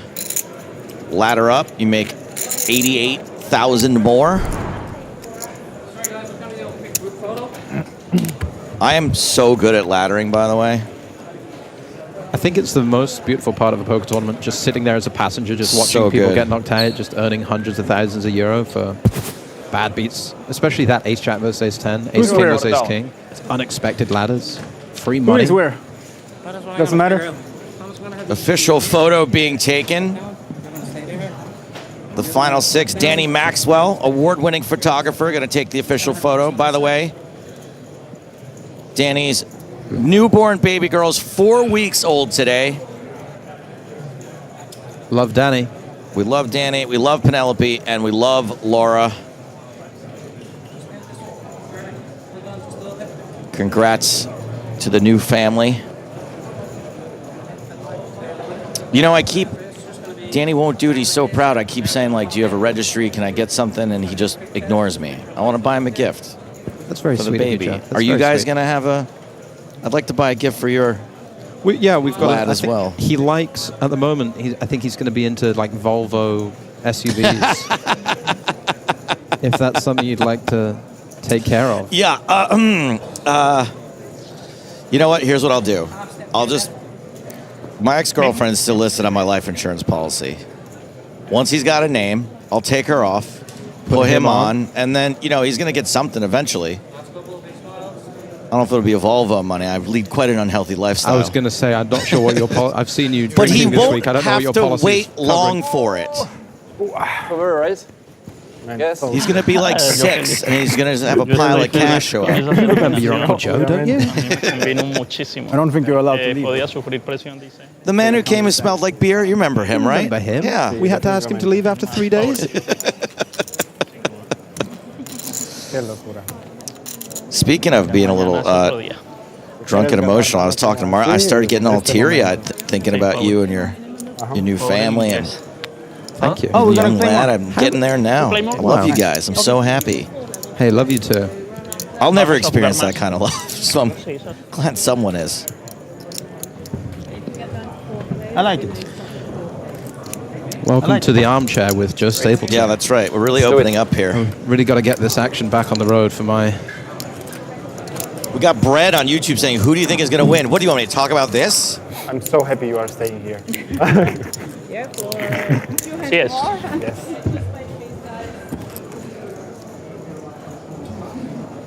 Well, we are down to 6. Here's our very own final table family, Joe. That's right. 6 members, and like all good families, one person will be eliminated until...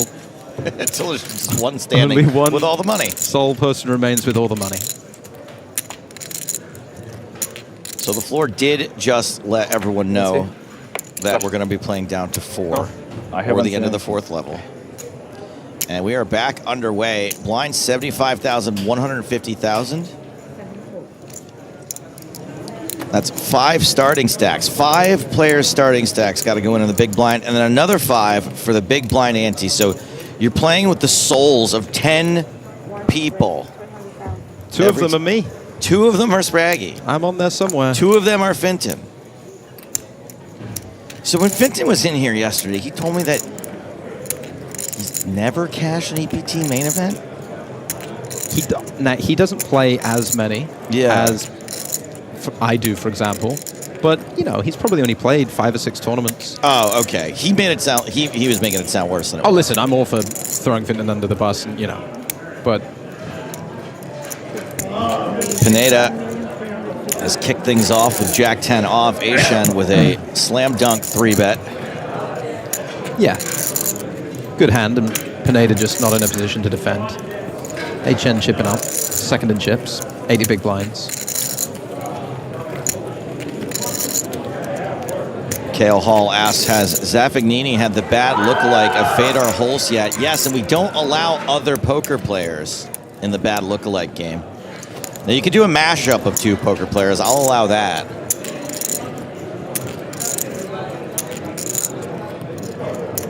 Those screams you hear are likely coming from the Spin and Go Championship happening on the other side of the room. If you want to tune into that, there's a split stream on YouTube you can watch. I won't be offended. I don't think about you at all. It's been a good atmosphere, actually, with that Spin and Go Championship going on. Sounds like it, yeah. There was a lot of fun going on over there yesterday. More fun than I was having in the Misery bounty. How did you do? I called a gentleman down with ace high 3 times. And I nearly had him beat, but he had top set. Man.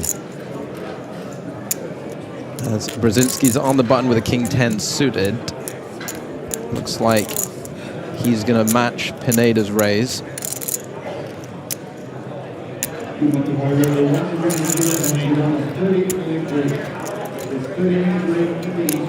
Did you hear me using your line when I said repeat 5? Repeat 5. Yeah, I got that from you.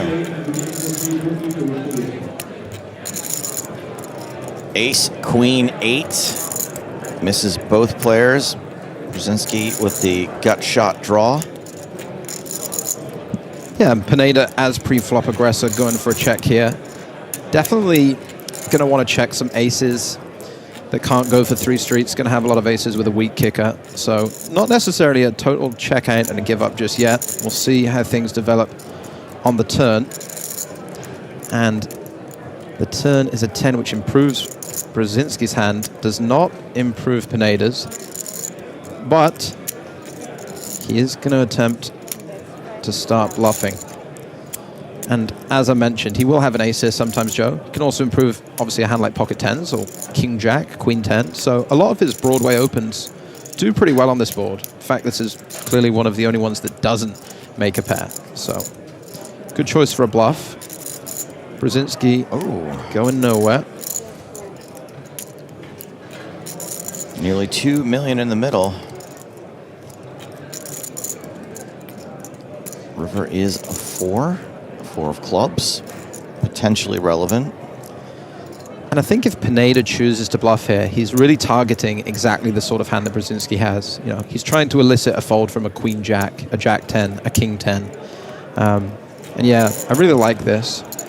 There's going to be plenty of these hands that can call turn and fold river, and he can still credibly rep an ace. He does go for 1 million chips, which is just about half pot. This is the sort of sizing you'd expect from an ace king, an ace 10, a queen 10. So a very tough spot for Brzezinski. And I think for him, any ideas of maybe either calling this hand or potentially turning it into a bluff, he's probably almost certainly going to want to have a club in his hand if he does so. So without the club, he's letting it go. Nice moves from Pineda. Very nice. Pineda is still bottom of the leaderboard, but that's kind of misleading considering he's got 42 big blinds and Zaffagnini only has 43. Yeah, with the 2 eliminations there, 7th and 8th, we're now playing a final table where shortest stack has 42 big blinds. So yeah, this is a poker game where you will expect quite a lot of post-flop play at this point. Not too much all-in pre-action anticipated. Which we like, don't we, Joe? We love it. We like some thoughtfulness out there in the streets.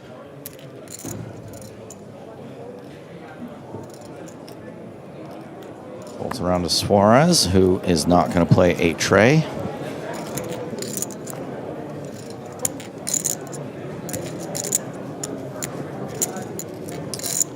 Brzezinski giving it a think. Eychenne's like, hey, man, can you go?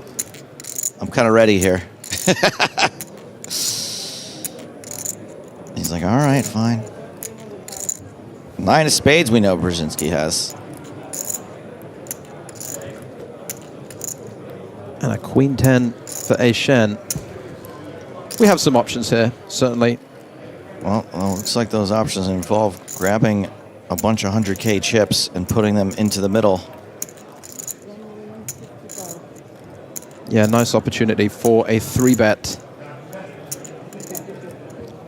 Can certainly even clear out some hands that dominate you, something like King 10 offsuit, raising in the cutoff out position. Say a hand like Queen Jack offsuit, you're going to clear out some Ace X. You're going to get Ace 8 offsuit, Ace 9 offsuit if it opens from the cutoff to fold. So a lot of utility here with this re-raise.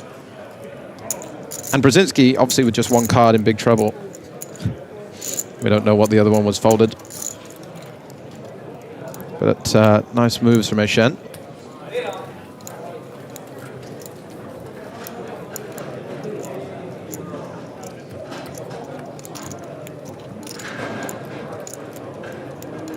It's also nice to apply some pressure in these spots when you are playing deep. You just want to make sure that the cutoff isn't getting away with anything egregious. Put an early marker on him, you know? Put an early 3-bet in there. Let him know he's not going to be able to be stealing the blinds that you want to steal. I would love to have that sort of nice premeditatedness in my game.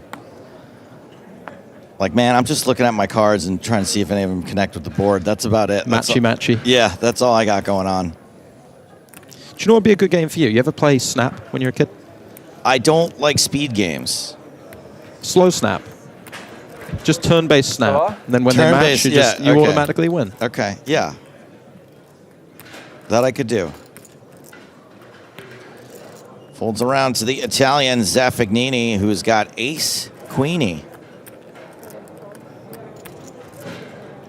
And limps in, sneaky. Ace 4 of hearts for Pineda. Yeah, this is a pretty interesting spot. Especially now Pineda goes check. And this is exactly the reason why Zaffagnini is going to want to limp some of these hands, because we've kept in a hand that we dominate. And we're very wide in this spot. It's important not to raise all your good hands, never have an ace here. So love that Zaffagnini's found his way in with the ace-queen. And on a flop like this, it could pay dividends.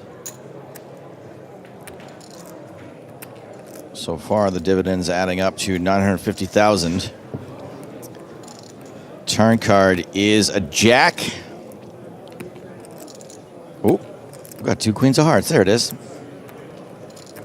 And Zaffagnini really no reason to slow down. Plenty of worse hands to extract from. And really, from Pineda's perspective, no reason to believe that Zaffagnini is going to have a better hand all that often. Wow. Wow. Didn't even think about it. Dude, Pineda's on point.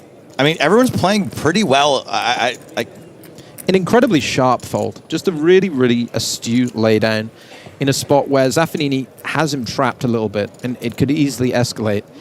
And very quickly on the turn, he dodges one.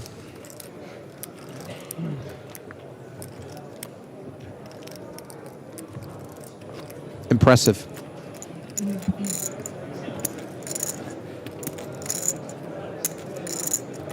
Everyone's been pretty impressive. Rip Marc Foggin, though, jeez. Still not over that. It was particularly cruel. It was a particularly cruel elimination. I have been eliminated like that before, except in my case, the guy was calling for the flush, which made me extra angry. Furious, Yeah. I can imagine. It is a little greedy to call for it.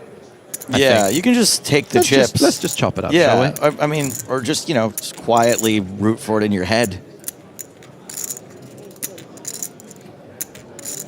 I take it very personally to begin with. I've seen some iconic Joe Stapleton bust-outs over the years. That's the great thing about playing poker with Joe. I think less so now because you have started playing a little bit more over the last year and a bit.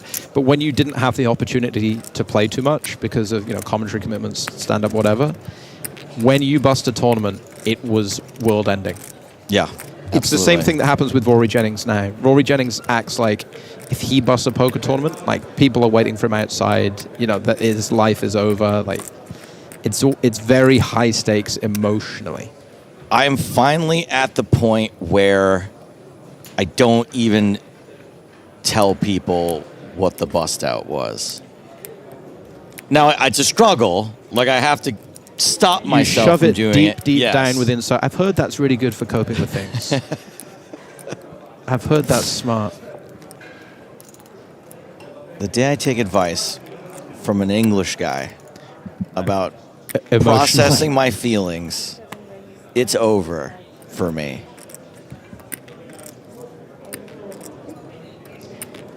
And here comes another 3-bet, Queen 10 suited this time. And this is almost exactly what I was alluding to before about 3-betting hands like this, because you might end up folding out a hand like Ace-3, or it's going to give you, even if your opponent comes in for a call, you have opportunities in position to win pots. We'll see how Eychenne wants to deal with this one. It is under the gun versus +1. Obviously, we are 6-handed, so we're closer to some low jack, high jack stuff.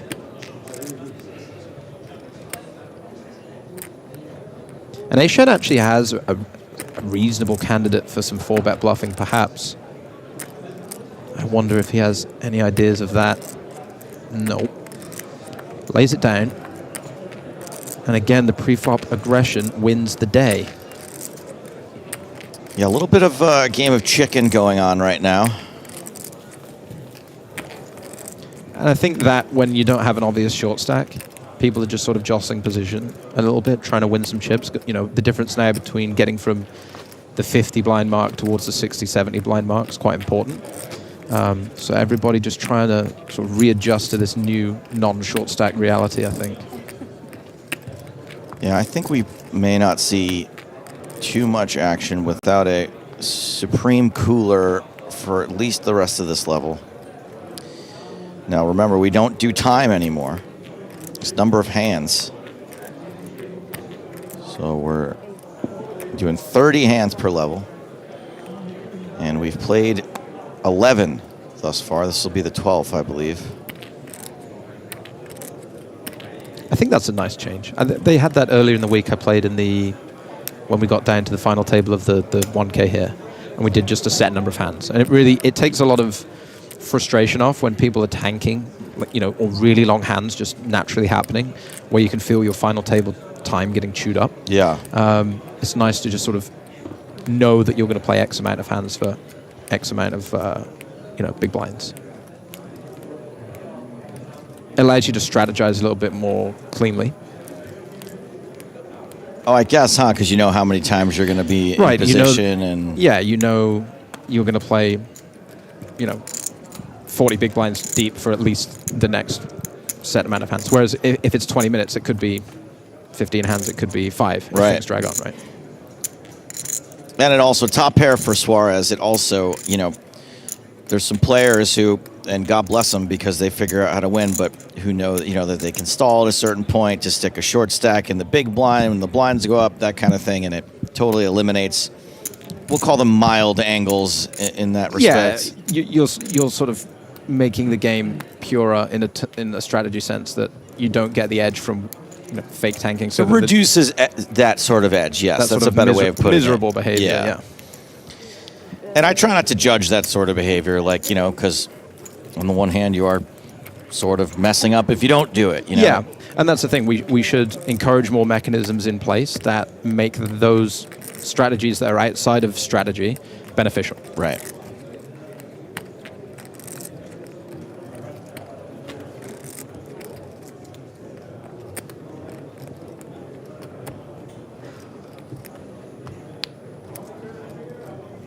Super Beast 87 on Twitch asks, any clips of 8th and 7th bust outs?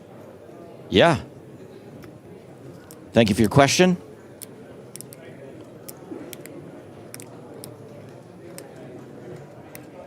Pocket 8s for Zaffagnini.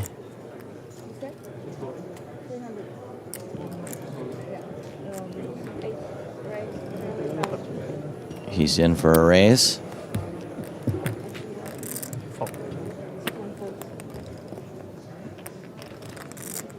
And that raises to 300,000. Looks like Suarez has got some consideration. 9.5? Just greater than a 3x re-raise here. 9.25. Yep, he's got an ace in his hand. It's a good start, Joe. It is a good start. It's the best start you can have. Intriguingly for us. If we were playing one-card poker, he'd have the nuts. The question is he in the value portion of his range? Does he have the king or a queen? Of course, using a hand like ace-4, ace-5 suited here, maybe even an ace-6, ace-7. Could be very reasonable bluffs. So Zaffagnini now 45-ish big blinds deep. And we'll let it go. Is going to have to face the pressure of the big stack in the streets if he does decide to see a flop. So opt out for now. And Anton Suarez's good day continues. He's chipping up to 111 big blinds, 16.6 million chips, Joe. What do you think of this comment from James on YouTube? It says it's called gambling, but I've only ever seen like 3 guys take a gamble the whole tourney. Well, when you're at this stage, calculated gambling, calculated risks, isn't it? You don't want to spend 7 days, get down to playing for €1 million and decide to just try and get it all in with any 2. No, you certainly don't. I was trying to explain that earlier. Maybe you'll listen to Spraggy.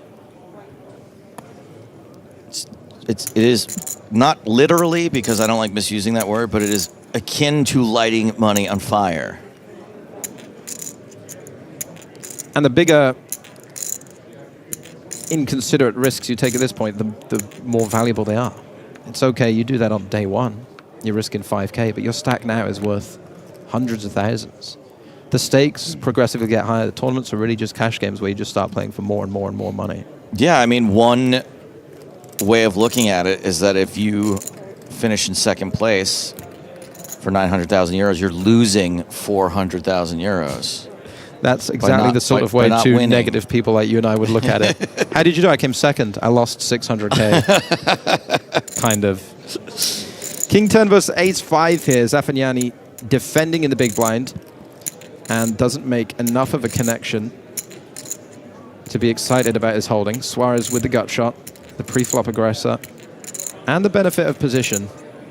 Would a good analogy be like what this particular member of the audience is asking for is like a let's say American football match where they're just throwing nothing but Hail Marys, right? It would be like getting to the Super Bowl final and just like we're only kicking today. Only kicking or only throwing 100-yard passes that are incredibly risky that maybe we will. Why don't you just play your strategy and try? No. No, we're just going to bomb it every time and hopefully our guy comes down with the ball.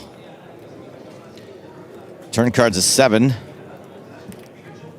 Yeah, interesting continue here from Zaffagnini. Really tough for him, even against the hand that he's beating, Suarez with the king 10, but there's not that many good turns. I think the ace of spades not really offering too much value for him. The ace of hearts obviously much more consequential in a sense of being able to turn good equity. Even here, picking up a spade, sure, you block the nut flush draw, but The ace-5 is going to have to work really hard to win this pot. Let's see how hard Zaffagnini is willing to work it. He does have the best hand. Rare moment of James returning and saying, oh, I would be washed against these guys. It's just my 2 cents on poker. I obviously default to the professionals. These guys know what to do. A rare moment of humility. And very generous description of us, Joe. Well, I think he means the people at the these table. guys. Yeah. Oh, right. Yeah, Oh, right. these guys. Yes, sorry. Check on the end.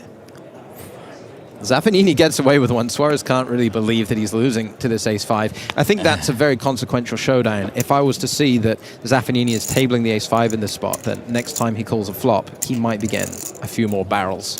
Zaffagnini was the one who stationed with the ace-high previously. Did manage to make a pair of 7s on the river, but I think he might have gotten a showdown with the ace-high. He was right, by the way. Yep. Sometimes it pays to be sticky, but definitely going to be in Suarez's mind now, I feel like, to apply some pressure in future hands.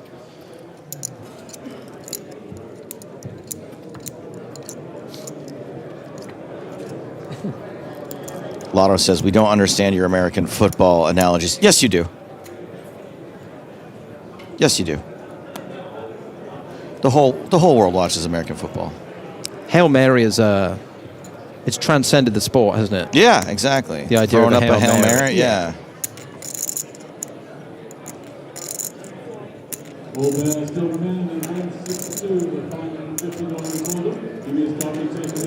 Here comes Suarez again, opening it up with a queen jack.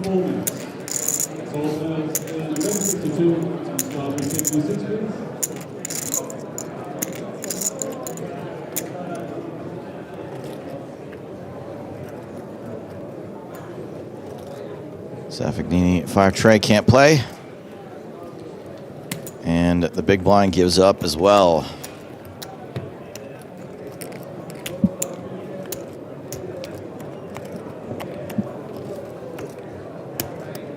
Halfway through the level, 15 hands down, 15 to go. Now eventually, when we get to very short-handed, we play fewer than 30 hands. I don't remember exactly where we're at these days. At 3-handed, we start playing how many hands per level? 18. It's basically, what, six hands per player? Does it get shortened again at heads up to 12? No, okay. So 18 hands once we get to 3. That's right. Yep. We used to go to 45-minute levels from 60. Sometimes, from yes. 90. We were, yeah. Yeah. But it's all at discretion, right? It can be, I believe, at the tournament director's discretion, yes. Yes. 300.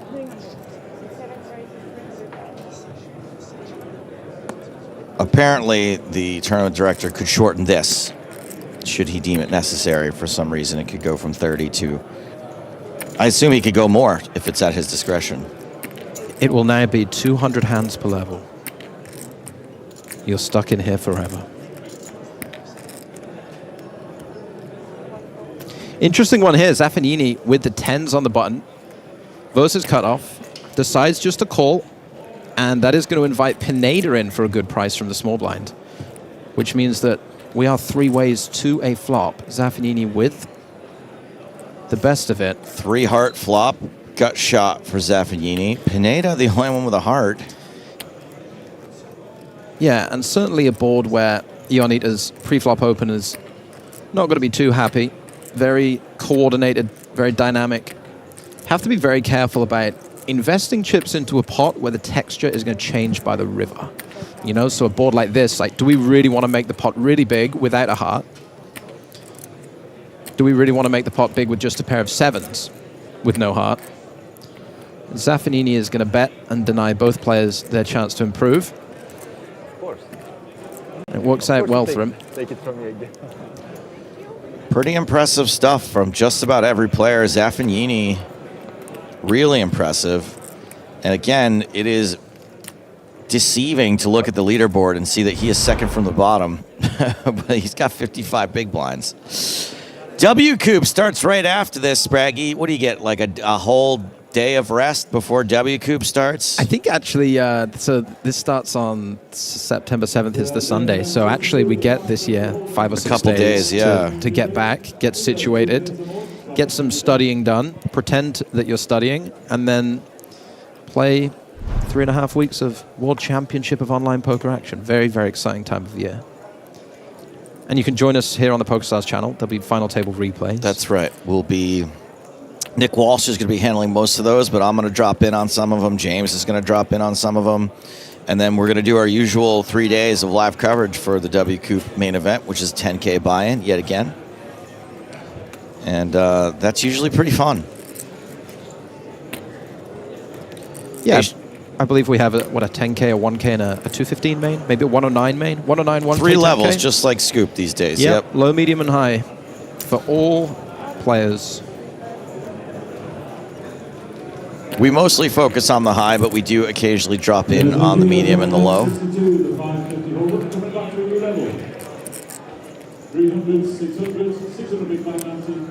So Pineda once again getting involved with that pair. We just saw him getting in there with the 3s, now the 6s.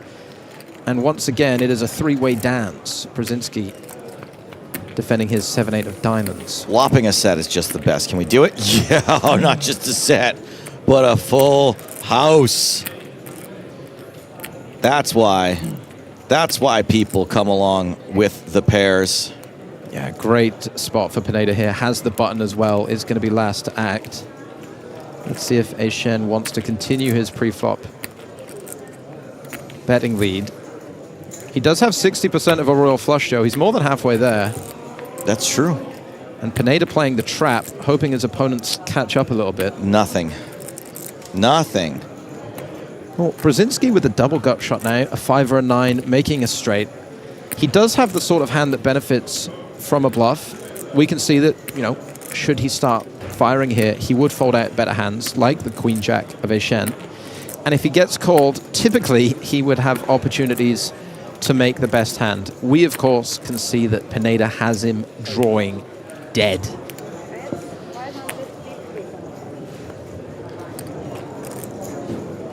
But it is Brzezinski who starts his bluff. Well, at least you're going to get a little bit. A little bit.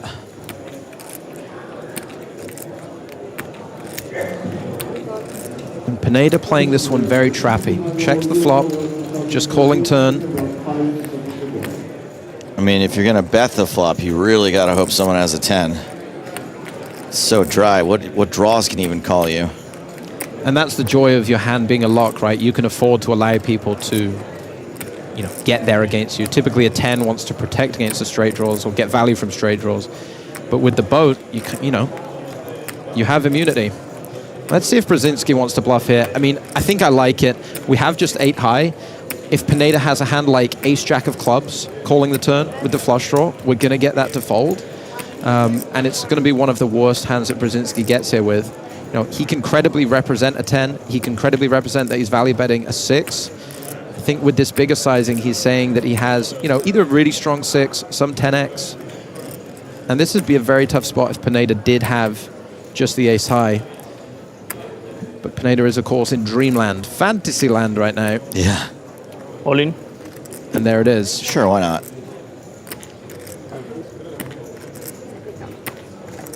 Called by pocket 10s.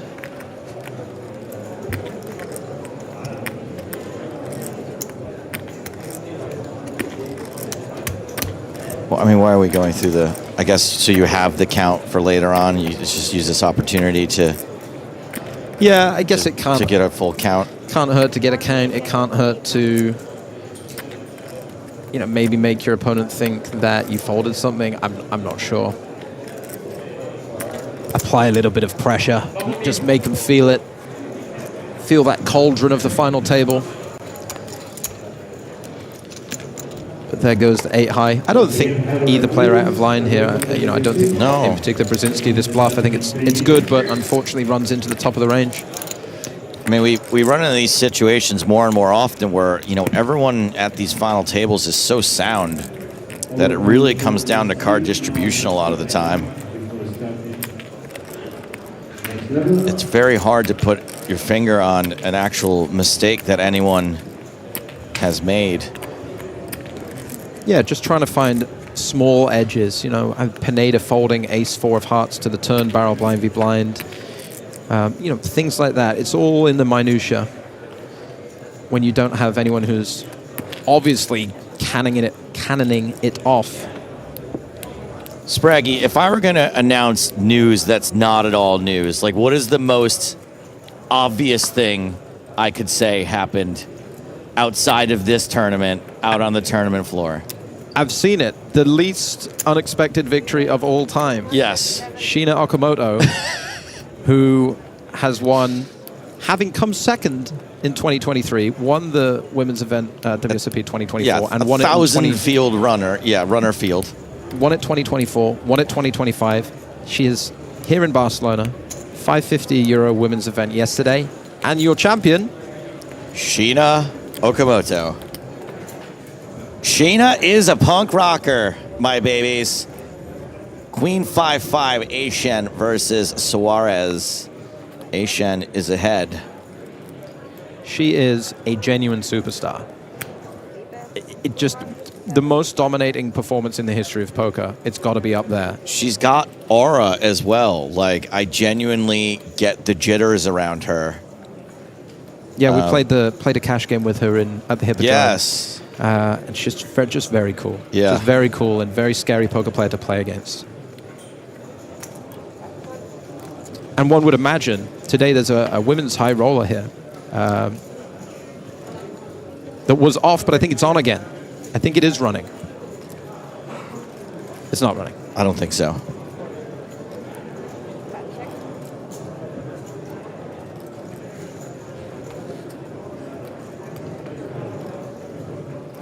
But if it was, she'd have won it. Well, I mean, now that she's free, it's like she just registers, everyone else unregisters. Don't worry about that's it. Why, just that's probably why it's not running. Can we just send you the money, Shiina?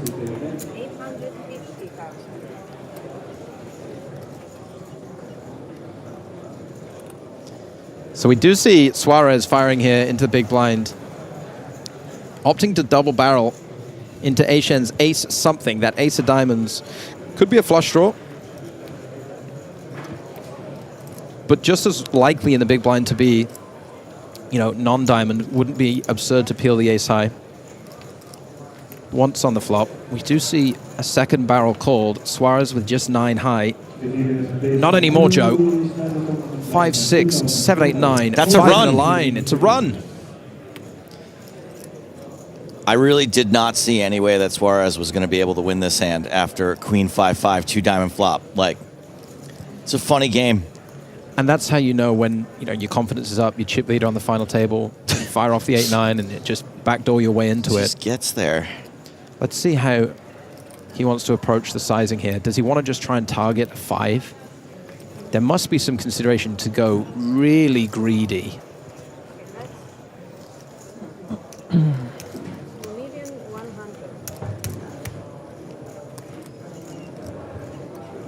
it looks like he's going less than the size of the pot. Yeah, he bets 2.1 million. This is a size he could conceivably take with a queen. It's not completely polarizing himself. And Eychenne with ace something. If it's ace 5, he's in for a bad time, Joe. Oh my goodness. No, it ain't. I mean, maybe. Looks like it's ace nothing. But Suarez wins again. Suarez with the swag, with the moves, with the backing his way into the best hand. And he is still chip leader. Has not, I think maybe for a second, Ionita might have been chip leader for a moment earlier, but at this point, he is closing in on twice Ionita's chips. Yeah, and he's really engineered a massively favorable distribution now because there is that breathing room between himself and the others. 17.8 million for Suarez, and then two 10 million stacks just beneath him. The amount of pressure he can now apply to this table is significant. And so far we've seen him do it, but do it in a very controlled and sophisticated manner. So it's bad news for everybody else, I think, that Suarez is in the form that he's in. That's right, I agree. I think that they'd have a better shot if someone else were chip leader. No offense to the other players at the table, but he's just got both hands on the wheel. What do you think of this from Mateo? It says he would have gone for that bet even without the rivered straight. Almost certainly, especially when the front door flush draw misses. We spoke earlier about players potentially getting sticky with ace high. I think sometimes if you're going to fire two in this spot, you just have to fire, some rivers, maybe giving up on a diamond. But other than that, probably finds a way to win the pot, straight or otherwise.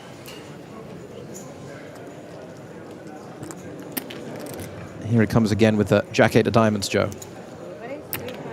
Here we go again. Sultanified asks, from day 5 to day 6, it's only 6 less players in the field. That's right. Things go pretty slow at this point. You have to remember that when there's more tables, players go broke at the same pace, basically. So if there's 10 tables, 60 people go broke instead of 6. So it's not exactly a 1-to-1 ratio like that, but it is. It's amplified. Comparable. And obviously it's amplified by the fact that when you get down to the final 2 tables, you are less incentivized to fire all your chips into the middle. There are going to be some situations where you'll play slower pre-flop with 10s or jacks or something like this because of the money in play. Whereas earlier in the tournament, these hands tend to find their way into the pot a little quicker. And both players with small reasons to stick around here. The 5 for Ionita. The gut shot, the 2 overs for Suarez. Suarez gets to continue quite comfortably. And there's going to be a lack of comfortability for Ionita. I mean, up against the chip leader, we just spoke about that pressure, but has to stick around with a 5, but will be very tricky, potentially, to navigate this one to showdown. We'll see how the repeat 7 helps him. Nice.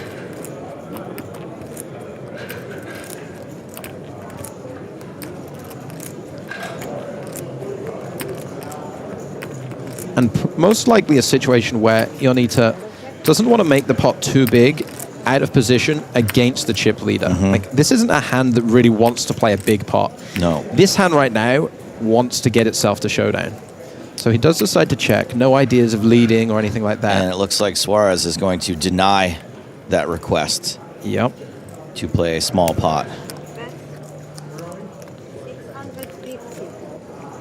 What can you do, Spraggy? What can you even do? Are you just supposed to get sticky here and then give away half your chips when you're wrong? It's really unfortunate to always be in a bluff catching situation. Yeah. Which is what Ionita finds himself in here, right? He's not driving value himself. He doesn't have a hand that's trapping. He is bluff catching against someone who, yes, is going to be bluffing a lot, but is also raising enough that he'll have a bunch of 7s. He'll probably be raising 6-8. He's going to have all of the overpairs. So he's calling again on the turn. The river is very seldom going to help him. I mean, a queen does nothing for him, but make this even trickier. More difficult, so yeah. How do we get to showdown now? You're just checking and praying that Suarez doesn't fire it in. But Suarez has to know that. He knows you're praying. And Suarez knows that he has jack high, has no showdown value. Right, so he's got to put a couple of stacks out there. Let's see if he goes for it again. Ionita here. There's his check. Now starts his praying.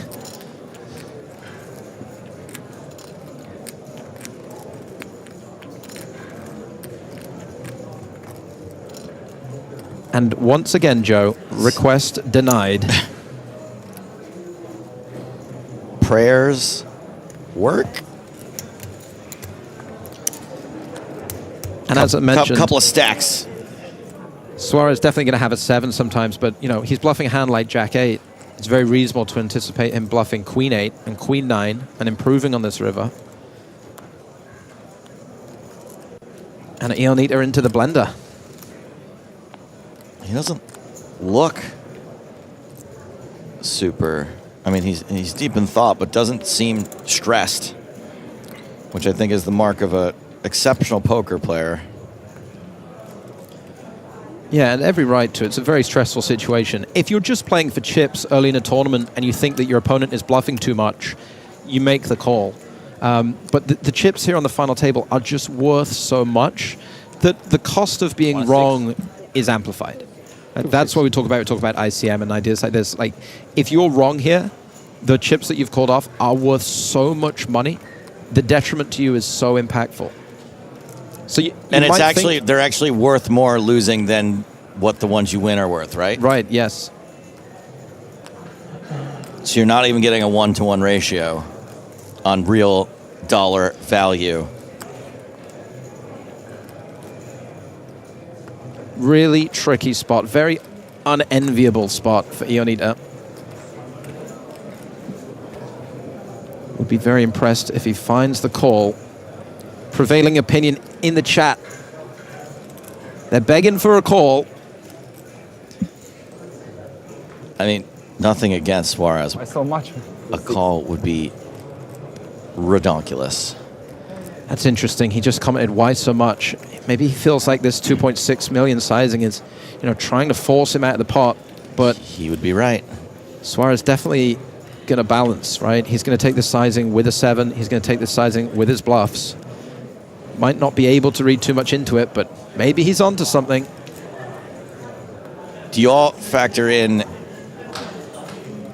how dumb you'll feel if you're call here and you're wrong? Is that part of it? Does that play into it at all? You have to take the pressure off your shoulders if you can, but it's even more difficult when it's televised. Yeah. You also have it the other way, right? Like, if you call and you're wrong, but if you lay down the winner, you got bluffed on the biggest stage. I mean, this one, no one really is going to fault you, but, you make a big fold like a Ronnie Barta type fold on TV. Yeah. Well, Ionita has plenty of time banks, and we won't begrudge him using them. Was that the time bank going in? Yep. It's more time for now. I wish they would make the time bank card an object that doesn't look so much like you're putting your cards into the muck. Like maybe a bell. A little trinket. Yeah. Suarez, unmoving posture.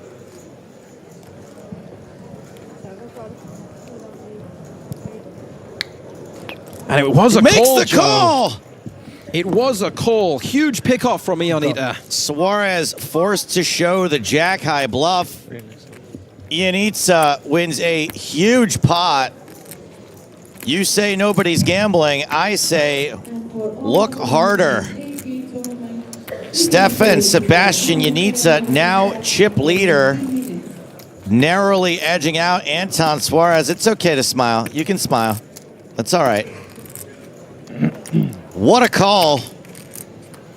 Yeah, a call to be proud of on such a big stage as well, Joe. And we just spoke about that 18 million to 10 to 10. Well, look at it now. Ionita cuts Suarez down to size. They're both around 14 million mark. Big, big swing in favor of the Romanian. Feels good. Good call. Thank you. We basically have two chip leaders now. More or less equal stacks between Ionita and Suarez. Everyone else is just like, hey, we're here too. I wanted to read this comment that came in all caps during the last hand. That's how you know it's serious. It was from Rodrigo, who says, Spraggy, you should be there. Thank you, Rodrigo. Really nice, right? That is really nice, Rodrigo. But then follows up with, but you need to get better, buddy. Oh, my good. Rodrigo.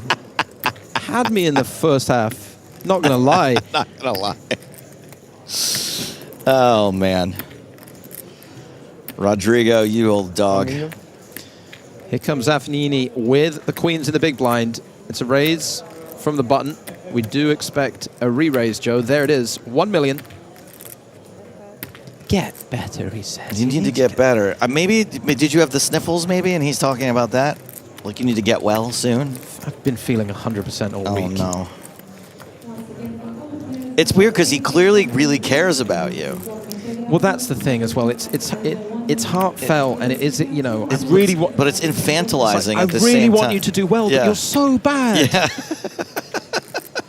I know how it feels. I'm a Manchester United fan, so I get it. I'll try harder.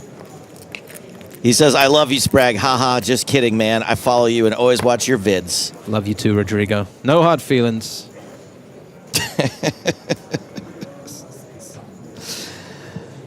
Your relationship with your community is really special. It's a love-hate relationship, Joe. Yeah. They love me. Well, for people that you hate, you were quite kind to them and tolerant. Oh, it's all love. It's all love. Brzezinski loving his queen jack right now, bumping it up.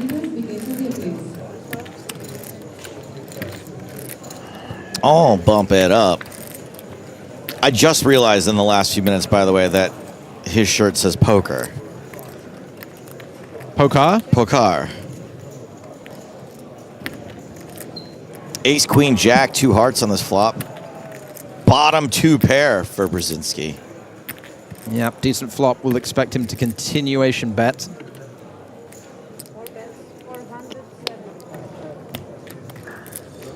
Pineda not sticking around with the king high gut shot.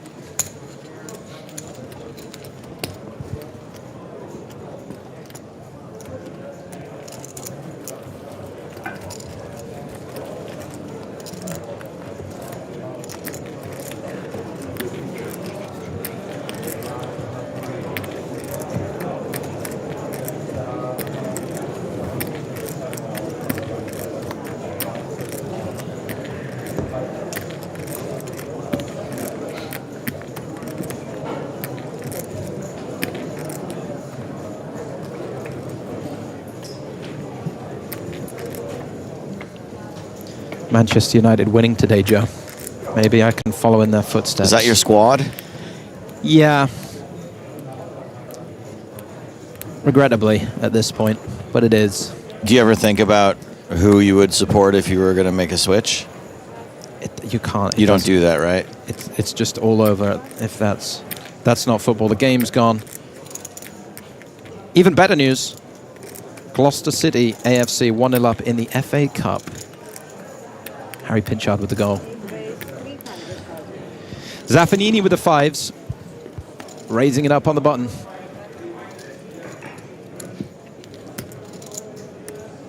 He'll raise and take it.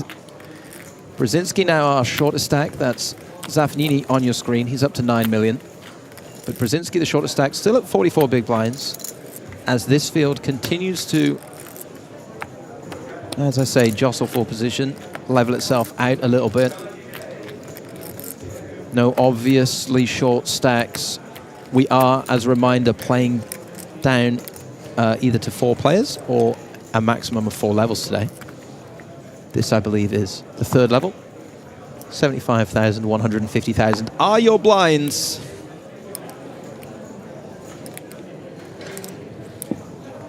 Thanks for handling that, Spraggy. I'm trying to set up a date for later. Happy to help. Ionita, 2 9s. Ionita. It works better with Zaffagnini, but, you know, you work with what you got.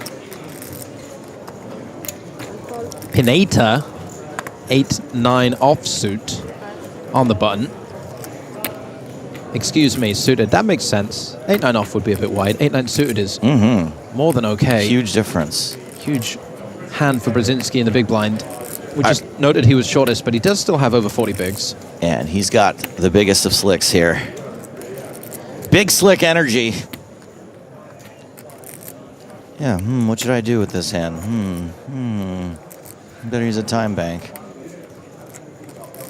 It's a lot of hand, Joe. It's a lot of hand, and it's an awkward stack size. Yeah, and made it a little bit more difficult with the caller in terms of what sizing we want to take. Let's see what Brzezinski goes for.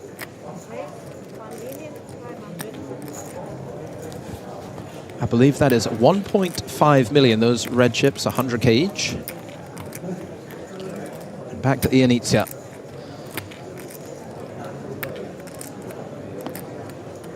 The very awkward pair of nines. And obviously very consequential stacks. Should all the chips find their way into the middle. Well, he wants to operate on the more conservative side, goes for the fold. Pineda folding as well. Brzezinski will deny the equity, pick up the chips. I mean, Ionita accurately sussed out that more aggression was not going to win him that pot.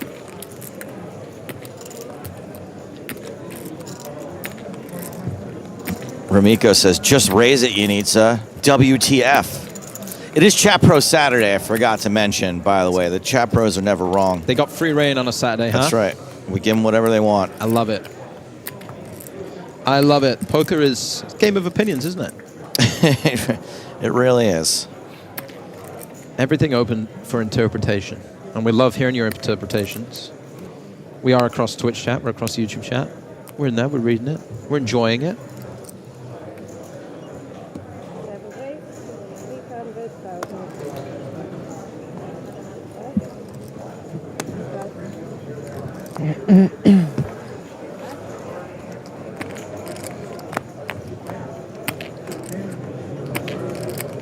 To be fair, Joe, we were right with calling it that Ionita wouldn't fold for Suarez bluff. Yeah, of course you were right. It's Chat Pro Saturday.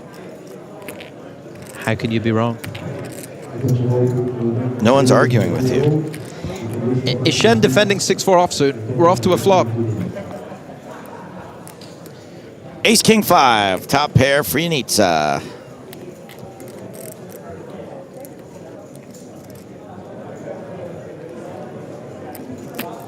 Raises it, c-bets it, picks it up.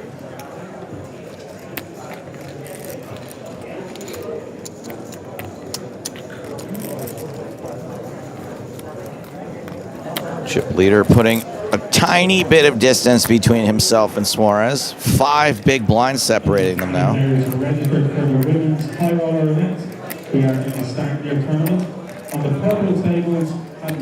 How far behind in the stream is Adam here, who says, fudge, 8 left and you dominate ace, jack, ace 10 and get a 10 on the river. That was like an hour ago, wasn't it? That was just as I got here. Yeah. Imagine how lucky he is. He's got all of what we've witnessed to look forward to. It's like when you've never seen Jurassic Park. You've never seen Marc Foggin. Marc Foggin is probably still in because he got ace king in against ace king. Well, now you're doing it. Don't tell him about the spades. Suarez, king jack off. Couldn't believe that domain name was available. I'm the proud owner of www.kingjackoff.com. How much is it? You know exactly? You are? Yes. It's like www.kingjackoff.com. That's right. Okay. 13.5. 13.5. Why are you looking at me like that? Was www.jackkingoff.com taken? I'm pretty sure that one was taken. Plus, you put the bigger card first. Another poker player probably has that. Yeah, domain. it's a poker. Yeah, it's a poker different site. poker website. Yeah. I expect. 10-10-9 jacks for Ionita, faring quite well. Suarez has reasonable equity with the over and the gut shot. That ain't it though.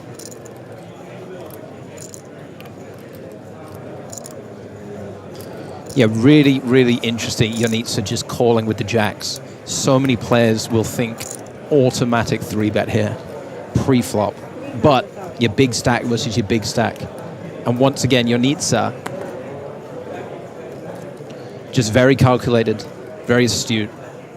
I do like seeing sort of my gut way that I would want to play a hand actually have some basis to it. Like, I do get pretty aggressive with jacks, but I'm like, well, don't be a wuss.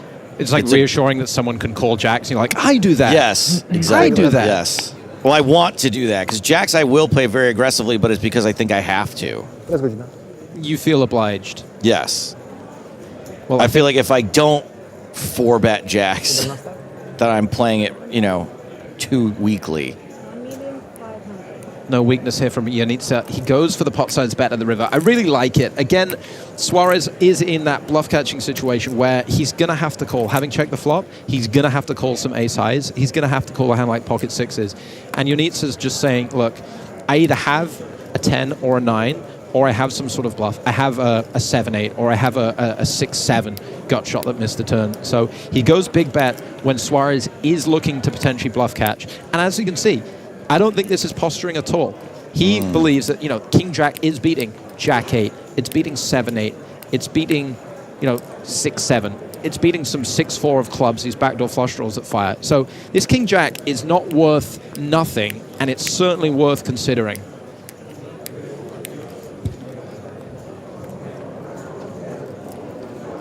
Man, whatever happened to I don't have anything, I fold? No matchy-matchy. Well done. Exactly. I fold. Yeah. I missed. It's another time bank. He's so suspicious. Well, everything misses, right? And there's plenty of gut shots to choose from. So if your opponent overdoes Right, bluffing, and this is why you call with the jacks for this exact situation, because you never see him coming. Exactly. Because you're going to have Queen Jack and Queen 8 and Jack 8 and 7-8, but you got to keep the jacks in there. You got to keep some 9s in there, right? No one's ever going to suspect jacks in this spot. In fact, if I called here and got shown jacks, nice. Lays it down. If I called and got shown jacks, I would think I got angle shot. And I took that personally. How dare you have a good hand? You're not allowed to do that. Well, Ionita now continues to extend that chip lead. He's up over 15 million. Suarez down to 13. Ionita over 100 big blinds deep. Tom, you rock. You guys don't get breaks, I don't think. Tom's noticed that I haven't had a break today. How long have you been going? Every level? Yeah, every level. You're such a trooper. I got one more to go. It was actually pretty selfish because Caitlin was very clearly had the sniffles yesterday, and I was like, I don't want to get sick. So you decided just to work yourself into sickness? Correct. You work so hard that you'll get ill anyway? Yeah, which is my preferred way to get it. At least Caitlin won't feel bad. Exactly. It's self-inflicted. So Caitlin, if you're listening, hope you're feeling better. Yeah, shout out to Caitlin. She's been doing a great job on commentary. She sure has. Unfortunately, unwell today. And I know she would have come in had I not said. Of course. Please do not. And of course, if you guys are wondering where Hardigan's at, he's over at the Spin and Go Championship. You can tune into that. As we see a blind v blind confrontation erupt here. Ace-9 high for Zaffagnini in position. Erupt. Sorry. 150, sorry. You're nervous about the hand? Eruption, probably a little too aggressive of an adjective for what we just witnessed, Joe. A check fold. It's the internet, buddy. You got everything. You got to do your 2 hands on your face, mouth open. You won't believe this pot at the EPT. Blind on blind battle erupts. Zaffagnini won 1 big blind. You'll never believe how it ended. Huge win at EPT. Crazy bluff. He did only have ace high.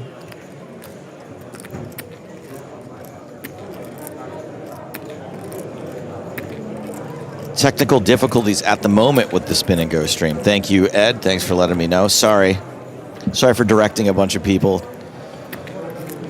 to that stream. If you are headed over from that stream to this stream, welcome. Welcome. We are having technical difficulties over there at the moment, but I'm sure things will be handled shortly. But we're watching Suarez with kings on this main event final table, 6-handed. All right, if somebody gets a hand they can play back, we can divert. But I do want to ask you. Sorry. Do you play video games anymore? Yes. You do. What are you into these days? I'm still a Dota 2 guy. I just know the second I learn Dota, everyone's gonna be like, "Nah, we don't do it anymore." We just finished. It was a 15-year run, but just as you got involved. Yeah. Remember? They said 3:30. Yeah. Pineda does defend, and I don't think this hand will go on much longer. Not even a look in for Pineda with the 8-6 of spades. Yeah, I play a lot of Dota 2, but as you well know, I have a child due in 6 weeks. Yes. So get it in while you be can. the end of my gaming career, and I will call it a career, Joe. I will call it a career. Peaked at just over 5,400 MMR for all you Dota 2 enjoyers. I was immortal rank. That's the highest rank you can achieve. Immortal. I was immortal. I can't imagine. Yeah, that has to be the highest. Like, what comes after that? Well, here's the thing. I was immortal, but then I deranked and I lost it. Oh. But don't call it immortal then. That implies some sort of invulnerability, doesn't it? Like, immortal is like, you cannot die, but then I did. Yeah. It's something eternal, really. It's the same thing, right? Yeah. They took that badge away from me. Handed in my badge. What do you have to do to keep it? Like, I gotta to keep my diamond status at Caesars. You know, I gotta pump them slot machines. I've got hard. to not be terrible at the game, which as I get older, it's tougher and tougher. Is it really? Is it a speed thing? There's some reactions in it. There's some reaction stuff. There's some focus stuff. My teammates are very bad, though. That's the important thing to remember in these games. You know, as poker players, we always look for, oh, I ran so bad today. Yeah. No, this guy's so lucky. Look, as a stand-up comedian, the crowd sucked tonight. Yeah. It was just the other comics. The other comics bombed. So how was I supposed to carry the whole show?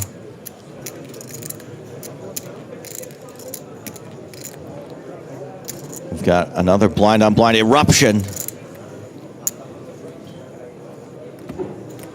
And like Yellowstone, it's luckily dormant. I thought you were talking about the TV show. No, the super volcano. That'd be a great way for that show to end. Just a super volcano. Yeah, ties up every plot line. Or maybe since they do so many prequels to it, they just do like Yellowstone like 400 BC, and it is just quite active. It's just a bunch of dinosaurs just choking on toxic gases.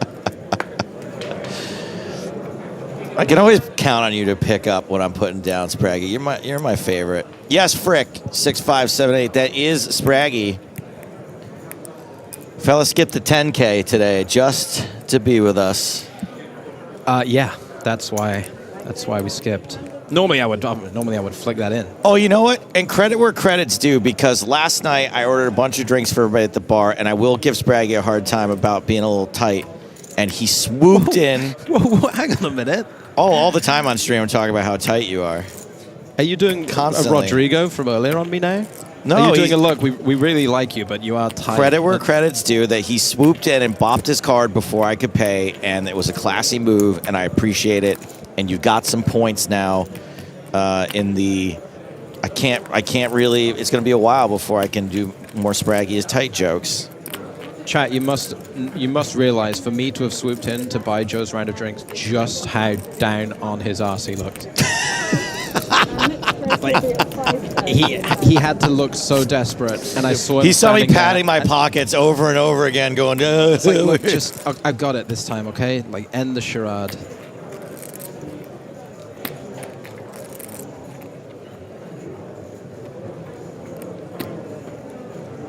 I think that bar, they obviously closed down while we were inside it.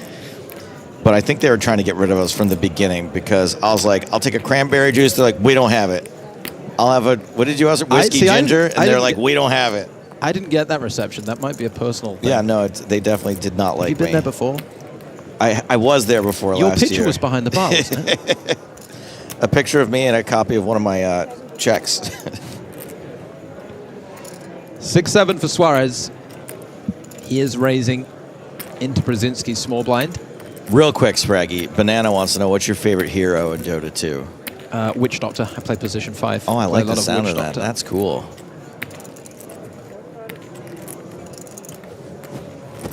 Brzezinski calls the button raise from Suarez. Eychenne with a fun hand you can defend. Oh, here we go. A little bit of a loosey-goosey action. We've got a 6-7 in there. We've got a Queen 9. We've got an 8-9 offsuit. Some cards with some interactivity. Queen high board. Brzezinski best from the small blind, but a little gut shot for Suarez, and we've seen him take aggressive stances with these types of equities before, haven't we, Joe? We've seen him bluff some gut shots. We have indeed, and we've seen Suarez make some gut shots.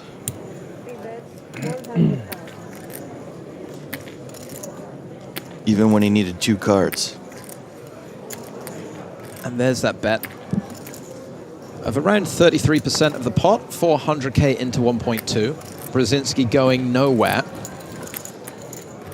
And let's see what the turn brings. Turn's a 10. Turn is a 10. And this is very similar actually to the hand or the situation that Ionita found himself in, where Brzezinski's hand now, it can't really drive value against a lot of worse hands. And he finds himself in this bluff catching situation, right? This isn't a hand where he's going to want to raise the turn and get a load of money into the pot. It's a hand where if he faces 3 streets, it can be quite uncomfortable. We've got a check for now. Suarez does make a little bit of showdown value on the end with the pair of 7s. No good, though. And the check on the turn really transforms Brzezinski's hand from this bluff catcher to now he's very content that he's likely to be good. He can start thinking about targeting some weaker calls. He does go for a check. Obviously, that flush getting there is going to force him into checking a bit more often. Brzezinski knuckles it back as well. Queen 9 good for a showdown. 2 million chips headed his way.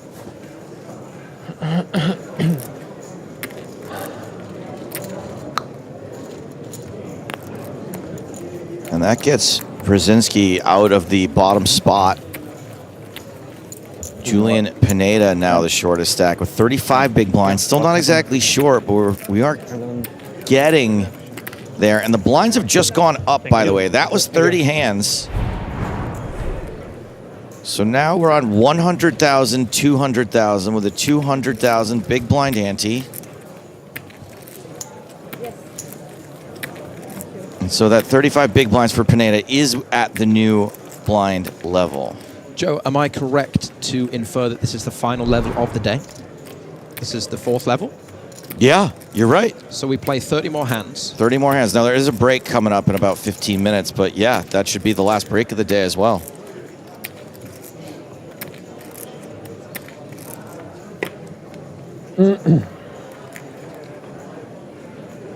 Getting word that we may decide to stop at a certain time instead of a certain level, but it'll be right around 8 o'clock, I think, either way you slice it. However long we play, you can watch along with us right here. Twitch, YouTube, follow, subscribe, whichever buttons, like them. But don't like, please do not like the stream. Remember, do not like the stream on YouTube. It blows my phone up. It's so annoying. It's just constantly bop. It's gone off over 2 million times. Joe's phone is going through it today because he can't turn the notifications off for the likes on YouTube. So if you're liking on there, please stop. I do think it's on its last legs. Like Joe in a Barcelona bar, it's not looking good. I mean, that's really sad because I was having a pretty good night for me. We had a good time. We had a good time. By my standards. Another eruption. Blind versus blind. Queen, queen, 6. Ionita with the nuts.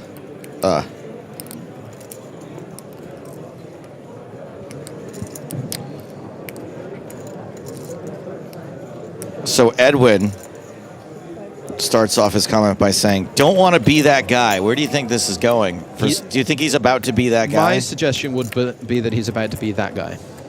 But wow, Jason Kuhn in card analysis was an insight like no other. Will he come back? Happy to be here. You could have at least waited for Spraggy to leave before you said that. I mean, at least Spraggy is telling you about concepts that you'll be able to employ at some point. I mean, what is Jason doing? You going to go play Triton, Edwin? I'm just kidding. They're both very good. Spraggy has a lot of practice of speaking to dummies. Ionita now taking the betting lead, driving some value for his hand. 700,000. Jack high out of the way. Eruption over.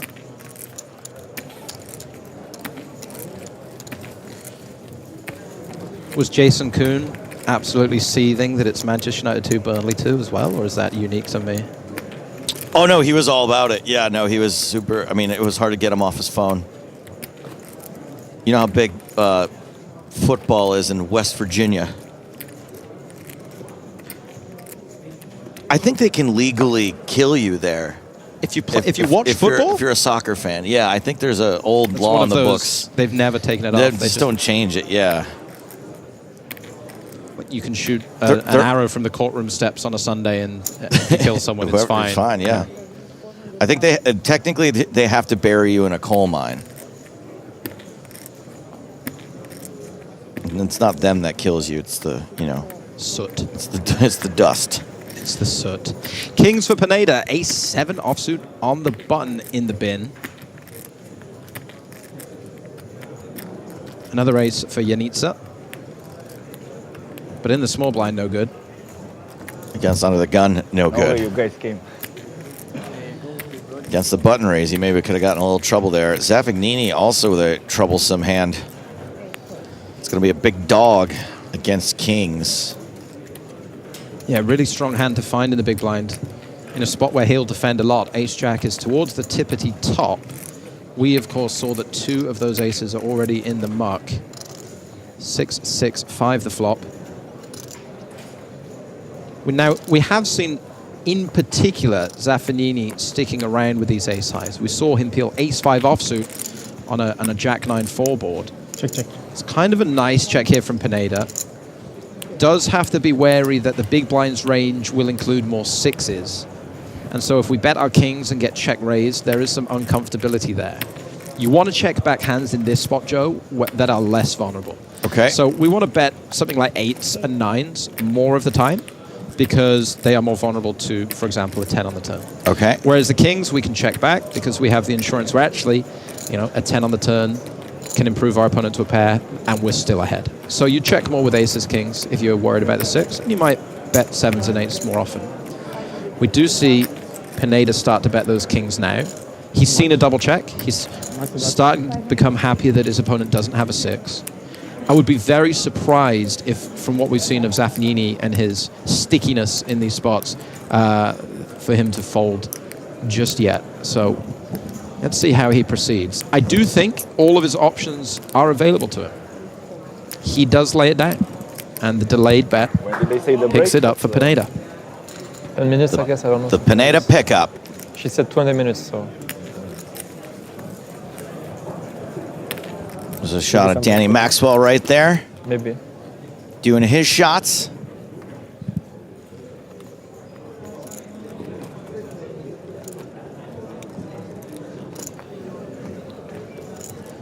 Pineda, the sole representative of Colombia at this table. We've got Colombia, Sweden, Poland, France, Romania, year of Romania, and Italy. A real European poker tour. Of course, the last elimination was UK. I mean, that's pretty much all the good ones. Brexit, indeed. Just kidding. Just kidding. Yeah, that was a harsh Brexit, for sure.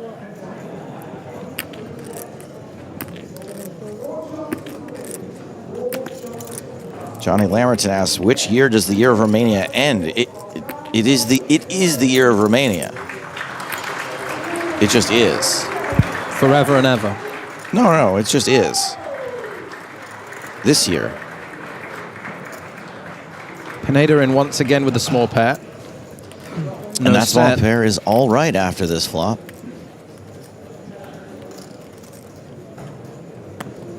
Definitely a board in a situation where Suarez can just choose to bet his entire range.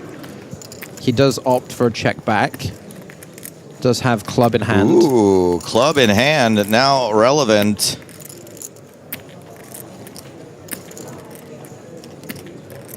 Pineda just trying to get to a showdown. Suarez does have the sort of hand, maybe doesn't have that much incentive to bluff. Folding out exactly the sort of hand that we see might be some benefit. We'll see if Suarez is content to check all the way down. I believe Pineda might be as well. It does check once. And on runouts like this, Joe, Suarez gets fewer and fewer candidates from which to bluff, right? Because his 10s improve, his 9 improves. Ace-Queen might be one of his worse hands, but he does show it down, loses to the threes, and might just feel that, a different line here. Might have won in the pot. And Pineda, huge relief to pick that one up. I feel like Ace-King should chop with an underpair to the board. That calling all pigeons, there's a cat amongst you. That's quite the thing to throw out, isn't it? Ace, king, and threes are now a chop if there are 5 overs to threes. That's right. Okay, so we're now in high card beats a pair on some situations territory. Arbitrary rules, poisoning my game, my no limit holding. Look, I got a whole bunch of suggestions. One is, have you ever tried to make a straight? It's impossible. It should count for more than a flush. It's way easier to make a flush. It is true because it's easier to play suited hands, so you see it kind of more because you don't play. Never made a straight. You don't play 7-8 offsuit, but you play Queen 6 suited. Yes. So it's, yeah, and plus, you consider a flush draw. When you flop 2 already, there's a lot more outs to hit. But if you have gut shots, you don't continue with them because it's a harder equity to continue. Yeah, okay, but also mathematically, just absurd what you're saying. What's the other one? I do think there's something to look at with counterfeited pairs. 3 pair should tie with bottom boat. Ludicrous. Ludicrous. I would like to distance myself from everything being suggested. Let's check on the turn, top pair for Suarez. And we really are yet to see, I spoke about eruptions, but these blind v blind battles, I'm not sure that's even a correct term. We've seen a lot of small pots, small ball, filling each other out, check, small bets. We are yet to see something really kick off blind versus blind. And Suarez now with a top pair that he'd have liked on the turn. It's a little less favorable at the river. He's going to try and eke a little bit out. 200,000 is the bet. On the 4-liner, just targeting a 9 or a 6, going for showdown. Indeed, targeting something like an ace high. Let's see what Pineda thinks of all this.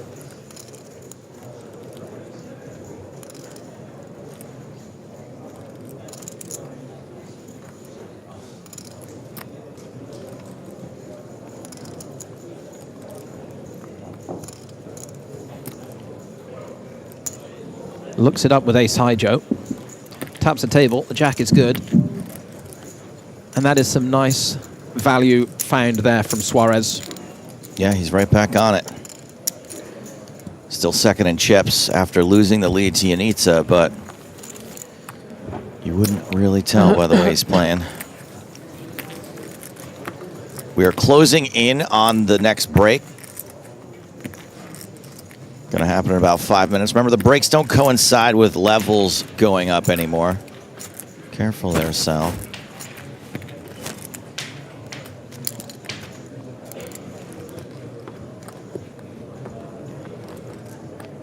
Tova says, hey, Sprague, good luck on the baby, and the missus rocked it. Thank you very much. That's very kind. We're very excited. Very excited.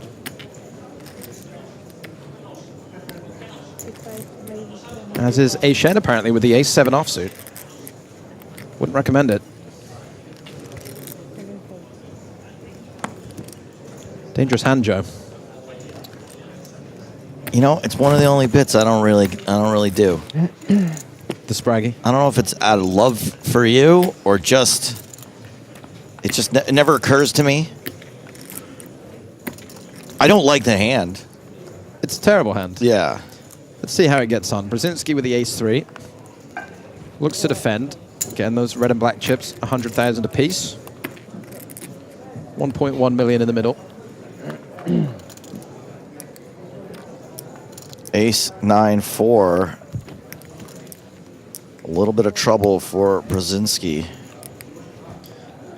Yeah, and this pot is really governed by the fact that Zaffagnini, Eychenne, Brzezinski, and Pineda all have nearly bang on 8 million chips. So it's really tough when you have 4 even stacks around 40 big blinds to want to be the guy who puts all the money in and busts the tournament.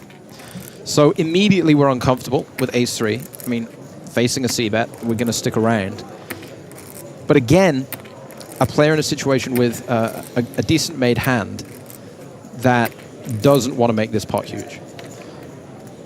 We'll see, as we saw Pineda lay down a top pair about an hour ago. We'll see how Brzezinski's proceeding here. The heart might slow things down a little, Joe. Might take some of the sting out of this one. What about once per tournament you can call showdown wherever you're at in the hand? Just go hand over showdown. Yeah. It's all games you have to have good balance, right? Yeah. Can't have anything that's overpowered. Check here. Heart. You wouldn't be able to do it like, you know. That's the thing. You would just save it for a final table, and then as soon as you face like a really, or you think you're about to face a tough spot, or you just want to get to showdown, You would have to, if you're facing the tough spot, you'd have to call first, and then, like, you call at the same time. Call, but showdown. Like, you can just call for it before the player acts. Yeah. So if you think you're about to face a really big, uncomfortable bet, like Ionita earlier, before your opponent bets, you could just go check and showdown. Yes. And then you don't have to face the river decision. Correct.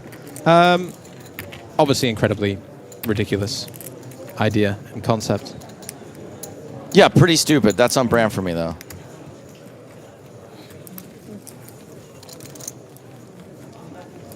Do they still have that thing in the cash games on PokerStars where you can just like take your equity in the all-in situation? Did that last? Yes. Yeah, you can. Yeah, you can cash out basically.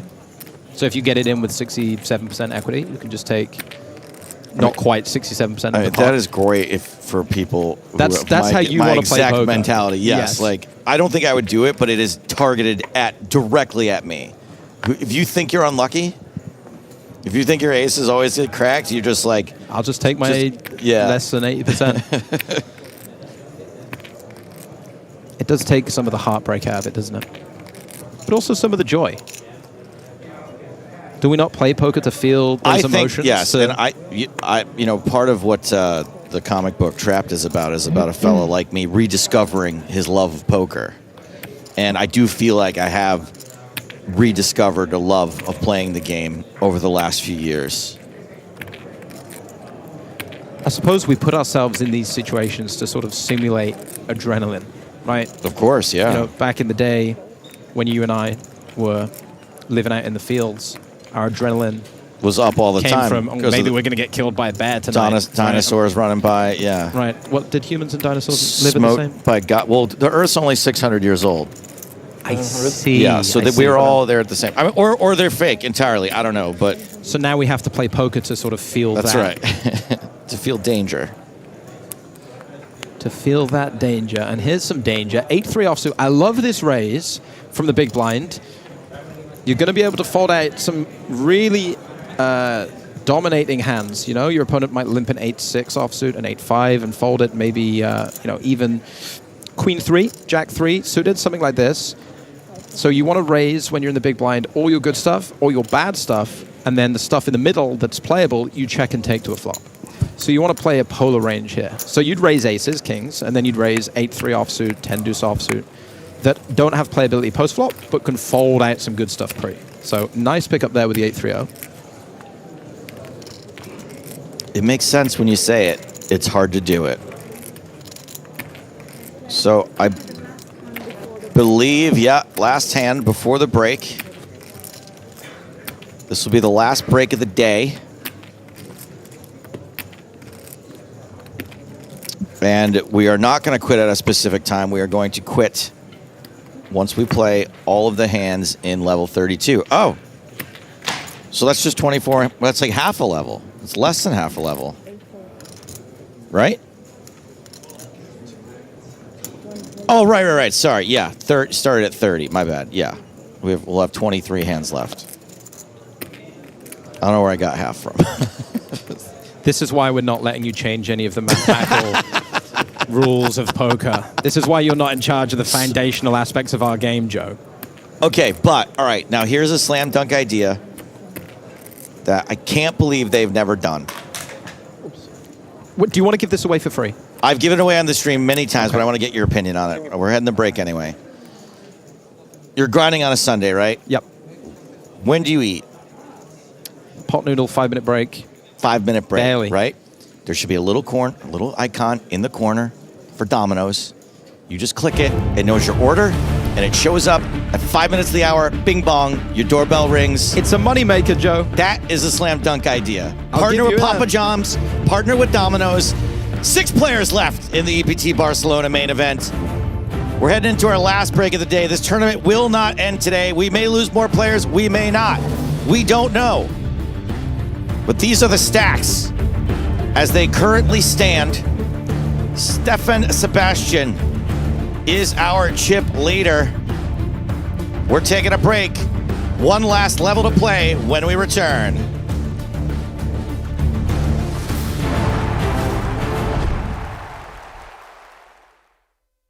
And we're back with a big game.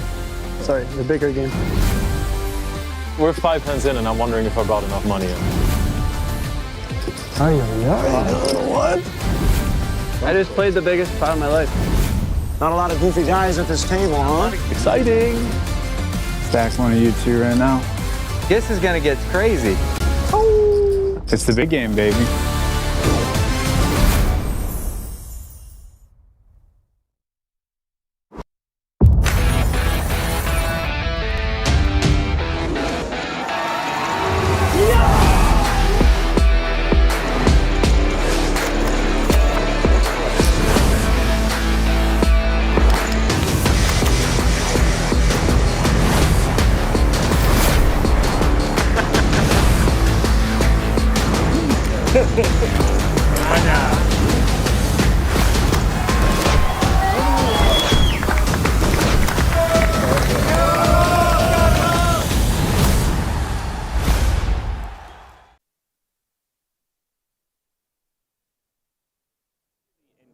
Like, is this the thinnest of thin value, or is this a bluff?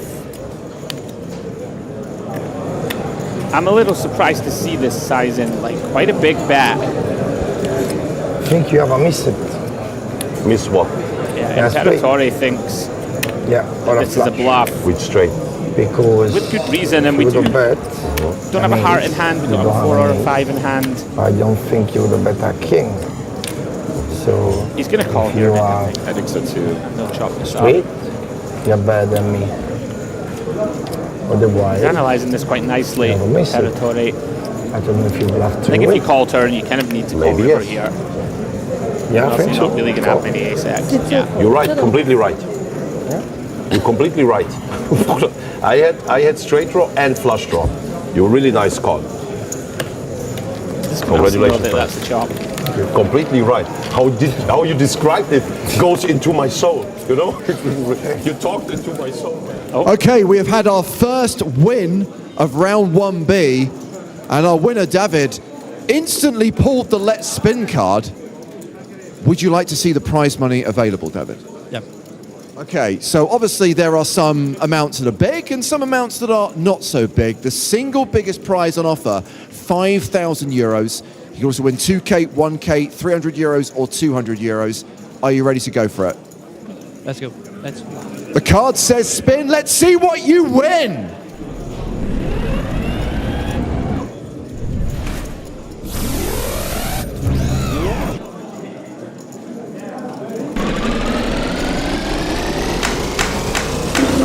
€1,000. Not bad, not bad. Above average, I think. Huh? Not bad, about average. Okay, understatement. I like that. And also, crucially, one game up in your match to try and make it through to round 2. So best of luck to all of you. Above average. Above average. I think he said above average, not about average. But yeah, still, nice spin there. That was Davide Bianchini. Oh, and look, he's got Mr. Andrea Carey on his direct. No, I don't know. Right. I don't know, that guy there. He is looking good, and we return. I've definitely seen him somewhere. Maybe not. Yeah. But you have to. And there's a look actually on the rail there. You guys spotted who I think we will celebrate. Strag. Yeah, we Strag. will. That's what they call him. One of us will. He might be joining us in the commentary booth shortly. Woohoo! I know, it's kind of exciting. We might even get an in. Yeah, that'd be nice. blinds are 15 and 30 as we return to the main feature table in round 2. Sorry, round 1B. Seen a bit of information in the chat, by the way. One of these matchups is a couple of regs who play 100s plus. Nick, you should be paying attention to that, seeing as you're going to be into the arena soon enough. I did see that. Yeah. So that was the table. Don't tell me. That was Danilo's table. Yeah. Good. People that I know to avoid in an unavoidable circumstance. All right, Lotchi's all in. 8-4, come 8-4, 8-4. I don't know. He's looked him up. D8-4. Very good, very good. Lotchi holding on. It's a good start and a Still good good, turn. still good. Yeah, it's 2-9. Still good. Use a chop. Other than that, just looking to dodge 8s and 4s. Looked at the dealer as though to say, deal faster. Turn the cards over. Let's go, Lotchi. Yeah, nice one. Times a double. Wanted to know. Still in the game, guys. So just a question in the chat. How do you guys know Lotchi? No, I know. I'm not sure if I have any notes. Do we have notes on Lotchi? I don't have any notes. 24. Guys, can you give us some background? He's got to get a hell of a lot of love. Yeah, a lot of people Lotchi fan, and he's been playing poker for less than a year, so I imagine he might have been one of our invitees. Okay. But by the looks of YouTube chat, there's probably a good chance that he is popular. I want to see the spin. The spin. Where are you from Italy? Sardinia. Sardinia. Yeah. I was there last year. Sardinia. In this hotel, you know? This big hotel. I don't remember the name. So Lotchi still the shortest stack. Don't call with 4 big blinds. Not this. Oh, my apologies, guys. This is actually this is delayed incorrectly. He's got way more than that now. Apologies, Lotchi. Continuing the limping strategy here, with a hand as strong as ace-queen. It's tricky to play against this type of style. Yep. Hard to range. Yep. Still want to see that go in the middle pre-flop, personally, but Of course, I'm with you. But you know, like when you're playing against him, you go, there's no way this guy can have an ace here, right? Yeah. Because he's limped, and then all of a sudden he's sat there on top of range. Got it. Got it. This is 50, yeah? It's going to be handover in any case. Good. Imperatore with nothing to continue with.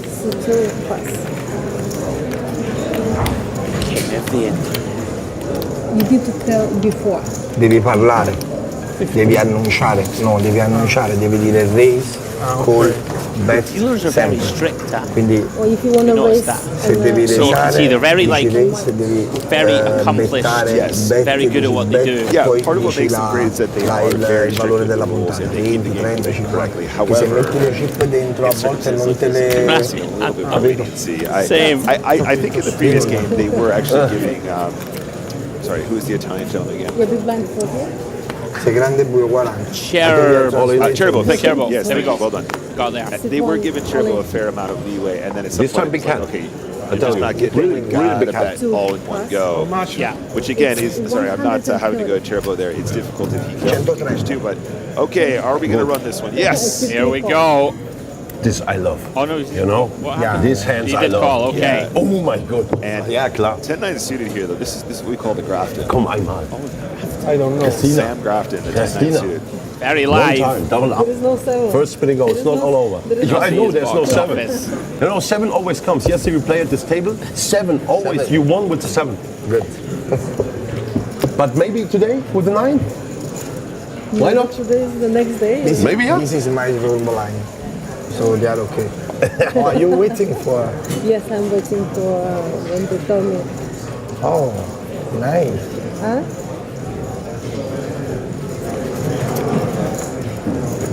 And a flop. Oh, there we go. Good start for Lotchi. It's going to be tough to get out of this one. That is it.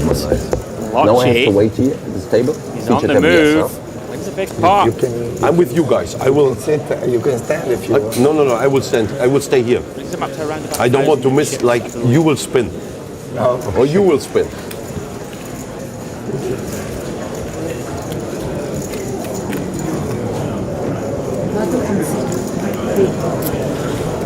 After a somewhat ropey start, Lotchi couple of big pots.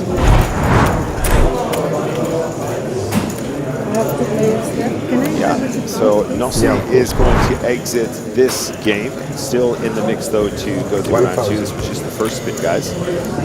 Some back. More spins to be played after this one. Let's see who's going to take the first point, though. 900. Huh? You sure? No. So Imperatore versus Locci, the first heads up. The main feature. No, wait. It's 1,000. Sorry. And he's got 500. C2 is 1,000 and 500. Can you see again? Yeah. I don't know why I missed This is 950. 6, 7, 8. 6. This is 9 and 1,000 here. Sorry about that. No problem. And the button is on C3 now. It's going to be small blind. And big blind on C2. New blind? 24. 24. So with 20 a small blind. 20. 40. Quanto? 20, 40. Ah, ok. 2-0. Ok. And you...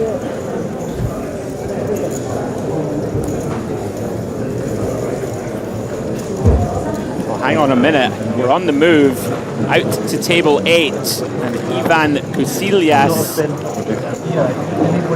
got to draw, but he did pull the maybe next time.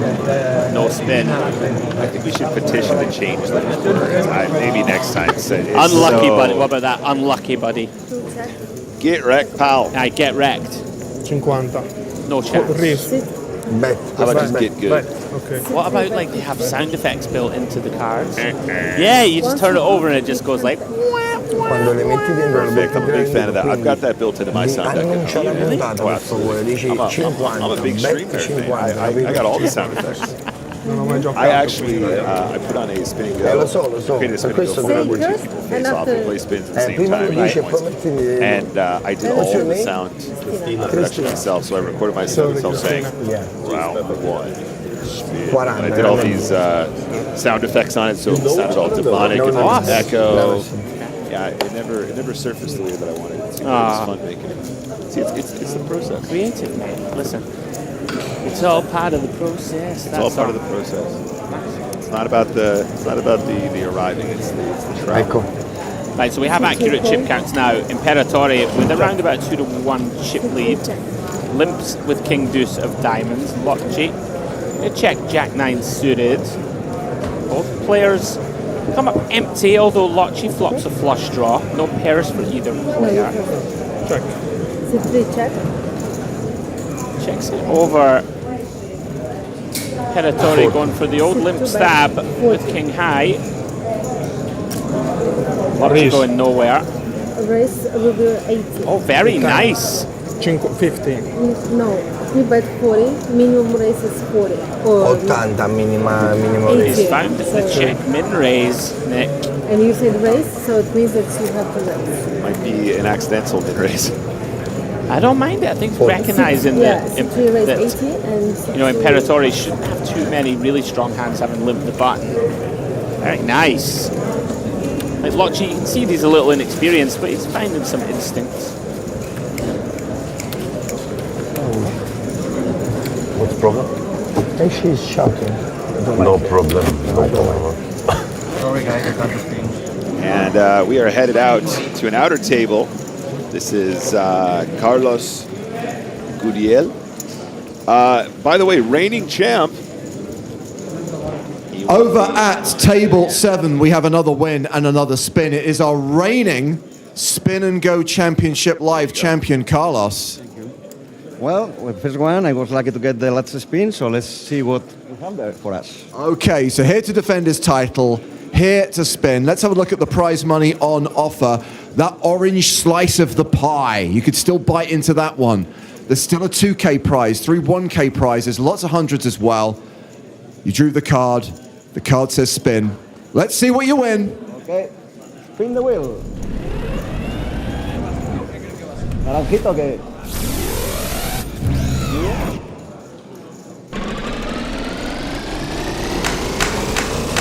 2,000 euros. Yeah, that's good. That's good. I have for tonight, for dinner tonight. The title defense story starts here. Winning the first game, winning a 2K prize. Nicely done, sir.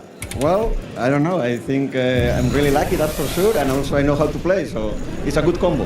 It's an excellent combo. I'd say that's the secret to winning every form of poker, especially spin and go. So, one game, another 2 wins through to round 2, but obviously there's some way to go, and I'm sure your opponents are going to try and stop you from winning anymore. So, okay. Good luck to you. Thank you. Sorry about that, James. I spoke over you for a moment, but quite right. That is the reigning champ. Won in Prague last year. And well done, Carlos. 2,000 euros. Happy days. You know when you meet somebody and they're like crazy good at poker, but then they also get the first win and they win the first Prague, and they just stomp you whenever you get it in good. 60-40, no good. Well, here's a hashtag fun fact for you then. In round 1A, no winner of any of the first 9 games pulled the spin card. They just keep on coming because over at table 6, we've got another spin to do. Have you seen what's on the board? Yes. Let's find it out. Okay, so obviously one of the 2Ks has gone, or rather the 2K's gone and been replaced by a 300, but we've still got the 5K, still got some 1Ks. So the card says spin. Let's see what you win. Let's do it.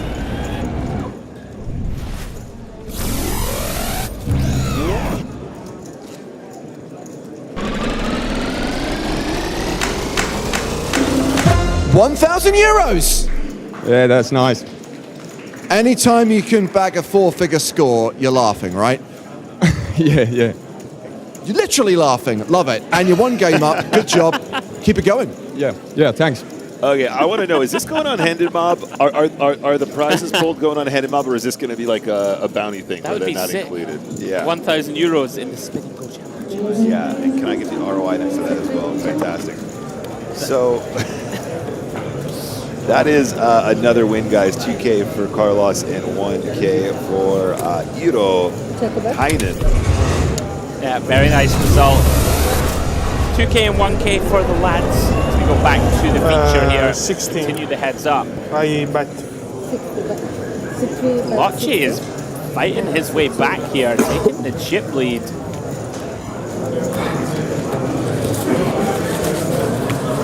Easy to deal with, playing lots of pots. Let's take this one down. Nossi looks on, itching to get back into the action. Yep, looking across the table. Get a few notes before we start the next match. This game, spin.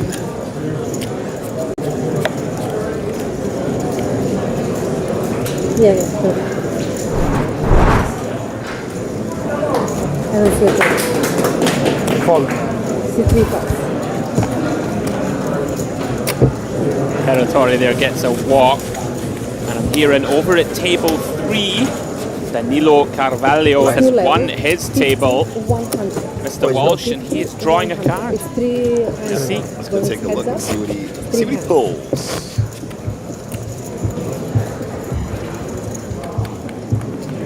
Middle. Oh, pull the middle. Okay, middle. I'm telling you right now. Watch this. Science. Look, they never take the middle. Why don't they? Oh. Go on, big man. There we go. Oh. No spin. All right. Well. Take the one on the right. We did have a shout out for Danilo actually one in on the right, YouTube man. chat as well. So there's a glance.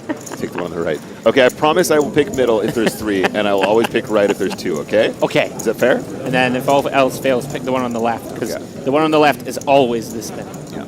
Okay. Oh, there's a shot. We can see Strag there just for a moment. 100. Lochy checking it over here. Imperatore. Both have the same hand. Lochy, though, on the free roll with the 8 of spades in hand, and they both turn the nuts. Yeah, that's right, guys. 1, 2, 3, You both 4, got 5. it. 1, 2, 3, 4, 5. Lean in, give the Just a little taste of the Spin and Go Championship, which will continue on after we are done for the day here at the PokerStars European Poker Tour Barcelona 2025, day 6, the penultimate day. We're down to the final 6 players in this event. All that big money still remains up top. For now, these are the standings. Tomasz Brzezinski, 37 big blinds is the shortest stack, but as you can see, this is still pretty deep. No actual short stacks. A lot of folks bunched up from 3rd to 6th place. Anton Suarez and Ionita, number 2 and number 1 respectively. This is the big money they're still playing for. We've seen Zereg, Garcia, and Fogen all eliminated today. Fogen in really disgusting fashion. I'm still not even over it. Could not tell you. Next elimination gets $291,000. The pay jumps get pretty big from there, near enough 100K to start. 1.4 million euros for the winner. I am Joe Stapleton, joined through the power of technology by Maria Ho. Hi. Oh, Maria. That just warmed my soul. Joe. I feel really sick about the way Marc Foggin went out. I don't know if you saw it, but it was a fucking bad beat. Listen, especially after he got away from that Queens versus Aces cooler yesterday. Oh, yeah. He deserves better. Yeah, if you guys don't know what I'm talking about, got it in Ace King versus Ace King. 3 spades on the flop, a spade on the turn, not a spade on the tour, which threw me off here. European Poker Tour. 2 more stops in this year. Malta in October, Prague in December. I was gonna stay a couple extra days in Malta, and I can't do it, Maria, because I gotta go to Las Vegas to put my voice on the NBC Heads Up. Yeah, that was an exciting one from what I hear. But, you know, you're just always so busy, Joe. Like, when do you have time to rest? I will rest when I am a disembodied head living in a jar. These are the final 6 players. Right here, we've got Anton Suarez on your left, on your right. Tomasz Brzezinski. This is the chip leader. Sebastian, Ionita.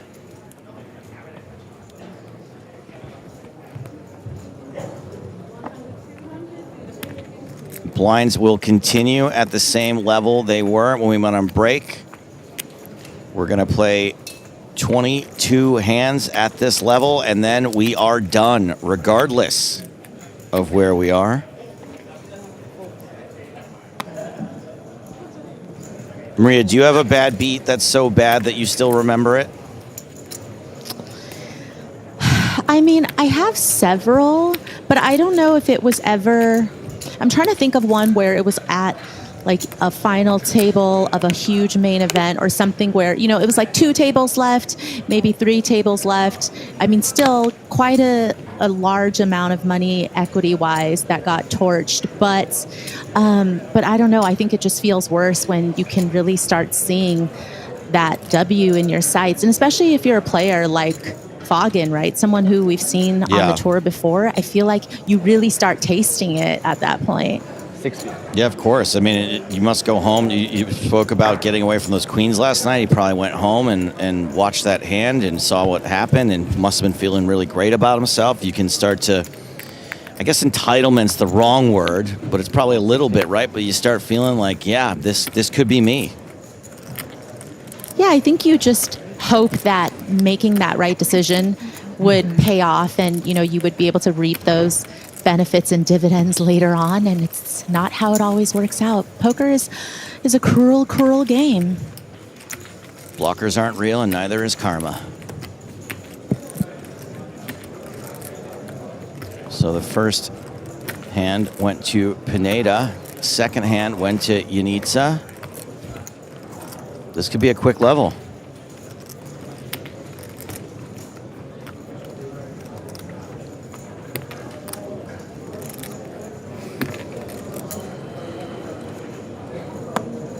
Maria, I am working on going on an actual vacation before Prague.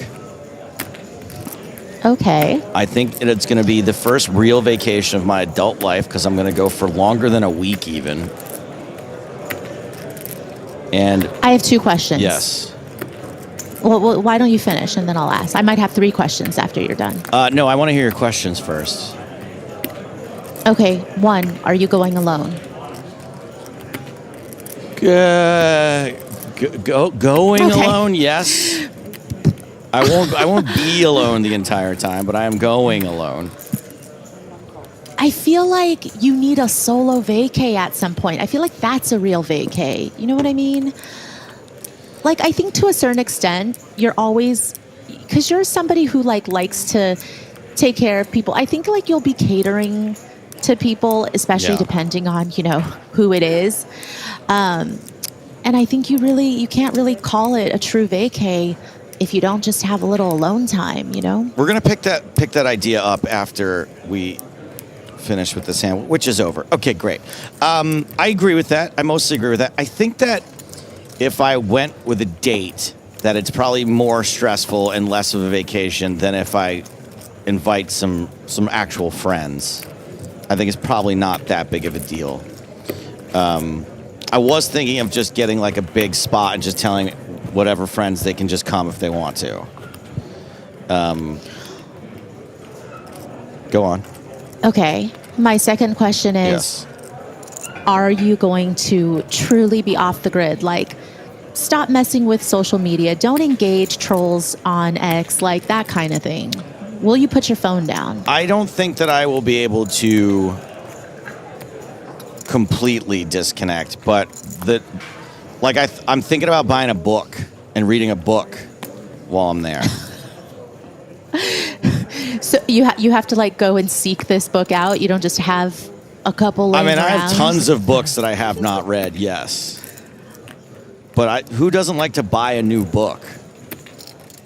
And I do love going into a bookstore. There's just something so nostalgic about it these days. Just so I might do some reading. yeah.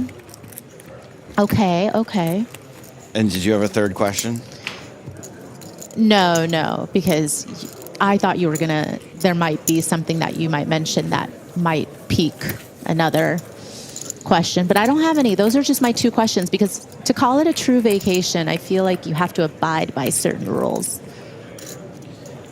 I was going to ask you a question. I was going to make you guess at where I'm going. Where do all creepy divorced guys go when they decide that they're going to take a vacation? Yeah. That's the one. You got it. Well, you know. Now, at this point, do you think I should be going alone? No, actually, probably best you don't. Yeah, exactly. Ionita, ace-queen suited. Zaffagnini with pocket 8s. What the hell is that? Did you guys hear that? Yeah. What was that?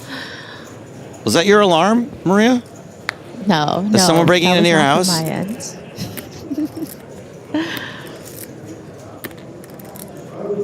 I guess it was the fire alarm here in the building.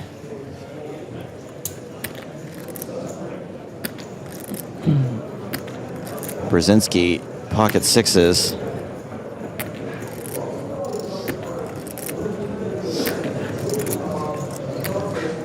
Yeah, Brzezinski is the effective stack here with 35 big. Seems like a pretty nice spot to find the call, see a flop. He managed to squeak in there with 6s before and flopped a boat. This time does not connect. King 5 deuce. 8's out in front. Brzezinski checks. Ionita, the pre-flop aggressor. Yeah, still a fairly nice board for ace, queen of clubs, even though he didn't exactly connect. You do see that we have a deuce of clubs on the board, gives him some of those backdoor flush possibilities, maybe some backdoor straight possibilities as well. And, you know, Zaffagnini has the type of hand where I would assume he's going to call once here, but depending on what the run out is, might be hard for him to continue. And I think that an overcall from Brzezinski would be kind of tough to make here. You're out of position. You're up against two players.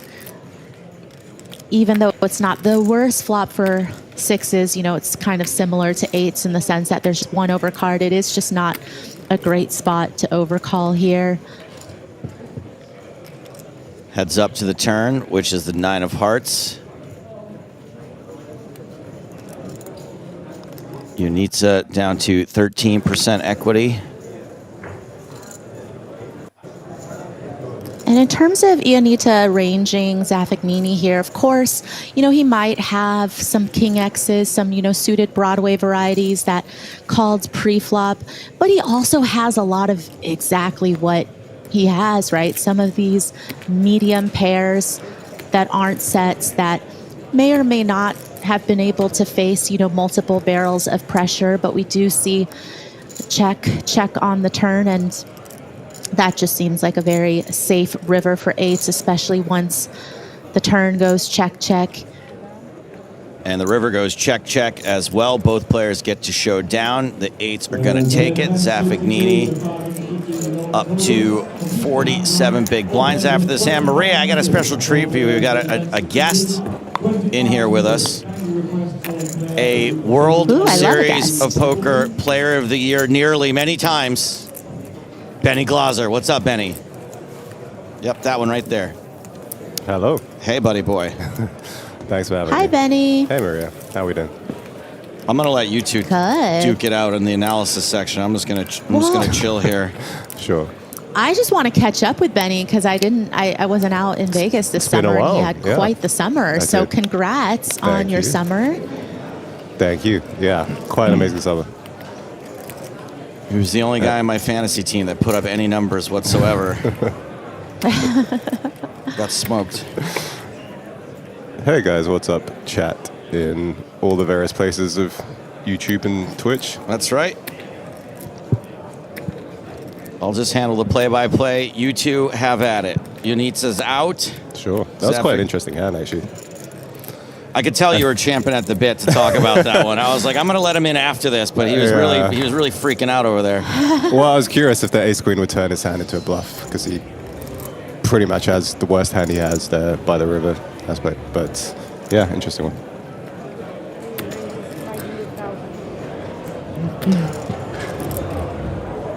I've unfortunately missed most of this final table so far, so I'm curious to jump in these players.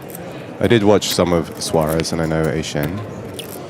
Man, I'm not exactly the expert, but everyone is playing pretty solid in my opinion. Like, there's no spot here that I can see.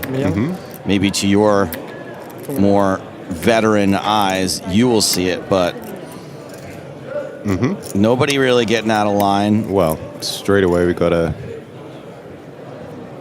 This is maybe the most. This is spicy- maybe the most spicy out of line yeah. thing that I've seen so far, to be perfectly honest. Yeah, very reasonable candidate for Eychenne. I'm actually curious how Suarez proceeds here at this depth.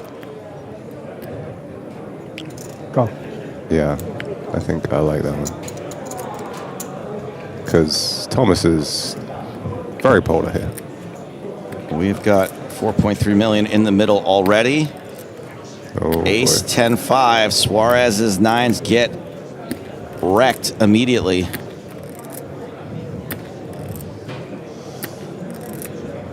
Yeah, Tomasz probably just gonna proceed with a very small range bet.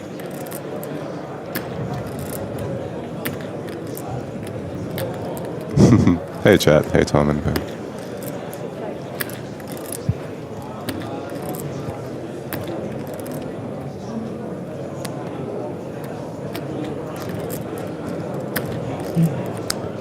I'm gonna say 1 million. Oh, wow! Actually, I'm surprised he's checked that. Check, check. King of clubs on the turn. Board gets worse for the nines.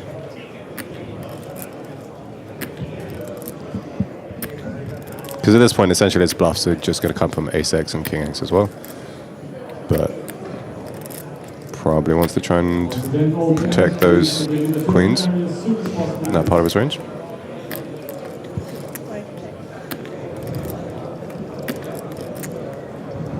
Some river play might be interesting now, actually. Like queen or jack river, Suarez might turn into bluff. No. Salt Grain says, why show surnames on screen and say first names in commentary? I mean, your name is Salt Grain on screen, yet your parents call you a mistake. So I'm not really sure why you would go with Salt Grain. It's that kind of a stream today, isn't it? I think Joe's getting a little testy today. He hasn't had a break from what I've heard. It's been, you know, his 4th straight level at the end of his rope. I would ban him, but I mean, I feel like I got him pretty hard there. I don't really need to throw a ban on top of it. It's fair. Just the burn. Kind of interesting, actually. Tomasz did go big sizing river, but takes it out.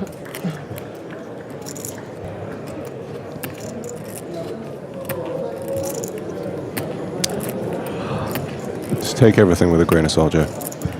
Nice. Even Benny's getting in on the action. Not too many hands left to play. We got 18 hands. Yes, Maria. I was just going to say, Benny just got here, and he's already kind of trolling the chat a little. Don't. Hey, look, you're a darling, and everyone loves you. Don't turn them against you. They already hate me. Just a bit of warm banter. How much was the bet? Asks Mingo. It was a 3 million chip bet. Oh yeah. On the river, which was 3/4 pot. Do you like this comparison? Like Elon Musk. Benny sounds like Elon Musk. I don't know about that. Now we've got Benny fixated on chat.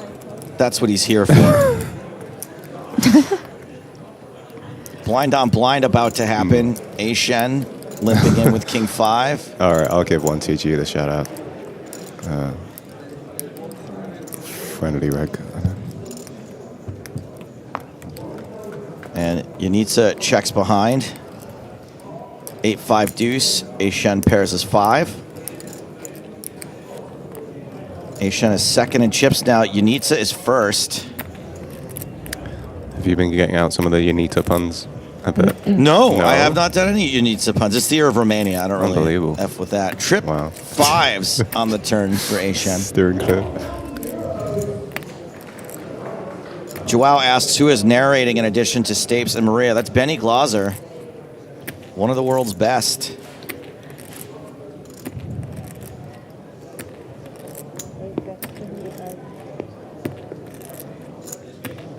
Eychenne checks, and Ionita takes a stab for 200K.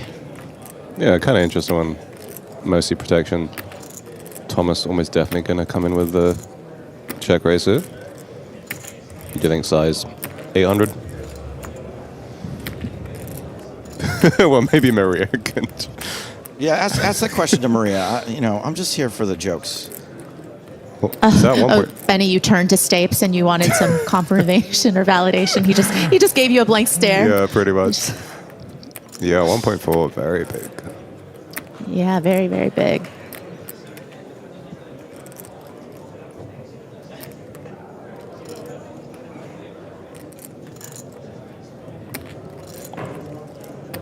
How did you know? How did you know it was going to be a check raise? Well, Joe, he's got 3 5s, and that's a pretty good hand, so you probably want to start putting some chips in. You lost me. It's a real wild, advanced strategy there. And you just wonder if this big sizing has Ionita thinking that perhaps he's check raising one of the multiple draws that's possible versus actually having it. Yeah, that definitely fills in some straights. It does indeed. Yeah. That's 7 of hearts on the river. Yeah, I think this candidate, the man from Romania, will give up his hand. All right, Benny, I'm going to have to take chat away from you. He literally can't pull himself away. Gone overbet. Yeah, I like it. Ionita giving this a think.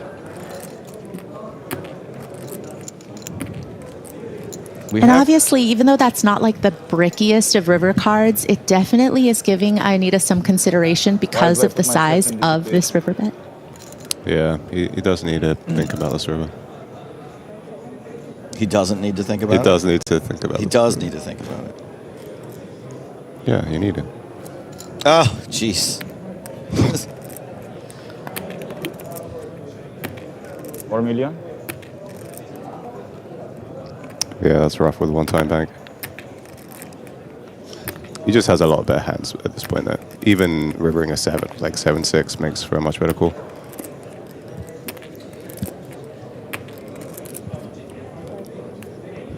Yeah, I think the biggest consideration right now for Ionita is that he doesn't block any diamonds, which, you know, is one of the turn missed draws, but, you know, does fold. I do agree with Benny. I think if he had more time banks, maybe he would have talked him into a hero call.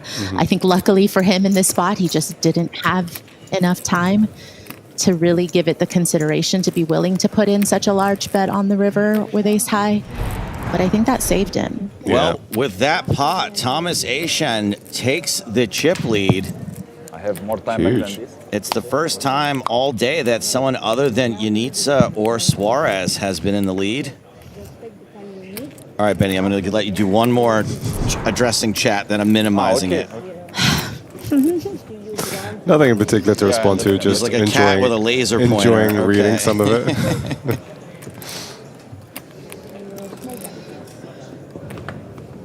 But no, it's an interesting one. It's unclear if Tomasz would take overbet with his diamonds anyway. And even his, like, 4-3 probably would have stabbed flop or turn. So 4 is semi-relevant, unblocking. Well, blocking 4-3, but 6-4 as well would have been helpful for the straight.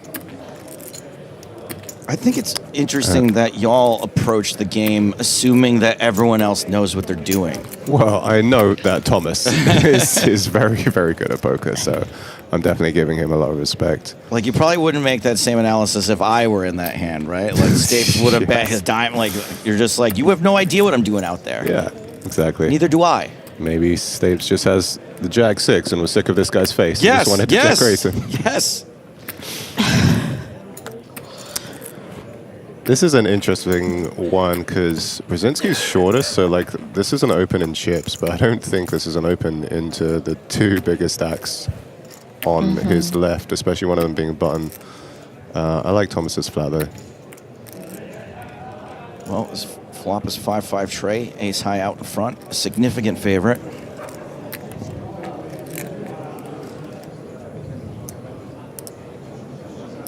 Brzezinski checks.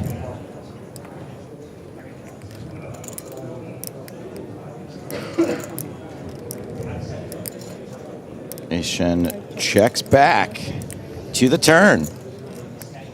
It's an 8.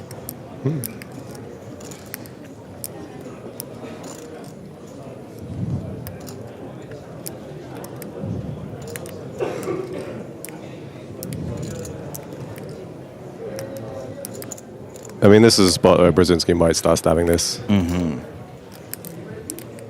Not this But time. like, he's got to be careful. If he's opening this in the cutoff, then he's just going to have so many bluffs. He's got to be careful with which ones he picks a lot.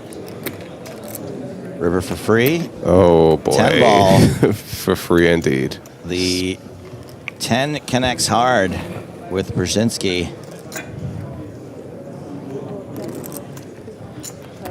And it goes he check, checks check. it. That is curious. Yeah, Eychenne's a little perplexed as well. Indeed. I think, honestly, that makes, like, the open less good as well. If he's playing turns and rivers like that. If you're not even going to get value. Sure. That I could see. Maybe his spidey sense was tingling. I mean, he's not going for a check raise. No. Right? Correct. Nailed it. You got it. Huge.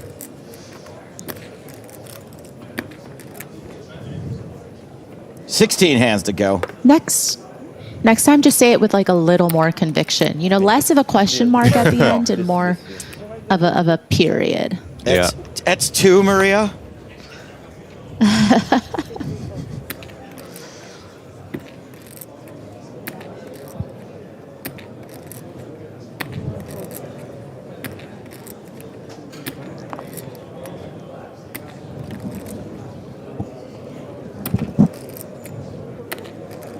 Action folds around to Eychenne, Jack 8 suited. In the co-pilot.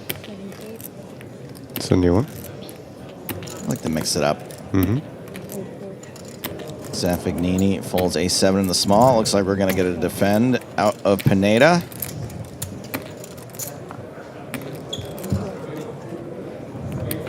Wasting no time.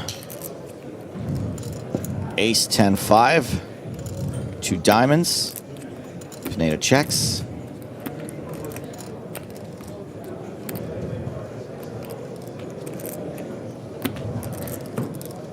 Him staying that still before he acts is like, it's giving me anxiety. I was about to say 300 and his hand is down. Oh, sticky. Yeah, wow. Let's go. Interesting. It's got the 3 flush 3-deal wheel. No flush, no wheel card. Curious if Tomasz barrels this one, actually.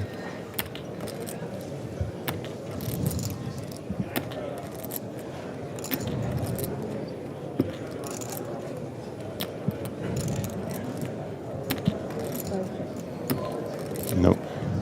Maybe it might delay it to the river. Yeah, I think he's going to bet this. Eychenne, river is a straight. If draw. The deuces check.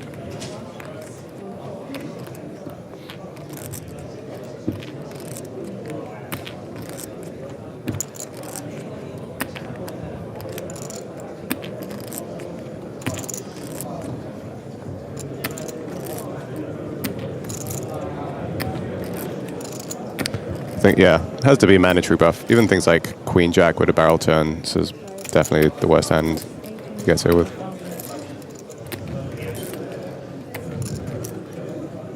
Goes half pot.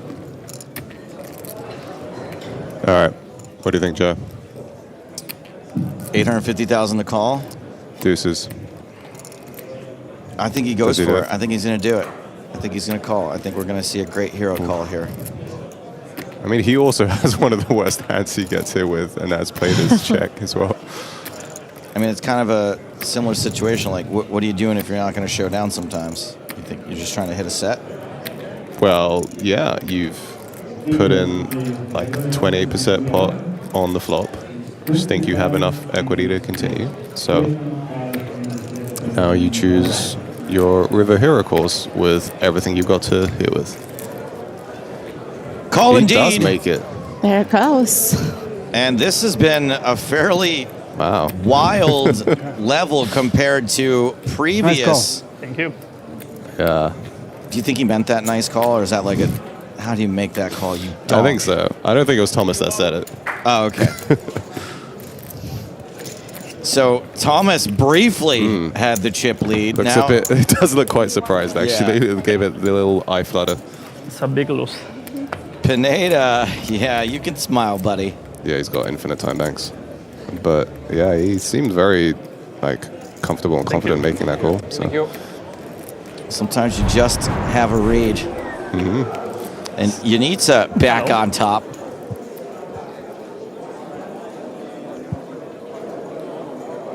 Eychenne drops slightly. Still second in chips.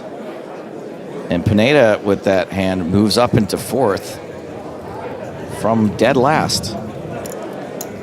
Yeah, big swing.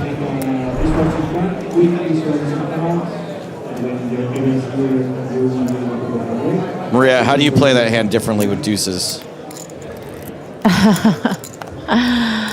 I mean, I don't know if I find Fold a flop? call very often there on the river. I probably would have folded flop, to be honest. But yeah, I mean, I can kind of understand some of the reasonings. Like, I think in those spots, right, you just have to convince yourself in a way. You just have to find the right reasons why you're making a call. To me, I always think as long as you can justify it and it makes sense logically in your head, that's okay. Don't ever just call just cause, though, right? It looked like there was some thought that went into it, and that's the most important thing. So what I do typically, I do talk about a lot of hands with Maria, and so what I do is I do the thing, and then I figure out why I did it afterward before I tell her the story. That is. I'm like, what's the best logic. reason I could come up with for this? How do I explain this to Maria that I just torched another one of our you know? So the future justification, but the past, you didn't have logic for it at the time. No, I figure out the logic later. I'm just more of a feel player, so then I the logic is influencing me, but I can't really articulate it. It's like a math savant who can just figure out the problem but can't show his work. You know what I mean? I guess that shouldn't really be how it works, though, Joe. Idea is to. Joe's like, as long as I get the answer right. Yeah, exactly. As long as I justify it to Maria in a way I think she'll believe.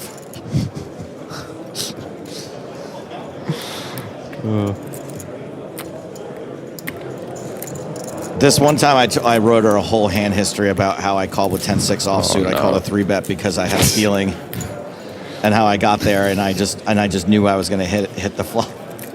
But I made it up. I was just I was just messing with her. What was that feeling? How was it that good of a feeling?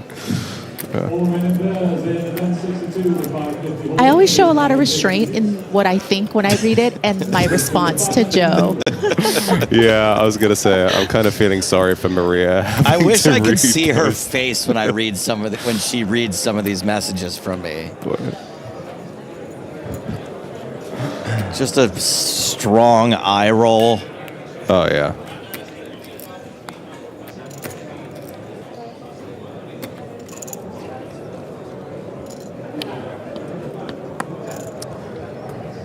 All right, is there any kind of stories on the main that I've missed so far? Any of the main? You know what? We usually don't get the breakdown of who these people are until the final day. There was a story. He went out much earlier today. I think he went out in 8th place. A guy from Spain, Carro, online qualifier, and also had qualified for Spin and Go. Nice. So, okay. That's cool. He had a bit of a story. Yeah. Obviously, I don't know how familiar you are, but Marc Foggin. Yeah, I saw he went out in 7th. Yeah. Was our 7th place finisher, so he's obviously a guy that we know. We know of. Yep. These folks here, like Eychenne, obviously, he's a bit of a reg. I think Brzezinski, too.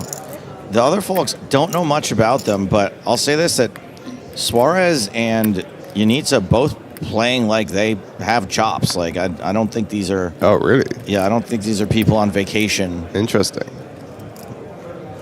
Okay. Taking a shot. Yeah, I think... For example, I think Suarez should pretty much always bet this hand, or generally close to range bet. No, that's too much at this step, but just very high frequency.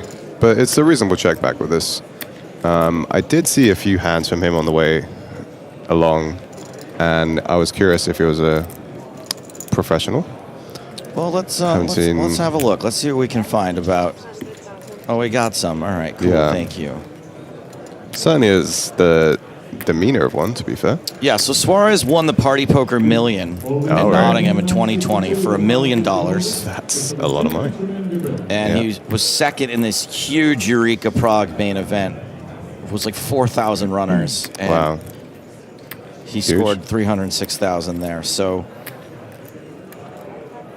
seemingly knows how to navigate large field poker tournaments. Seems that way for sure. Doing very well here, of course. And yeah, familiar with Tomasz. Don't think I've seen Ionita before.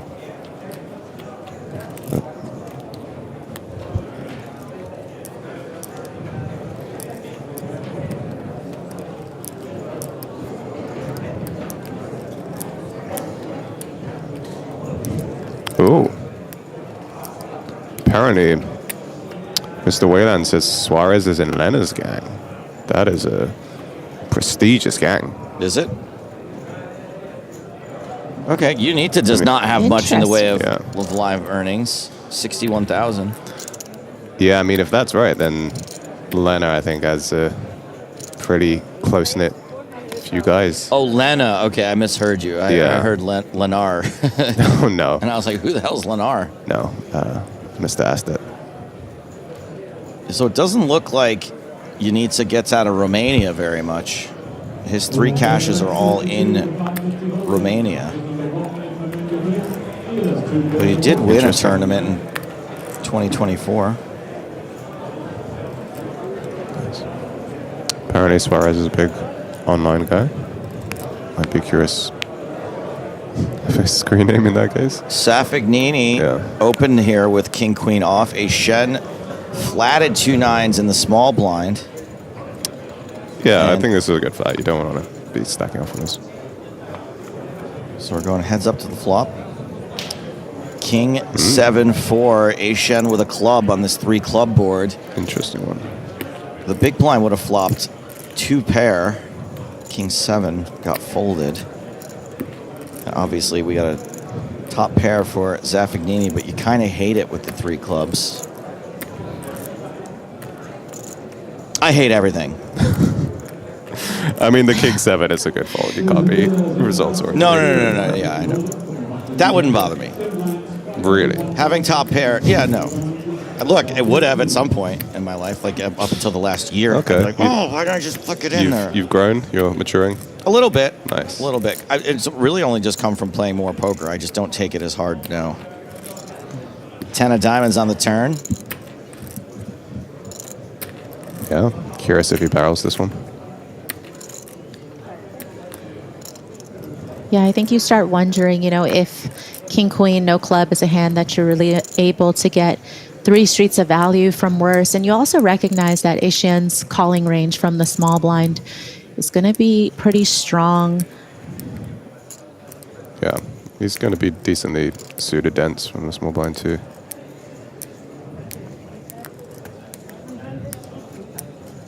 So actually puts the 9s with the club in a really awkward spot. With this size.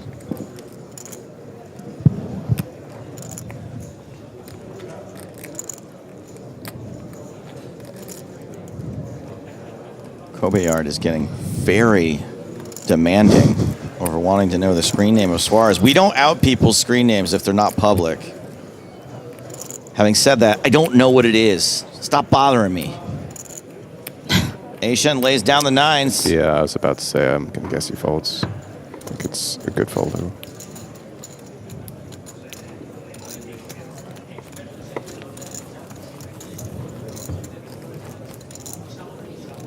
Zaffagnini hovering So around Benny- 50 big blinds. Yes, Maria, go ahead. I was just going to ask Benny, big coupe guy, a lot of coupe wins. Are you excited about W Coupe coming up? Yeah, I'm getting excited for it. I'm not going to be going quite as hard for it as I would normally. I think I'm actually going to take like a few days off this time. But yeah. What? I know, unbelievable. What a slacker. I know. Trying to have a little bit more balance in my life than just W Coupe straight for 3.5 weeks. And hopefully that'll even translate into some good results. But yeah, I'm excited to get back battling online again.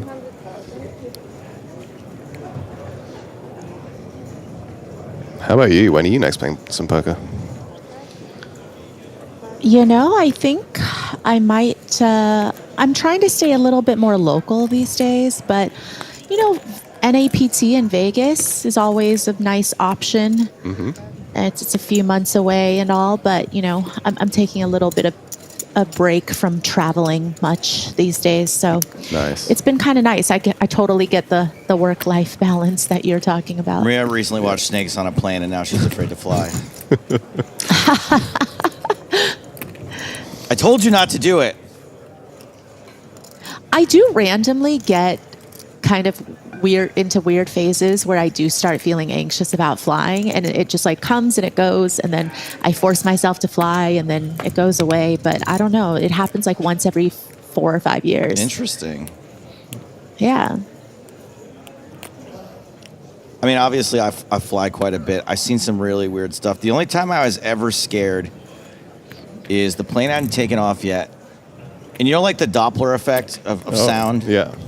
I heard this high-pitched sound coming from the back of the plane and then approaching, because I was in the front, and then it was a woman running down the aisle screaming and then ran off the plane. Jesus. And I was like, I don't feel great about this anymore. Yeah, boy. Of course, I was like 8 whiskeys deep. I was asleep like 90 seconds later, but it was unsettling. Did you find out the reason? No. Oh, no. That is concerning. No. Pocket queens for Zaffagnini. Oh. And we may no longer be on the air. Nope. Oh, okay, we're back. Cool. Then, all right. That was interesting. Do we get the still have raise. Maria? No, I'm still here, All right? right. Okay. Still have Maria. Do you guys hear me? All right. Yes. All right, it went small sizing, 2.2. Okay. That reminded me of when lightning struck the building a couple years ago, and we lost everything. I remember that one.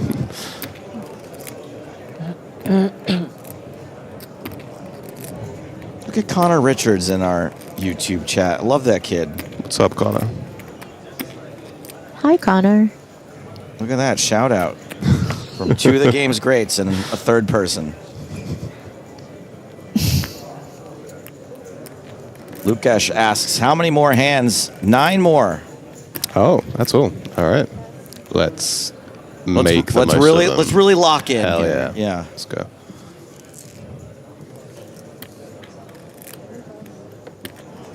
And for a guy that's got 60 grand in live earnings, Ionita seems real comfortable. Yeah, I was thinking the same. I was surprised that his hand mob was that little.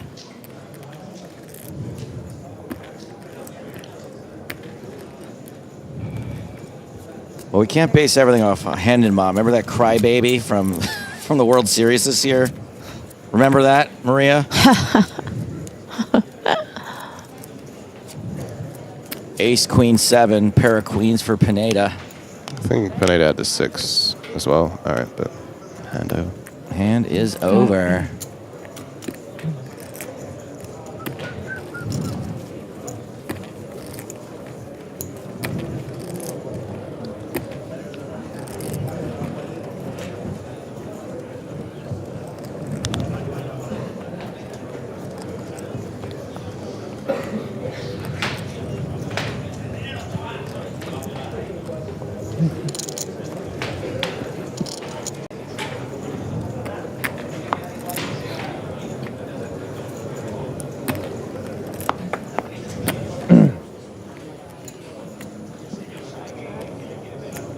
Action is on Ionita. Jack 10 off. Sad. Mm-hmm. Oh, he's going to play it. Yep. Good for him. Yeah, this is going to be an epic from this position.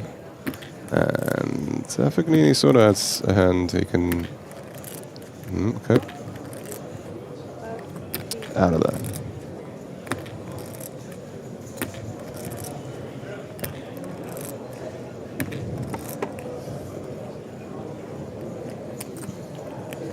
All the way over to the Big Blind Brzezinski. Big Blind Brzezinski, that's a great nickname. Nice. We were talking nicknames the other day, weren't you, Maria, when I wasn't on the air? We were. I think re- you contributed one in chat, though. I did. I thought that your nickname should be Gung. Gung Ho. Stop it. Gung or under the gung? Nice. So close, the stacks. Pretty even. Yeah, pretty close. It's quite rare, I guess. No big stacks, no short stacks. Between 8 and 14.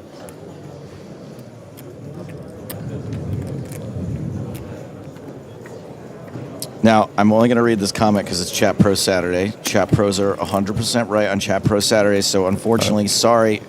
According to Adam Cole, 6 cowards on the table. And unfortunately, Adam is right because it's Chat Pro Saturday. Even if someone writes the stupidest thing imaginable, yeah, that is completely untrue, it is correct on Chat Pro Saturday. Painful. No matter how remedial the classes the person might need. Cowards is harsh. Like, maybe they folded the ace-4 suited, but they could have saved a cat from a burning building yesterday, you know? Oh, yeah. I don't see the correlation. Coward raising 6-3-0 right here. 6 cowards. How dare you. Eychenne is getting a little funky with his chicken. Unbelievable, yeah. And gets king 4 to fold. Coward raising coward. Okay, so I do kind of have legit want a poker nickname. I think it'd be really cool to have the nickname Drawing Dead. Like I'm just drawing dead in every tournament. Okay. Yeah. Like Never Lucky, you know what I mean? There's people that have like ironic poker nicknames. Using it as a verb and a noun. Yeah. Okay. Joe Drawing Dead Stapleton. All right. It's a very optimistic nickname. It's like, well, you can't be disappointed. Like when Right, and people can't really jinx you because you're kind of jinxed. Like, it's the reverse. Exactly. jinx. I'm taking the power back. Yeah. Sounds very fitting for you, right. Ruby.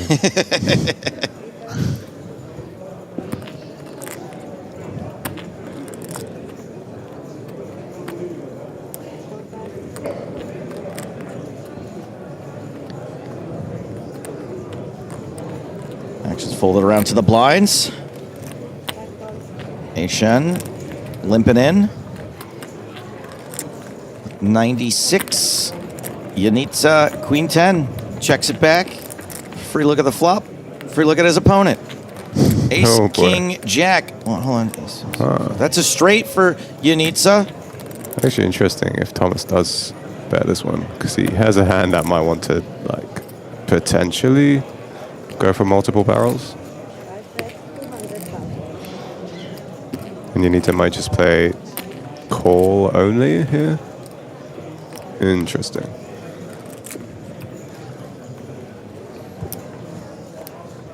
Yeah.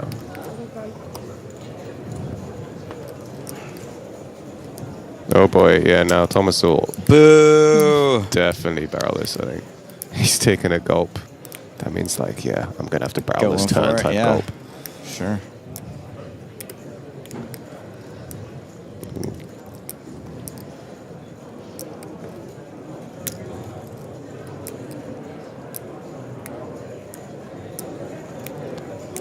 I'm spot on with my guesses from Tomasz today.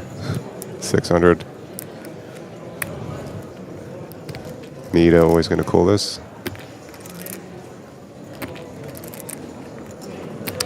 And then rivers are going to be interesting. I kind of want to see a non-diamond river. See what size Tomasz will go.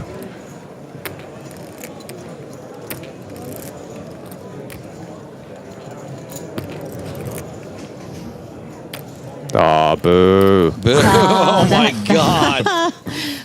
That's brutal. Stupid So run out. anticlimactic. I did pitch an idea earlier that you should be able to, once a tournament, just stop more cards from coming out.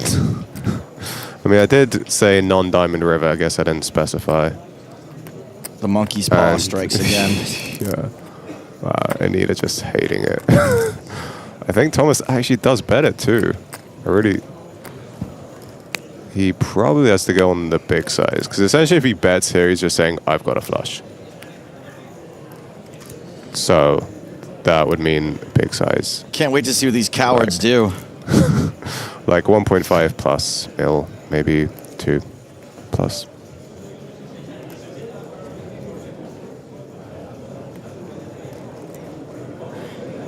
Yeah.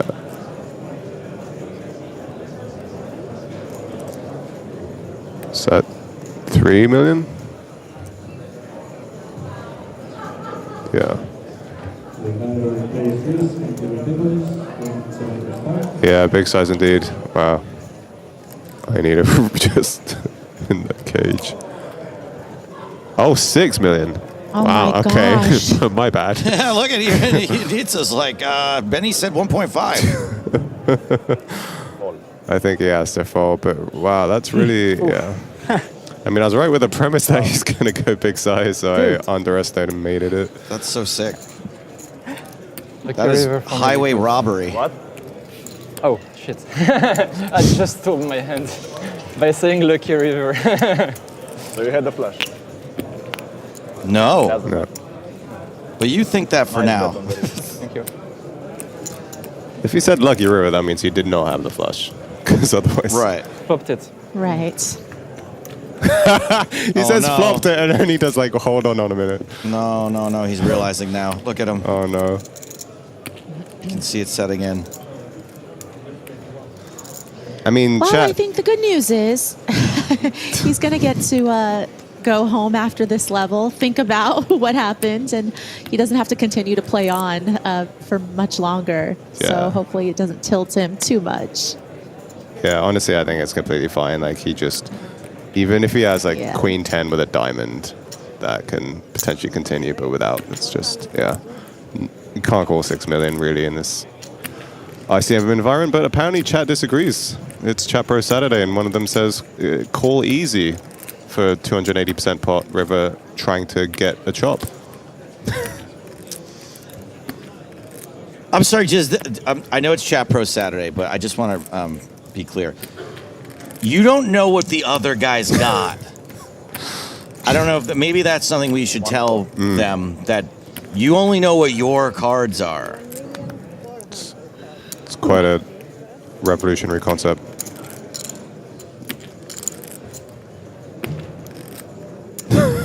They can't believe he folded. Oh, okay. Suarez has a interesting decision at this depth. Ionita is coming out swinging. I guess on the small blind it makes sense. Yeah, and these are just the last few hands of the day, right? They are indeed. Could be a big one. King 8-5, 2 clubs, both players with a big club. Suarez has the biggest, but has been out-flopped by Ionita. Domination rotation. What's up? I like how you're getting mad at chat even. Oh, I'm not even reading it. No, I'm not mad. No.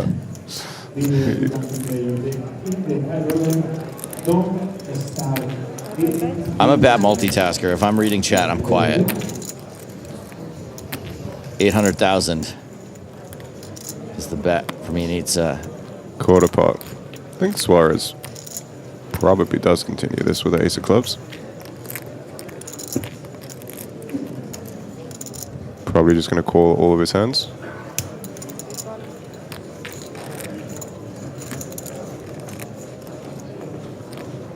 That he continues with, I mean. 9 of spades on the turn. No more backdoor club possibilities. Maria, what are we in the club? Oh, wait. I know the answer to this. In the club, we're all what? Does have fam? We all fam, Flush that's draws? right. We all fam in the club. I'm like, what's happening here? Clubs, we got clubs on board. I can't keep up with the memes though, you know. Try reading a little less and watching a little more television, okay?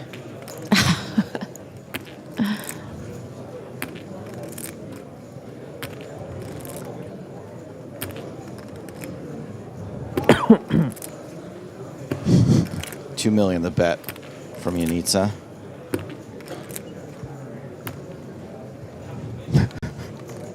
Chat Pro Saturday. Still having a wild time with that last hand. Nacho Diablo says he placed Ionita on a straight, so he thought chopper I win. Nailed it. Very astute. Nailed 'cause it. The board had a straight on it, so definitely placed him on a straight. Do you wait, hold on a second. Do you think that the people who are freaking out about that fold did not notice there's a flush possible also? Maybe. I mean, 3 diamonds. I think we should give them the benefit of the doubt there. Maybe they did see that.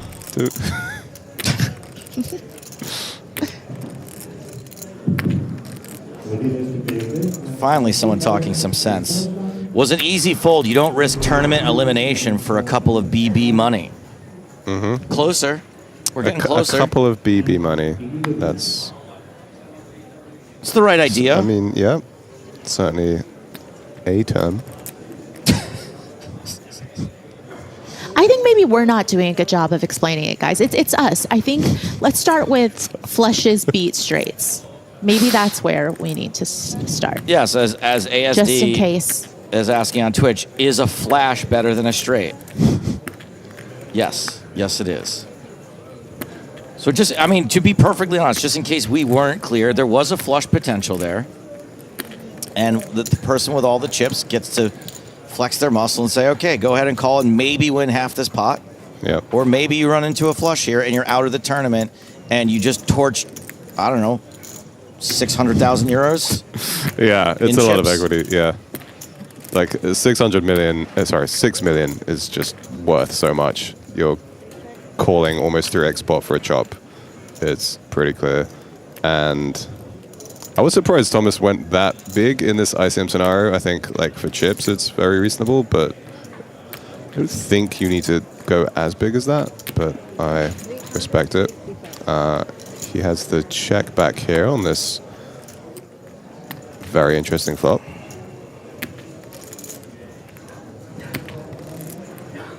That flop is king, queen, jack, 3 spades, 7 on the turn. Second pair for Suarez, top pair and a straight draw for Pineda. 350 is called, and now we've got a 4 flush board. Interesting. All right, well, Pineda's always going to check this. I think Suarez might have a decision if he wants to turn this into a bluff, but...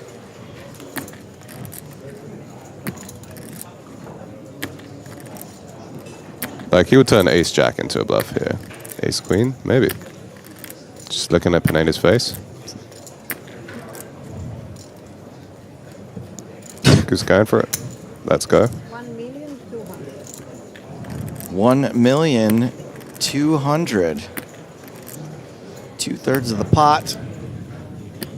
We know Pineda made a hero call moments ago and was right. Will he do it again? This is a slightly weird one because on this exact texture, Suarez has like very specific flushes only. Like he either has essentially ace of spades, which actually probably goes bigger than 2/3 pot, or he has like 10s with a 10 of spades, 9s, 9 of spades, like very specific. Like if he had ace 10-0 with a 10 of spades, that surely bets flop. So it's like really those specific candidates. So maybe he's trying to kind of represent 10s with a 10 of spades with this size. Not that Pineda would like check fold the ace, but yeah, gets he bluffed. gets it through. Well played by Suarez. Some great Chat Pro Saturday comments coming in here. Now, Benny, remember, you have to tell these people that they're right. Yes. That is going to pain me to do. Wes says flushes don't beat straights when your opponent has none in range. Yes, I mean, that is a very nonsense statement, but he's apparently right. How about... Hold on. I wish I would have come tomorrow instead to commentate at this point. Right? Oh, there was another great one here. Hold on. It was very brave of you, Benny, to come on a Saturday. I didn't realize. Oh, this is the one. Sorry. At this level, the money means nothing. Sure. Why would it? What's the pay jump? How many? Yeah. These players have only played 6 days in the same tournament for nothing.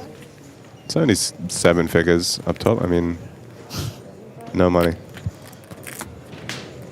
Also, I want to be clear that it's possible on that specific texture that you need to just like doesn't have any flop raises and turn raises on that one almost none. So he actually does arrive in river with a bunch of flushes. And excuse me, none in range, I believe were the words. Okay, I'm gonna take all my logic back. What's up, Terrence Chan? Terrence Chan in chat. Hey, buddy. Hey, Terrence. Hi, Terrence. Good to have you here, buddy. Ah, shucks. Yeah, no, he's a nice fella. Big Terrence Chan fan. I mean, some of us might not be here if it weren't for Terrence Chan. He was instrumental in the early days of PokerStars. Absolutely.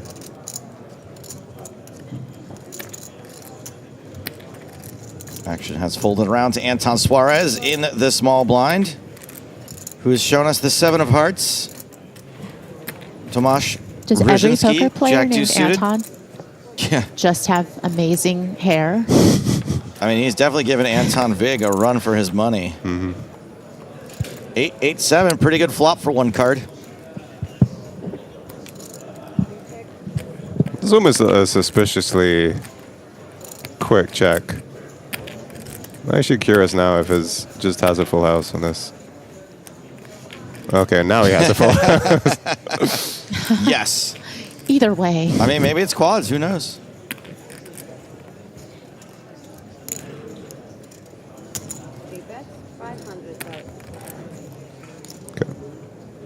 Should balance. Oh, we'll get there. Okay. This bet of 500,000 from Suarez cannot be called. Which one are you talking about? What does inelastic mean? Yeah, like an actual good strategy question. Go ahead. So inelastic is going to mean versus a certain bet size. So you're going to have hands that are elastic in the way that they would say call a small bet, fold versus a big bet. Inelastic means it essentially doesn't change versus that. So they're going to proceed in the same way. But yeah, in especially ICM scenarios, there's going to be a lot of hands that are elastic. Okay. And changing. And yes, Paul, we are being somewhat condescending with some of the more brazen comments, but if somebody wants to ask an actual question, like what does inelastic mean, we're happy to answer it. No problem with questions. No problem with saying, hey, would you mind explaining a little bit more why that's a fold, even though he had a straight? No problem there. Saying easiest call ever is going to get a little bit of condescension, Chat Pro Saturday or not.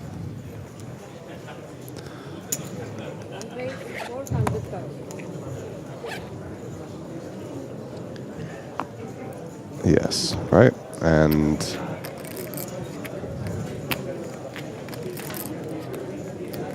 1.1. yeah, interesting.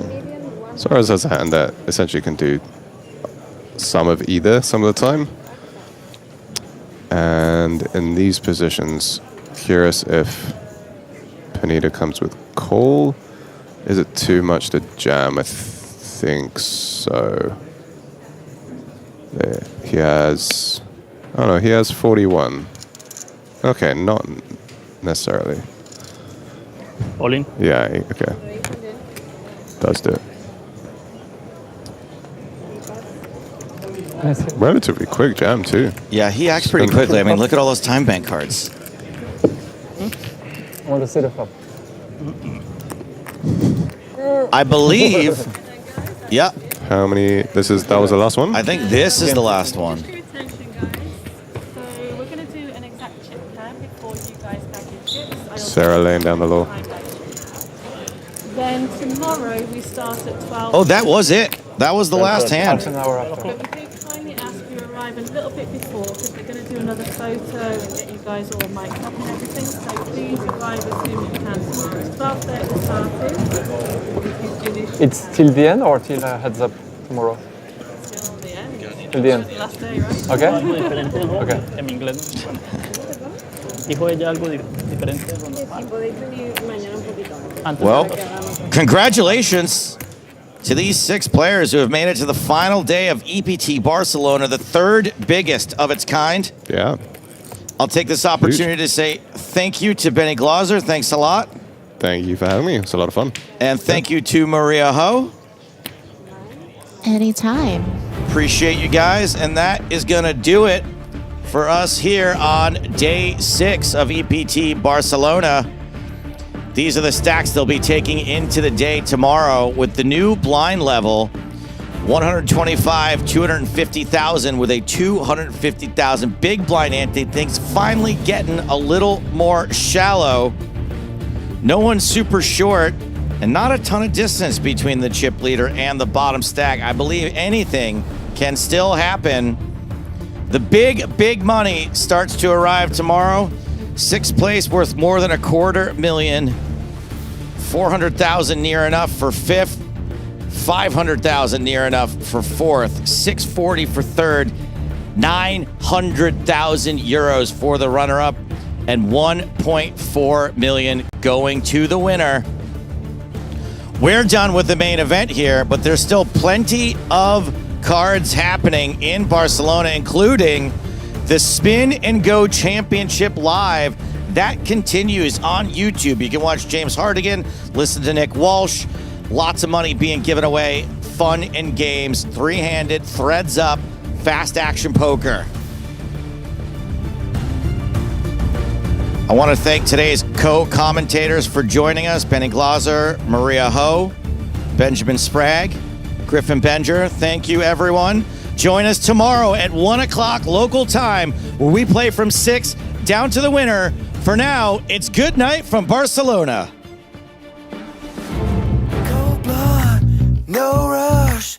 Walk tough as if I'm up to no good. I feel the heat in my veins. Set it free, the time's right, cause I feel it's been waiting for me. Glowed up, smoked hot. Baby, let me get to the top. I can't wait anymore. I got it under control. Lose the brakes on that car and I'm ready to go.